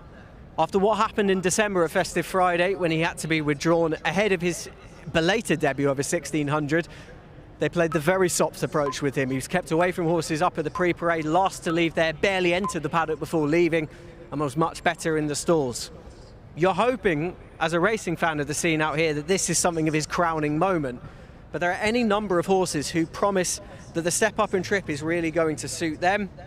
Brotherly Love in shot there. Connections have been waiting for a crack at this kind of test all season. They ran him over 1600 for the experience. It worked out in Maiden company. It didn't work out in the Guineas, but as Safi Osborne has said, it just got wiped out early, and then from there on in, it was game over. It didn't work out that day, should work out better. There's any number of horses who should appreciate this step up. Al Kawanij is another one who we surely haven't seen the best of him until he steps up to this kind of trip. Rajah, representing His Highness Sheikh Ahmed bin Rashid Al Maktoum, Michael Costa and Ray Dawson on board. He's got stall 12, that's going to be tricky, no doubt about that. He's got the red hood on, and it feels like a bit of luck and maybe going forward and negating that draw should see him to better effect, but there are a few ifs. The noseband, or the shadow roll, has been taken off number 9, Night of Glory, who's been giving the stalls team down there all kinds of bother. Ross Orion as well, all kinds of bother. I'm sure far removed from the memory that Dividend gave him earlier in the card. Rajah just getting on his toes as well. These are 3-year-old colts and geldings. They're, by their design, they're going to be highly strung. These dirt races, the ones that you try and run for as quick as possible, for as long as possible. And for that, sometimes you need a blend of slightly highly strung and very talented, and hopefully quite amenable. I've sided with Saloom.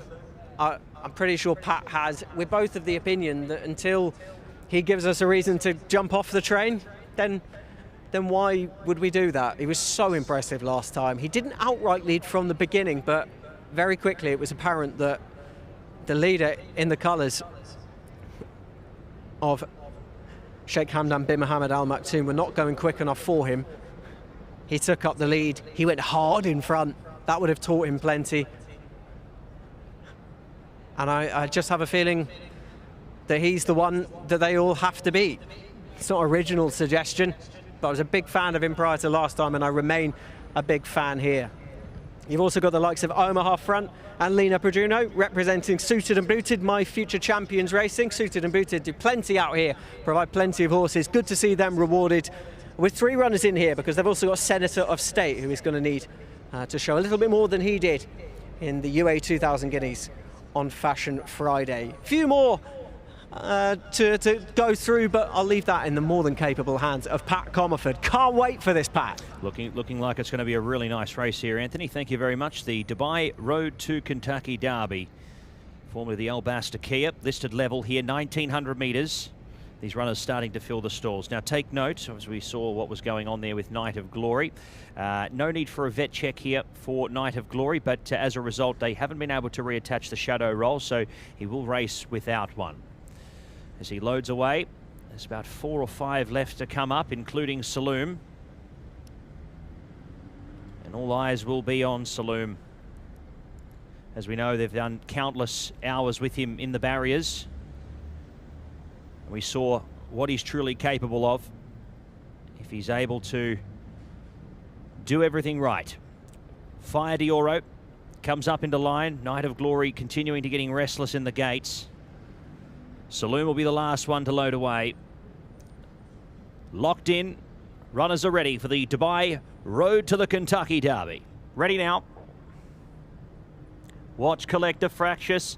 Saloom the same. Night of Glory goes up. Oh, a few of these wanting to get it on over and done with. Saloom continuing to go. Oh, this is what we were hoping not to see. Saloom's lunged forward at the gates here. Now he's trying to bury, and away he goes. That's unfortunate. Saloom has bursted through the gates.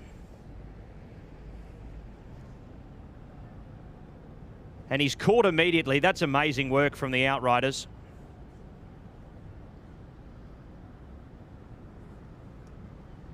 So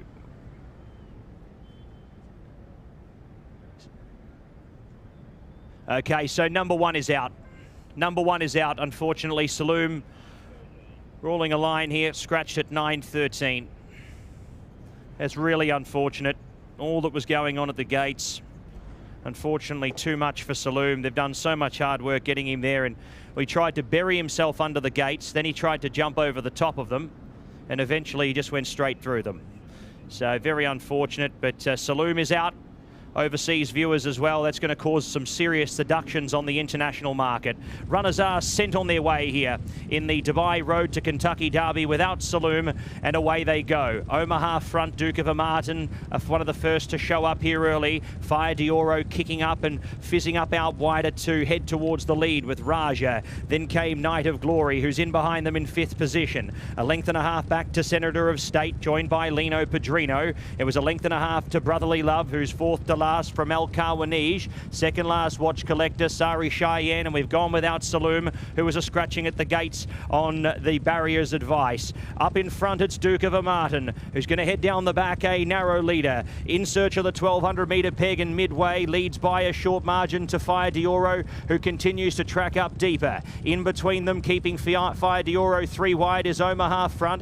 Keeps his head in the mix there for now. Then came Night of Glory, half a length to Raja from Lino Pedrino. Senator of State, a length and 3/4 back to El Kawanij from Brotherly Love, who's now starting to be shaken along by Osborne. 4 lengths back to Sari Cheyenne, and last of all now is Watch Collector. They work onto the side of the course in the Dubai Road to the Kentucky Derby at listed level, and it is Duke of Martin who takes over the lead here by a length now. He comes to a clear lead. Omaha Front works up to sit outside the leader now. Lino Pedrino is coasting up in behind them, looking for his clear run. He's finally drawn a gate today, and he's in the mix. Brotherly Love working on from the back. Then came Raja, followed by Sari Cheyenne, Al Kawanij, Fire Dioro the inside. It's Duke of Maiden who's trying to fight hard in front, but closing is Suited and Booted and My Future Champions racing with their two runners. It's Lino Padrino and Omaha front, and Brotherly Love pegging away the outside with every stride. Brotherly Love, it was a grueling task up in front,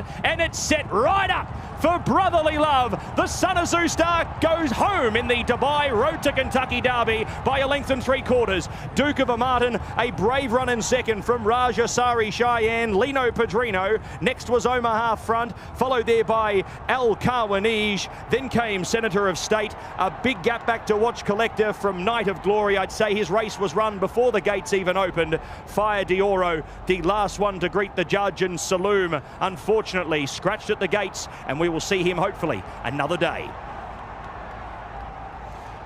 Brotherly Love, they went a good clip up in front, and it was going to set right up for him. 2:01.40.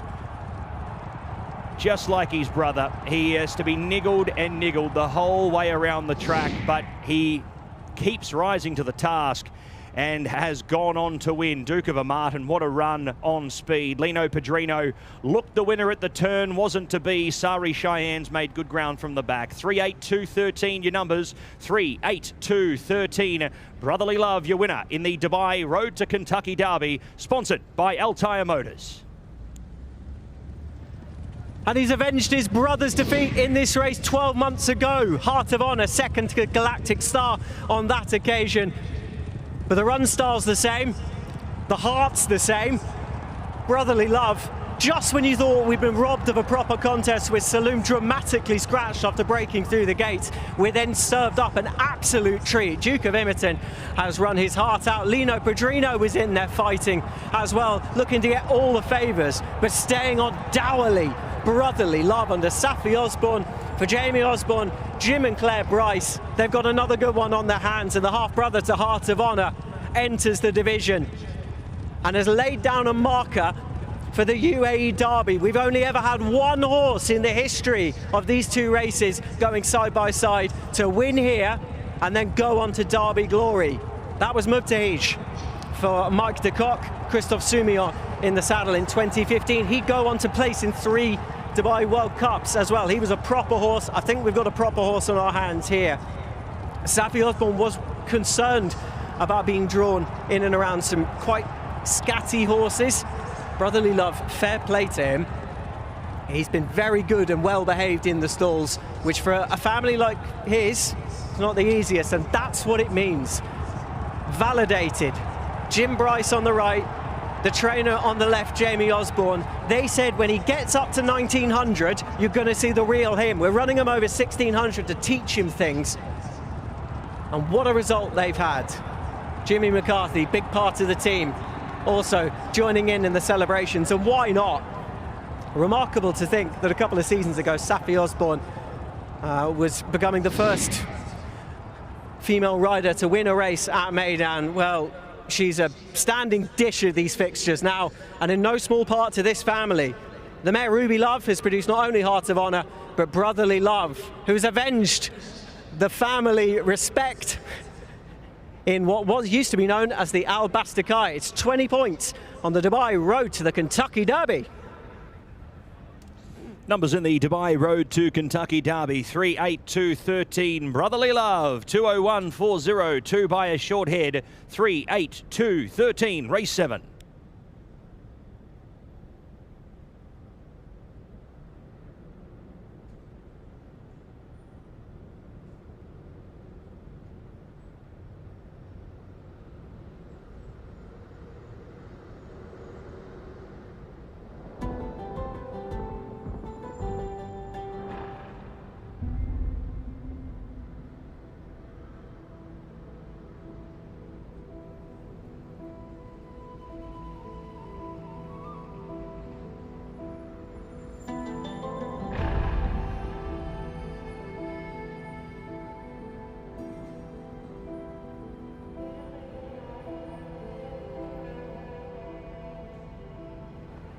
Well, this time last year, Connections were walking to the 2 spot with Heart of Honour.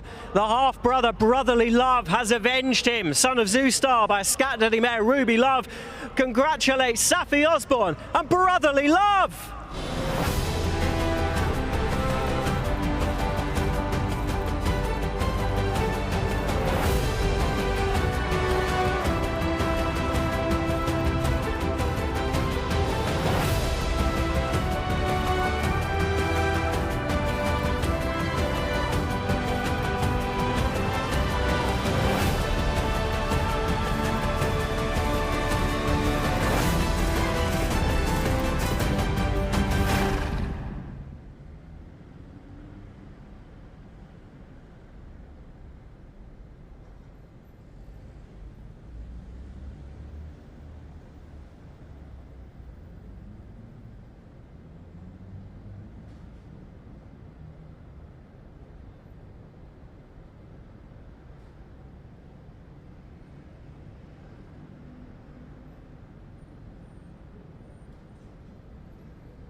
Safi Osborne weighing in, a year after finishing second on Heart of Honour. Brotherly Love did exactly what he said on the tin. And like his brother, pushing and shoving, but you know he's going to come good. Yeah, unfortunately he's becoming like his brother, luckily in ability, but unfortunately in the demeanour that he races. They both like making life quite difficult for me, and just like his brother, once I really started getting stuck into him, he found another gear, and he just stays all day, this horse, and this family obviously has a lot of class. Are they more similar than you first might have given them credit for? Yes, I thought Brotherly Love was easier to ride than Heart of Honour, but just like Heart of Honour, he just gets progressively more lazy. So yeah, they are very similar, but you don't mind them being lazy when they're doing all their best work at the right end of the race. And they both obviously have a huge amount of quality, and it was fairly gutting to get pipped in this race last year with Heart of Honour. And yeah, it's nice to come back here with who would have thought his little brother a year on. So yeah, very special for Jim and Claire, and that's Dad's 6th winner of the Carnival, and I don't think people realise how hard that is to do, and it's all credit to Dad, Jimmy and Bella, Rachel, their whole team here that have done such a fabulous job at sourcing the right horses and then having them in beautiful condition on the right day. When did you know you were going to win? When did it go from, oh, we might be staying on into the places, to hang on? I've learned not to worry on these 2 horses. I kind of knew when I just gave him some bit of breathing room down the back and I put him into clean air away from the kickback, he really came onto the bridle. And as soon as I started getting stuck into him and I felt like I had enough horse to switch back in, to come through an inside of a horse that wasn't going so well, and when I came out into the straight and he switched leads, I always felt like I was going to pick them up. And yeah, he's obviously a very classy horse and really exciting to have another special one. Well done. Thank you. Correct weight in the Dubai Road to Kentucky Derby. Correct weight 382.13. Brotherly Love, your winner, 201.40. Margins 2 by Shorthead at 382.13. Correct weight.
Ladies and gentlemen, 3 more trophies to give out after the running of the Dubai Road to the Kentucky Derby, sponsored by Altyre Motors and representing Altyre Motors. Paul Moore, welcome to the stage, Senior Vice President of Finance for the company. Thank you, sir, and your continued support and Altyre Motors throughout the entirety of this 8-race card. This was the one that plenty wanted to see, and we were served up an absolute treat.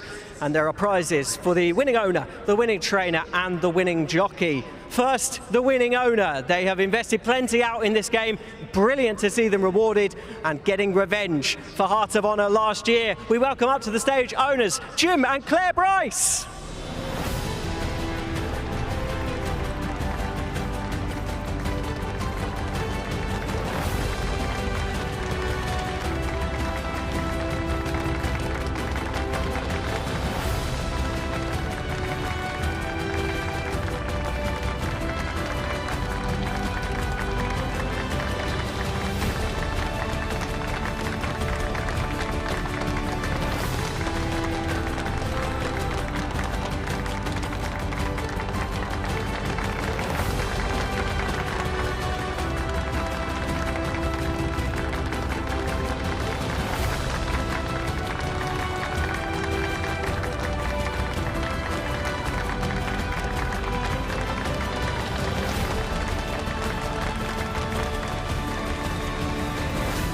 And don't you love it when a plan comes together? They were itching to get this horse up to 1900 metres.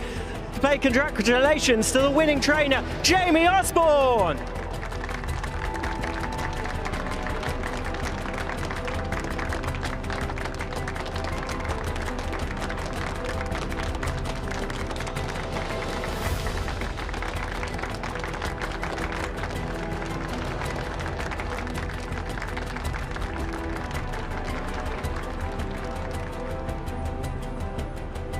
And the winning jockey, well, she's fast being known as a jockey who has to earn every penny of her riding fee, pushing and shoving, picking the horses up and throwing them over the line. Saffie Osborne!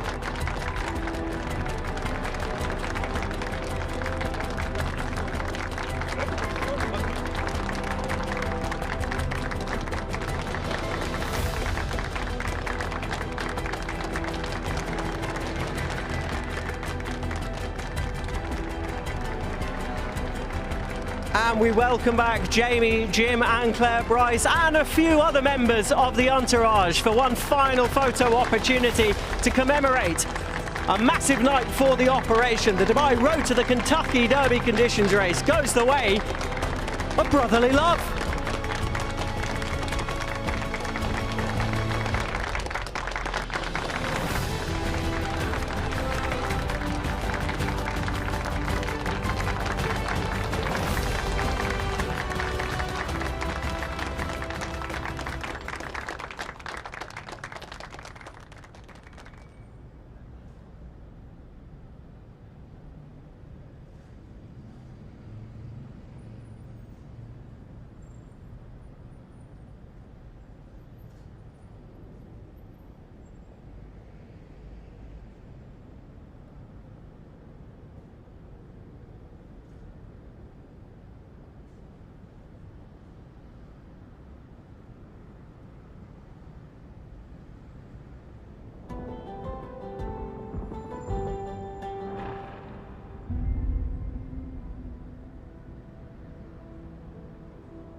Well, I'd imagine a very different feeling than 12 months ago. Heart of Honour pipped in this race by Galactic Star 12 months ago. But Jamie, you did it. Yeah, sweet revenge. You know, last year we were going away very frustrated. To come back here this year with his brother and avenge that defeat is pretty unbelievable, really. An unbelievable mare, because there were doubts over before this horse made his debut on the dirt, being by Zoostar. You'd never really know, but the mare's influence. Yeah, she was both a turf and dirt performer. Everything about this horse at home through last summer screamed dirt. He's not a fast horse, but like his brother, he's very long in stamina and he's tough and he grinds. So obviously today, when they went hard early, that was absolutely going to suit us. And stamina won the day for him.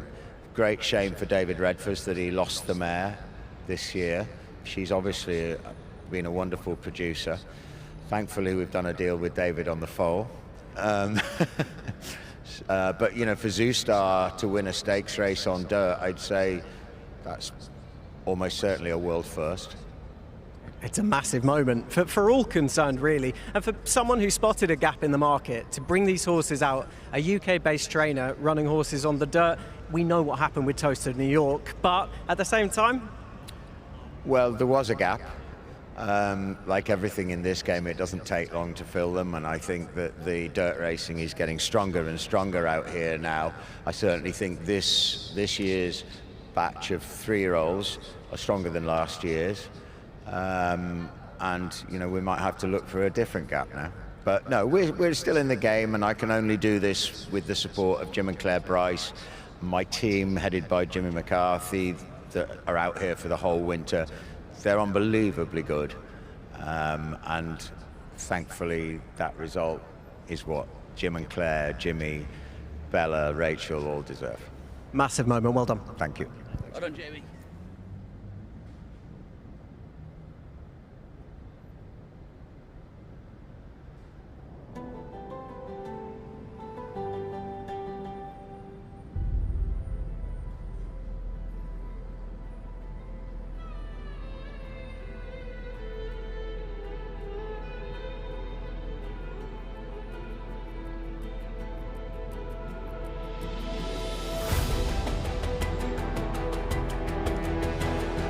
Well, ladies and gentlemen, we get to the final race of the evening, the Group 3 Nat Al Shiva Trophy for 700,000 dirham. We head into the parade with our field of 8 runners. First horse is our last start winner. That is Sunway for David Manusier. Sylvester de Souza does the riding. He's our highest rated horse off 112. A Group 1 winner at 2, now 5, has been able to pick up a Group 3 already here at Meydan, and he's looking at continuing on with it here over the same track and trip.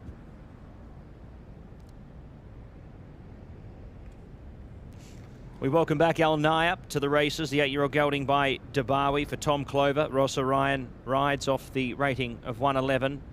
He's a horse that is very familiar with this track, has been coming for many seasons. Coming out of a Group 2 at York over 2 Mile on the 22nd of August.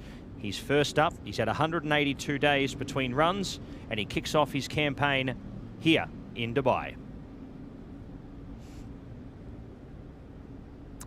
Number 3 is By the Book, a winner at a 1.5 miles first up in December.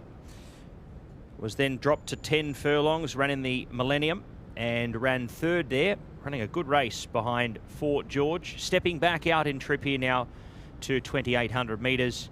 Looks right up his alley here. And market suggests he potentially is the horse to beat.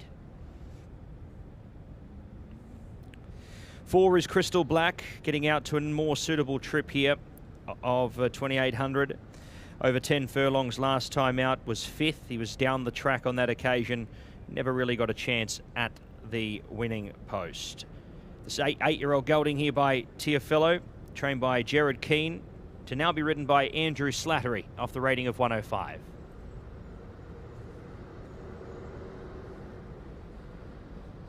Kihava comes through the same race as Sunway last time out. He dropped the way, ran 8th on that occasion, He'll be looking to bounce back here now with 2 looks at the track and returns here 3rd up for the campaign off 28 days. Aeronautic was eye-catching last start over 2400. That was in an 85 to 105 handicap. He has to step up to group company this time around, but his first up run suggests he may be up to the task.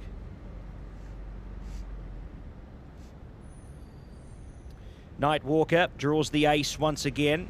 He draws an inside gate. He's been on speed his last couple of starts. The 4-year-old gelding by Frankel, Richard Spencer and Safi Osborne combined. Safi looking at taking out the last 2 races on the program. And Phil Cunningham and Richard Spencer looking for a double on the card as well. Could a change of tactics be in play here for Night Walker? We'll wait and see. Number 8 is Surabad, the 4-year-old gelding by Bated Breath. Bernardo Pinheiro, Salam bin Gudaya combine, looking to continue off and finish off a wonderful night of racing for His Highness Sheikh Hamdan bin Mohammed Al Maktoum. And he has his Meydan debut after kicking off his UAE campaign in Abu Dhabi 13 days ago. That's our runners for the Nat El Sheba Trophy. They head out onto the course for our final race.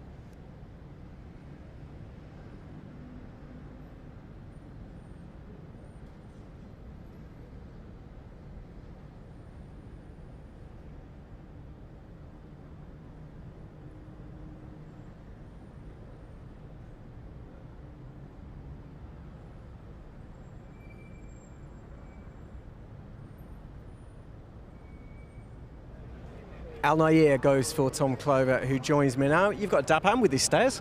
We were lucky with a couple of lovely horses. Al Nair's been out here 7 weeks and trained lovely. He seems to really relish the warmer climate, and fingers crossed for a good run. Sometimes trainers, well, it seemed a fashion of a time to run them straight off the plane. You choose acclimatisation. What are the benefits? I think having been in the Middle East for a few years, this horse, and having last winter in England, he clearly didn't like the weather that much, and so he relishes the heat, whereas Table Talk last week was very happy running off the plane. We have to ask about Table Talk. I mean, on the one hand, a fantastic run, but on the other hand, another fantastic run without quite getting there. Yeah, ran huge, didn't he, and giving weight away to most of the fields. I always felt going into it that he had a lot of weight to give away, and it was going to be a tough ask, but he ran with a huge amount of credit. It's just, of course, frustrating to be 2nd and 4th of your last 6 starts without winning, but he's a lovely horse, and hopefully he can have his day soon. This lad's run really well in a couple of Dubai Gold Cups. That ultimately surely is the plan. How ready would he be for this assignment? I think he looks really well. He's trained nicely. I would come on for it touch. But I'd like to think he's straight enough to run a good race. Best of luck. Thanks a million.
We have come to the final Best Turned Out award of the evening. The winning groom getting 650 dirham. And number 6, Aeronautic, has been judged to be the best turned out for the Nad Al Sheba Trophy over 2,800 metres and 10. Congratulations to his groom, Zulkarnain Khan. You have won 650 dirhams.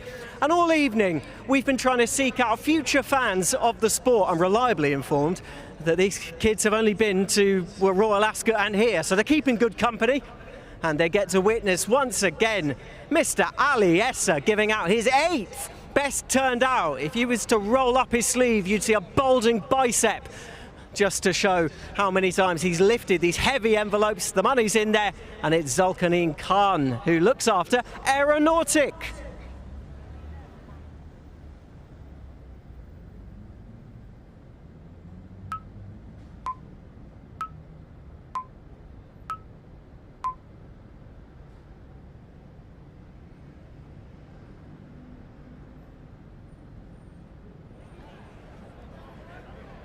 So, our last race, but it's a good race in its own right, and a really competitive one as well. It's the Group 3 Nad Al Sheba Trophy. Until last year, 11 horses had won this race and had gone on to be beaten on Dubai World Cup night in the Dubai Gold Cup. Well, last year, Dubai Future changed all that. He won this race. A bit of a shock that day for Syed bin Saror, who nursed him back into impeccable health, and it carried on to Dubai World Cup night. They'll be hoping that they can repeat the dose. They don't have a runner in the race, but there are 8 runners who come into this with World Cup hopes, of course, for the Dubai Gold Cup. I went for By the Book. He's unexposed. Pat did the same. I think the step up to this kind of test, this is the step up he wants. The step down to the 2000 of the Dubai Millennium, it didn't work out. But hopefully the unexposed horse will be able to take the Get Out Stakes for one final time. Let's get up to your big race caller, Pat Comerford. Thank you very much, Anthony. It's been a good night of racing, and 2 more to load away here for this final race of the evening. Aeronautic and By the Book to come in. International market favourite late. They couldn't split them until about 2 minutes ago. Favouring late here with Sunway over By the Book. Market certainly agreed overseas it was a race between the 1 and the 3. And the 1 has been met with good support. Sunway, your favourite, ready to go and away from the 2,810 metre mark. Al Naya for Tom Clover has jumped impeccably well first up. He gets himself right into the race early. Up there as well with Key Harbour, Crystal Black, deeper out on the course, Sunway. Pace is good early. Aeronautic also looking for a spot in. Tom Marquand with the looking over the left shoulder, just trying to slot a piece in now and gets into 4th position with a little bit of cover at the post. It's 4 lengths back to By the Book, who's now starting to slowly reattach himself as the leader drops anchor. Then came Surabad and Night Walker. Well, he's been first his last couple of starts. He now sits at the tail with 2,200 metres left to go. But they are going at a crawl here, and a few of these racing a little rough in behind. Crystal Black is going to the lead. Taking Bad Luck out of the equation is Andrew Slattery. 1.5 lengths to Sunway in 2nd. Key Harbour is 3rd on the leader's back. Then came Aeronautic as they work off down the side, heading towards the 1,900 metre peg. It was 1.5 lengths to 2 lengths back to Aeronautic from Al Naya. Then came By the Book, who'd spot the leader 7 lengths. 1.5 lengths to Surabad and 0.5 length to Night Walker. As they head out onto the back of the course here. Sections are okay. Mid-12s and running steady is Crystal Black. 3/4 in advance of Sunway, who's tugging for more rain as they head down past the 8 for 1,550 metre mark. Key Harbour in behind them in 3rd. 4th was Aeronautic. Al Naya now back to 3 back the inside. From By the Book, Surabad and Night Walker spots the lead 8 lengths. They're starting to close up ranks again, but Crystal Black is not going any faster at the moment. He's still 3/4 of a length in advance of Sunway to the outside, who's on his girth in 2nd as Crystal Black now starts to slip away. The margin now a length. 3rd, Key Harbour. 4th on the outside was Aeronautic. Al Naya the inside will sweat on a run shortly. By the Book with plenty of room to his outside to improve. Just waiting for Buick to pull the trigger. Surabad next, and Night Walker is last of all. Crystal Black's had a dream in front. He's 1/2 length to Sunway. Then came Key Harbour, who's looking for room, as is Al Naya the inside. Aeronautic's potentially had the run of the race in behind them will get every chance. Then came By the Book from Surabad, and last of all was Night Walker, who's starting to be shaken along. Sunway gets up to the eye line of Crystal Black. Third, Kihava works out for a run. Aeronautic next. Then came El Naya. By the Book is also had cover the whole way, and he's starting to peel out to the wide outside from Surabad. Then came Night Walker. Sunway's kicked away at the 400. He's got 3 lengths on Kihava. El Naya. By the Book starting to peg away the outside. Sunway getting tied up in front. Here comes El Naya, and By the Book starting to loom large. It's Sunway from El Naya. By the Book has hit the end now. El Naya taking over from Sunway late. El Naya coming away. It's a double for Horseracing, and El Naya goes on for a classy first up win in the Nat El Sheba Trophy. Half a length to Sunway. Third across By the Book. Fourth was Kihava from Surabad. Then came Aeronautic, Night Walker, and Crystal Black after leading him up. He was last to greet the judge. Number 2, El Naya, the 8-year-old by Dubawi. Horseracing, a double tonight. Tom Clover, 7 weeks acclimatisation out here, and they have got him in absolute tip-top form. He's come out and delivered a spectacle here in his first up run. He's only going to improve from there as well. A nice baseline for a big campaign ahead. 2:56.38 is your winner's time. 2:56.38, and we'll confirm those numbers shortly. Sunway second, By the Book third, and we await the other margins and numbers shortly. But it's 2:135 in race number 8.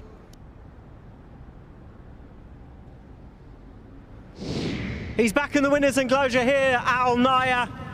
Not seen here in the 1 spot for quite some time. You have to go all the way back to the 2022-23 season, and those wins were over 2,000 metres and 2,400 when with Doug Watson. He was also third in this race at the back end of that season. Well, since then, he's been keeping much better company. And while he's usually the bridesmaid, today he got his moment. Fantastic ride from Horseracing. He's been running out of his skin recently, and it's carried on here, marking a double. Sunway was very well positioned given the gallop was a little bit slack, but they got racing far enough out to bring some of the closers into play, one of them being El Naya. By the Book, it was peeled out by William Buick, seemingly had every chance. I just wonder if this horse is still in his development. He was just rolling around a little bit.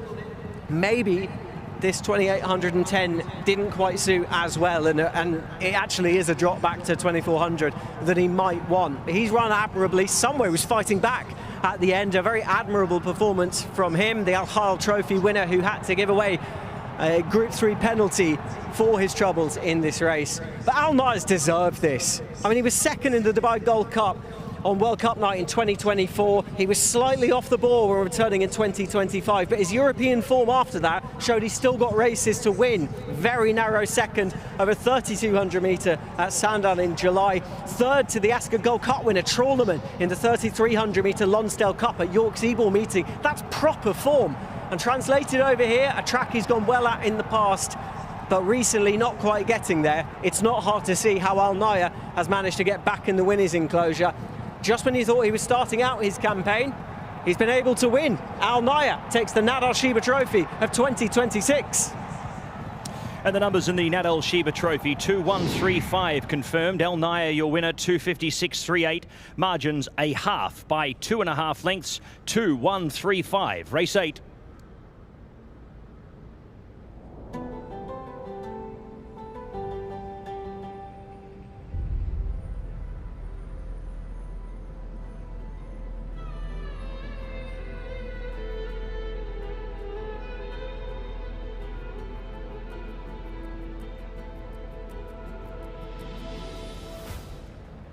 Racing in the colours of El Bashir Salam El Hari, trained by Tom Clover and ridden by Horseracing.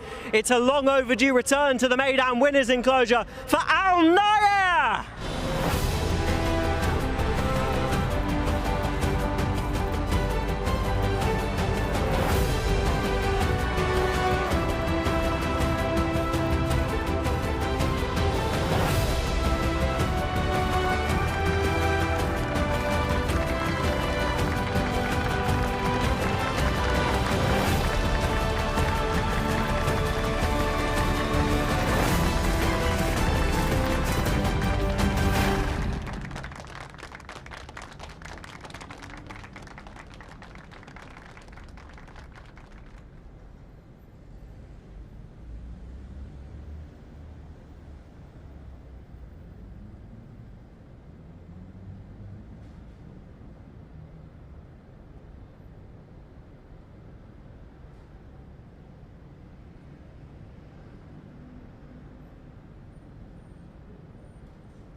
Worth noting that if Al Nayed does become the second horse in the history of the Nadal Shiba Trophy and Dubai Gold Cup to go on and win, there's $100,000 bonus on offer. That was long overdue for him, Ross. He'd run some really good races in this kind of company, but quite frequently was the bridesmaid. What changed today? Honestly, I think we just got a gallop. I thought his York run behind Trawlerman was the best form on paper, but when we got to the start and Safi said she wasn't going to make it, I thought, oh God, here we go.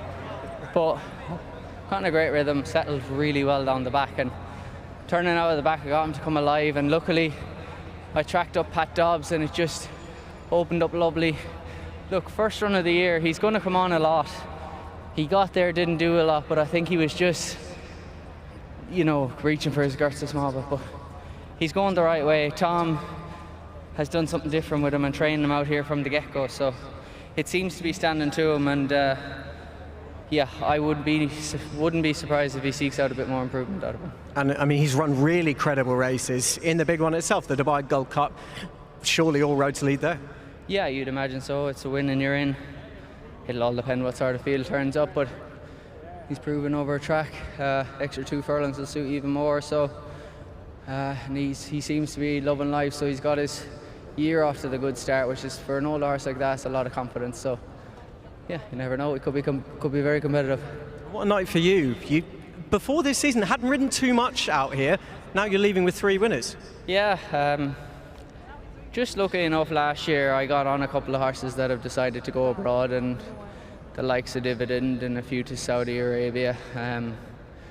You know, Tom is another horse there that went to Saudi last week. He's going to be a nice 2-miler this year as well. So just little connections, and it's all come to hand on a night like tonight, so it's great. And yeah, I was coming here with 3 good rides. I was hopeful for one of them to fall in, and for 2 of them to fall in is an even bigger bonus. Well done. Thanks. Cheers.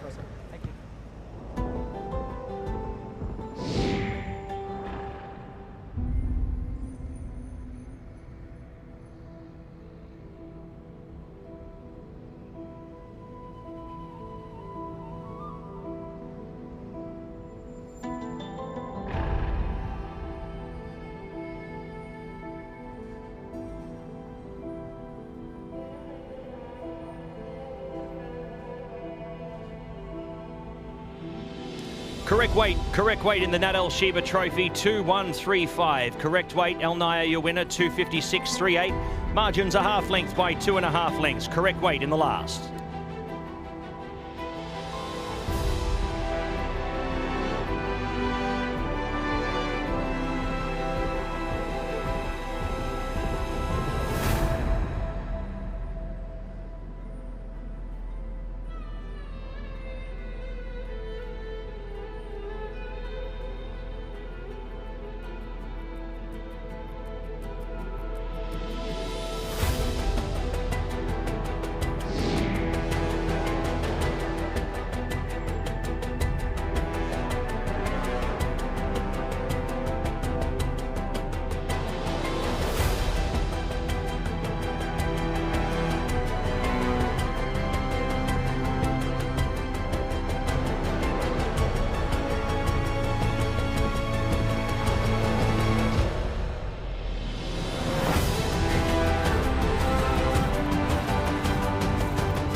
It's time for the final presentation of the evening. Once again, we ask Mr. Jad E. Elias, Vice President Deepal Sales of Altair Motors, to head up to the stage and this time give away 3 prizes. Thank you very much, Mr. Elias, for your support this evening. presenting a couple of races, and on this occasion, as we say, 3 trophies for owner, trainer and jockey, the winning connections of the 2026 Nadal Sheba Trophy. Representing the winning owner, welcome up to the stage, Mohammed Omran.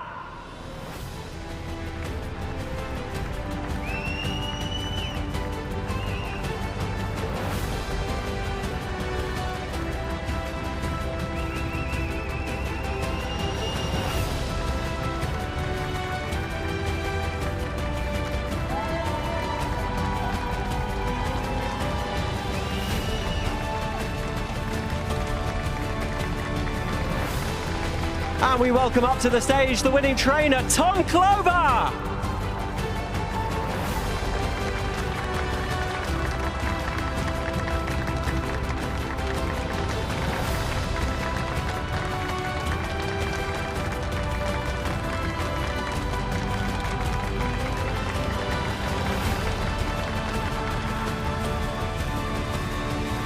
And he's not just been riding the horses, he's been getting his steps in, walking up for trophy presentations twice this evening. A very big well done to Ross Orion.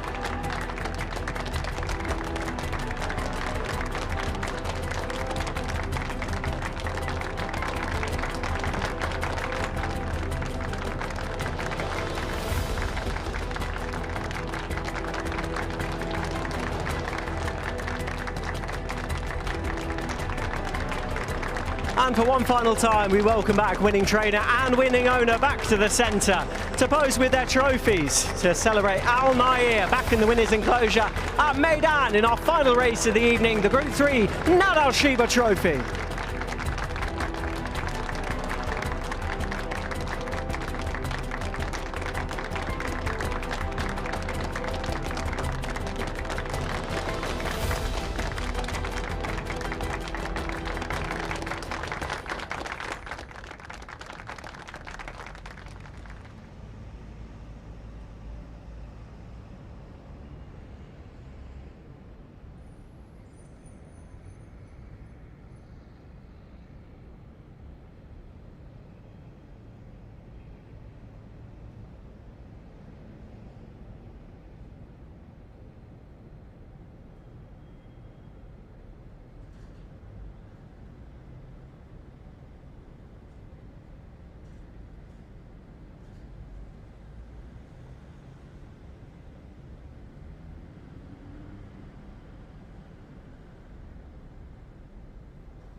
For one final time, it is the 4th and final Faces at the Races! Yes, we've headed down to the Paddock village. There are still some people there, and if they'd give us a smile, then they could be in with a chance of winning 500 dirhams for doing such precious little. 500 dirhams for a smile, like it. Like that smile as well. There's a lot to choose from here. How exactly will our camera operator choose? But I think he's found a favourite. It is you, madam. 500 dirham is coming your way for a big smile, and I think we've made the right decision. Such is that reaction. A big round of applause. Applaud yourself. You're 500 dirham richer.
What a fantastic night of racing it turned out to be. The UAE Oaks, fantastic.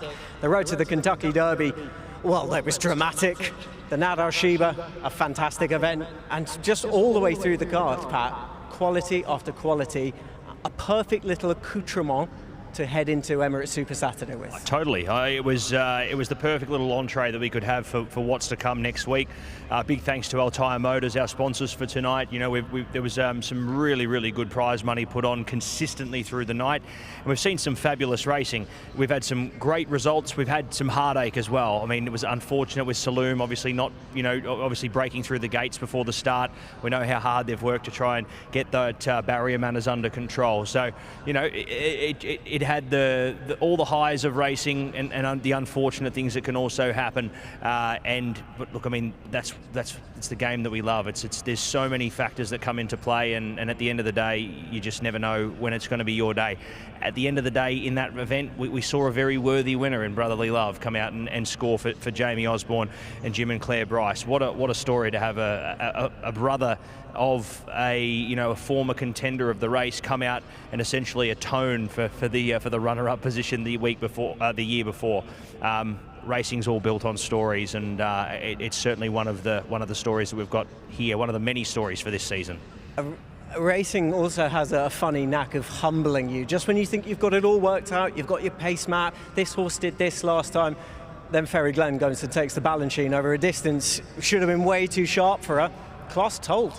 Unbelievable. And, what an opportunity there for Simon and Ed Crisford to once again train for His Highness Sheikh Hamdan. What a result for His Highness tonight, having two winners, taking out two of the main features here for the fillies and the mares. A filly for Salam bin Gadaya that's on the way up, that could be anything on the dirt, and we've got one on the turf as well, who is certainly looking to pave its way here in the UAE as well, in Ferry Glen. So very exciting night of racing, and bring on next week. Performance of the night for you?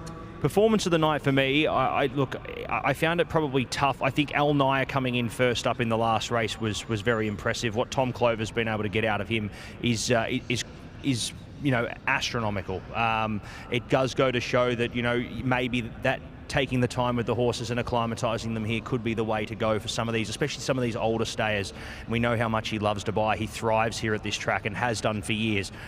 I'd got to say Brotherly Love, I think, would be the result. Unfortunately, Saloom couldn't take his part. Would Brotherly Love have won if Saloom was in the race? We'll never know. But at the end of the day, he had to earn that win tonight, and he did. And he's another dirt horse that is certainly on an upwards trajectory. Yeah, there was heartbreak, there was joy. It was a meeting that really had everything. But I can think of another meeting that might have exactly that as well, and it's in 8 days' time. Emirates Super Saturday, how pumped are you? It's going to be a fabulous meeting. Great action from start to finish. I mean, this is just a perfect warm-up to what we're expecting there. So many great horses as well stepping out. It's that final step in the road for some of these horses as they make that final step towards contesting on Dubai World Cup night on March 28. It's always a jam-packed meeting, and really excited for it. Can't wait to see it myself. Pat, thank you very much. Great calling as per. Thank you if you were at home, if you were on the track, if you were on the other side of the world. You're warmly welcome along to these meetings every Friday. But remember, Saturday next week, Emirates Super Saturday, and we're 5 weeks out from the Dubai World Cup, the 30th edition. Bye-bye.